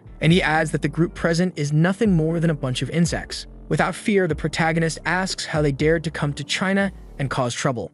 Everyone is surprised by the boy's presence. Yuanjun points out that they are on the 18th floor and cannot understand how the young man climbed up to the window. Begging, Zhuan pleads for Yi to save him quickly. Even more irritated, Yuanjun asks if the protagonist is Chinese. Then he gives orders to kill him and bring his body to him. The group's security guards charge at the boy, wielding swords and sharp weapons. But Yi calls them all idiots while giving a slight smile. Before they can strike him, he makes a huge leap and moves to the other side of the room, questioning who the leader is. Shocked by what just happened, Yuanjun asks how the boy moved so quickly behind him. However, the young man tells him to forget all that because in the end, they will all die anyway. Mocking, he calls the man fat and says that he is just acting tough. With a punch, he knocks out all of the big man's teeth. It falls to the ground, groaning in pain after taking the blow. Qianjun warns everyone to be careful, alerting them that the protagonist is an ancient martial artist. But the entire group tries to attack him with swords and sharp objects. Before they can strike, the young man grabs Yuanjun by the arm and throws him toward the others. The blonde man is startled, having just witnessed the boy lift the giant, who weighs 300 kilograms,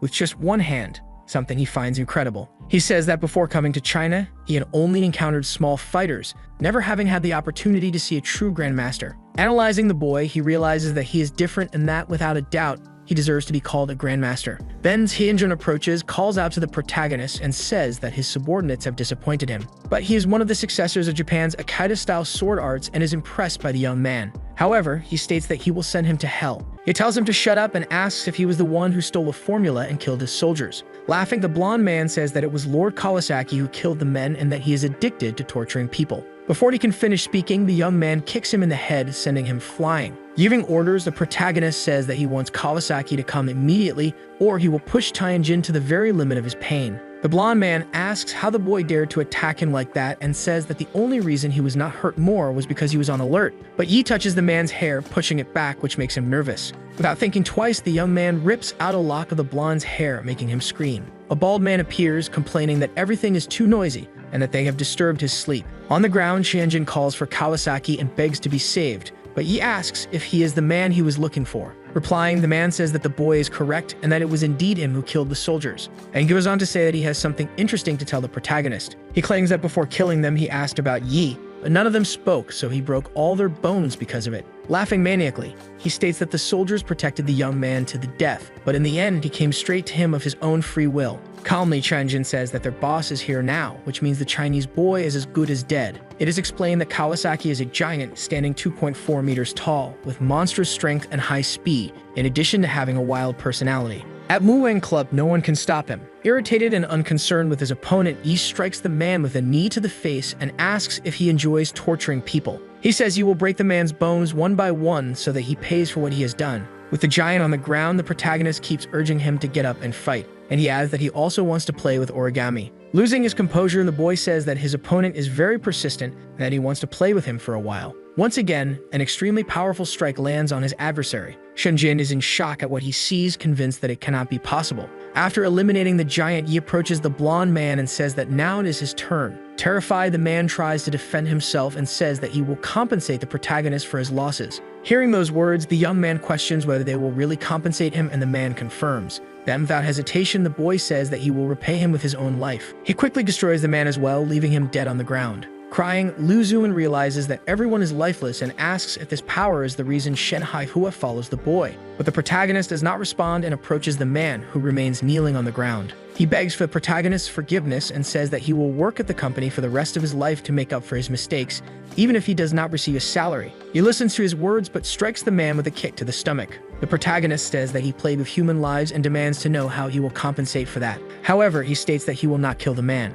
but he will be seen as a piece of trash and will forever carry the hatred of the deceased's families as well as his own remorse. He decides to call Lingshan to clean up the mess he caused. Something catches his attention in the room, making him stay alert. Suddenly, Kawasaki appears, releasing black smoke from his eyes and mouth, and asks who the young man is. Turning quickly, he is surprised to see the man still alive. But looking closer, he realizes that he is not truly alive, acting more like a zombie. Even so, the man is filled with rage and says that the boy knows the consequences of going against the Wuwang Club. The protagonist realizes that someone is remotely controlling the giant's body. He asks who is in control and thinks that he never expected someone from Japan to be able to use such a secret art. Without hiding, the person controlling Kawasaki's body introduces himself as Bai Yi, the head of the club, and asks for the boy's name. Mockingly, he replies that he is Yi Chen, the man's father. Quickly, he launches an attack at the man and tells him to stay in his place. And he warns that if the group dares to come to China, he will kill every last one of them. Far away at the group's headquarters in Japan, the leader feels the impact of the boy's strike. The man coughs and spits out a red liquid from his mouth. The guards are startled and ask if he is okay.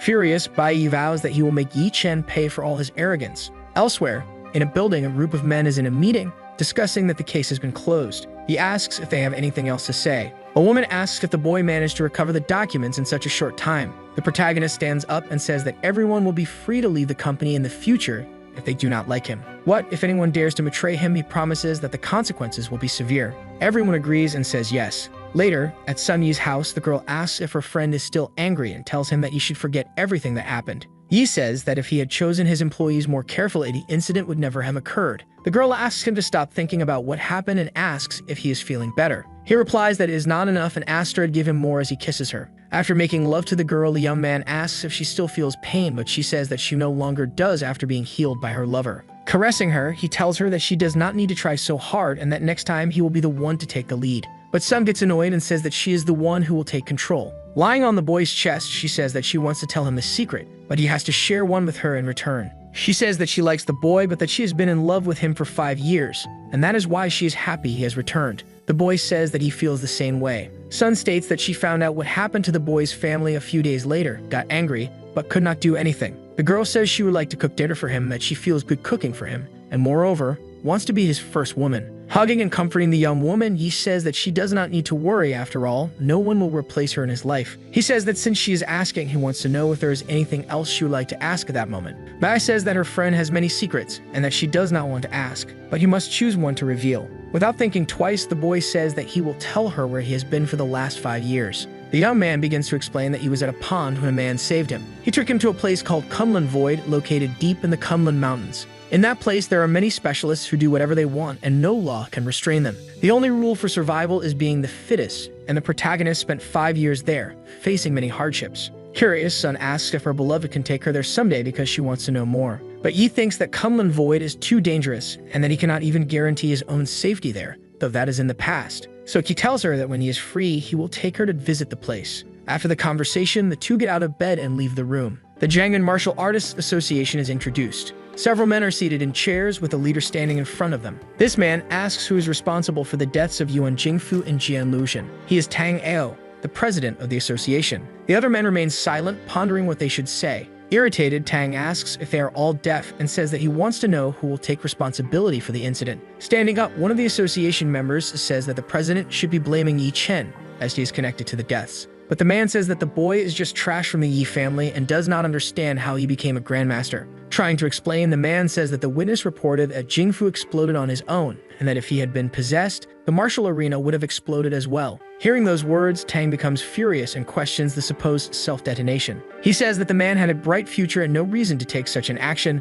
then asks how Luxian died. They say it is difficult to explain, but whenever they asked, everyone said the same thing. The president calls for Milwaukee, Su Yuanqiu, and Kui Zhen. He says that they are among the strongest in the association and for that reason, orders them to investigate Jingfu's death in detail. He also tells them not to overlook any details, and that if they cannot find any clues, they must bring Yi Chen to him. Quickly, the trio agrees and says they will do as instructed. The Dragon Soul Attack Squad is introduced. Several men are shown training in a group. He is accompanied by Yinking and thanks his friend for his help the previous day. Then he asks why the young man came looking for him, but Yinking says that it is the squad director who wants to see the protagonist. Upon seeing the boy, the man approaches, happy to have him visit. He says that he needs a favor from Yi to become part of Dragon Soul. Before the man can even finish speaking, the boy says that it is impossible. But the director insists, saying that he does not want the boy to join the group, but rather to be instructor for the others. The protagonist looks at the group of men and asks if they are the team that needs training. They explain that they are a mysterious force within China, codenamed Dragon Soul.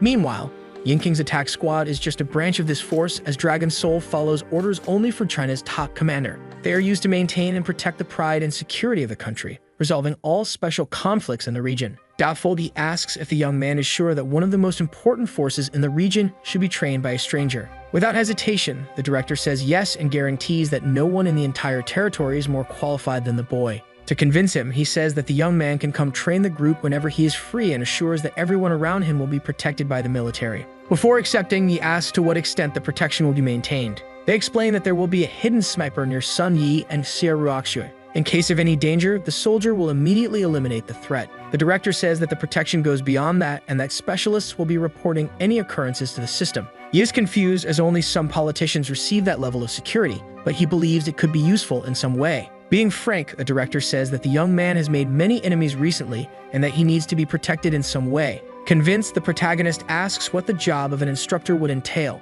They say that he will be able to choose the training method and make the soldiers even stronger. With this, the country will also grow in strength. He says that as long as the man trusts him, he can promise that for every training session, the soldiers will be able to kill more than 110 enemies. This statement makes the director think the boy is boasting and does not know what he is talking about. But the protagonist continues speaking and introduces himself to the group as their new instructor. Hearing the conversation, one of the soldiers thinks that the boy is only there because of his connections. One of the men expresses his opposition to Yi being chosen as their leader. All the others agree, saying that they will not put their lives in the hands of that brat. But Yi responds by inviting all of them to a fight, saying that anyone can challenge him to see his strength for themselves. This causes the men to call him arrogant and ignorant. The director says that the young man is confident in himself and that they do not need to worry. But the soldiers remain unconvinced, stating that this will tarnish Dragon Soul's reputation. Hugashi, one of the men, believes that he alone can handle Yi. Quickly, the protagonist prepares himself and says he will give the group their first lesson, instructing everyone to concentrate their energy.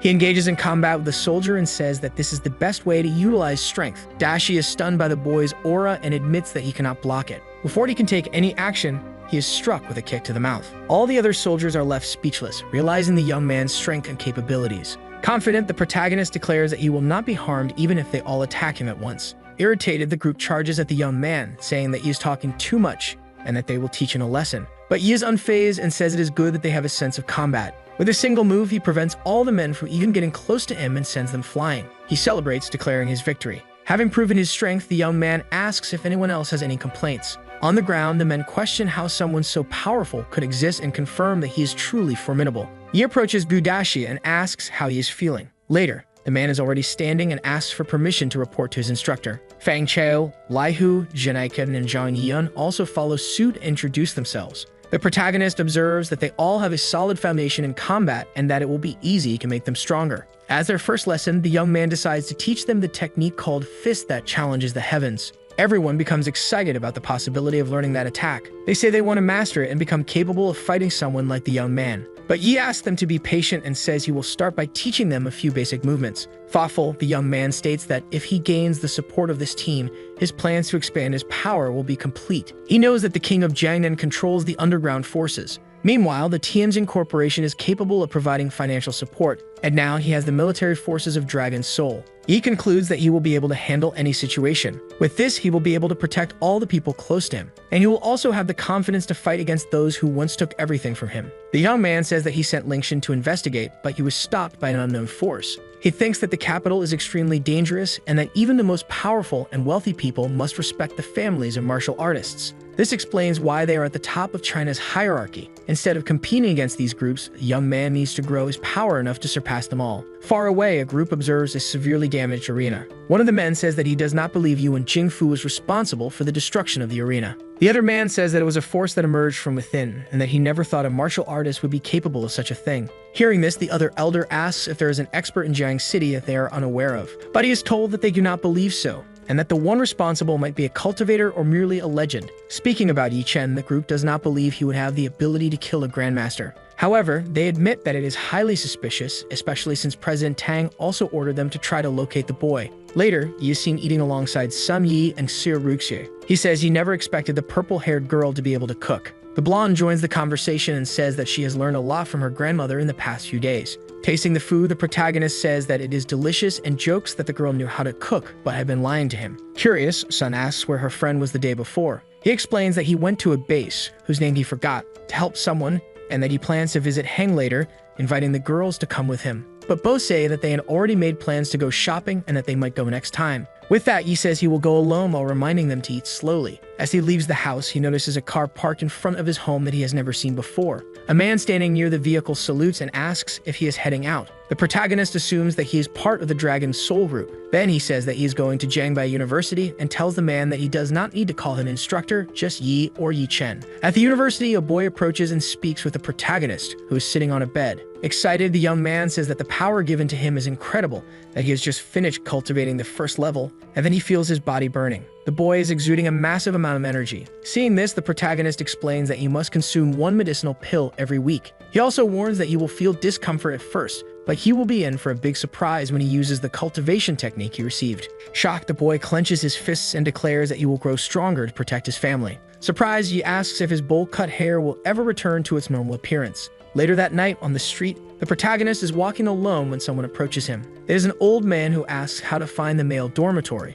and at that moment, the hero begins to explain. After a brief explanation, the rather suspicious old man simply thanks him. However, he smiles, saying that the old man must have more questions, and at that moment, the elder lunges at him. But the protagonist easily dodges the attack. Completely changing his expression, the man then asks the boy if he is, by any chance, Yi Chen. Getting straight to the point, the hero simply asks the old man what he wants. However, the elder only calls him an insolent brat who does not know his place and says that he needs an answer to his question. Suddenly, the old man becomes completely enraged and demands to know what happened in the martial arena and how Master Yuan ended up dead. Laughing, the hero simply calls him trash from the Martial Arts Association. Hearing this, the elder becomes even more furious. calling him a bastard and insisting that the boy cannot condemn the association even with Yuan dead. With a strange smile, Yi apologizes and explains that he did not mean to say that Yuan Jingfu was trash. Pointing his finger, he clarifies that he was talking about everyone in the association, calling them all stupid. Consumed by rage, the old man questions how he dared to insult the association and declares that he will now make him pay for it. Fearless, the hero simply continues mocking what happened to Yuan to infuriate the elder even more.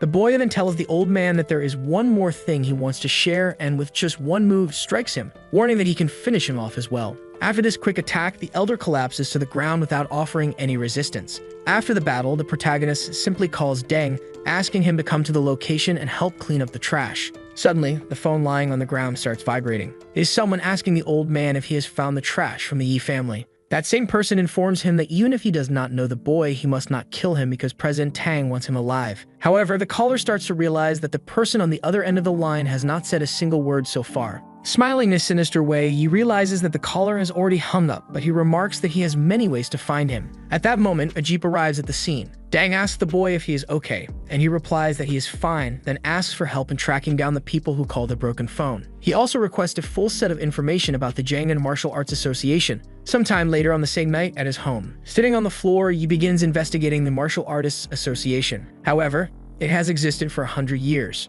He understands that it is a complex organization involving at least 12 martial arts families. Every president of the association governs the Jiangnan district, and the current president is named Tang, ranking 189th in the national standings. However, this collected information is from 2 years ago, and besides, the hero is still not sure if he can enter the top 200 of the ranking. Holding the stone in his hands, he affirms that he should pay more attention to this man named Tang and understands that he needs to return to that place. Shortly after, the boy returns to that cemetery-like place. Approaching Chen, he realizes that the others have not awakened yet, making this his only option, even though he cannot see him. He quickly understands that he needs to become stronger to summon him, as the association is beginning to grow suspicious. Picking up his phone, he sees a message from Deng saying that he has found the location. It is a hotel. On the phone, he questions how they dare to still be staying at a hotel, and considers the possibility that they do not know one of their members has already gone to the afterlife. His accomplice comments that they are strong and asks if the boy needs help, but Yi refuses, saying that he can handle it alone. With arms crossed, he states that the association will seek revenge and will come after him with even greater determination.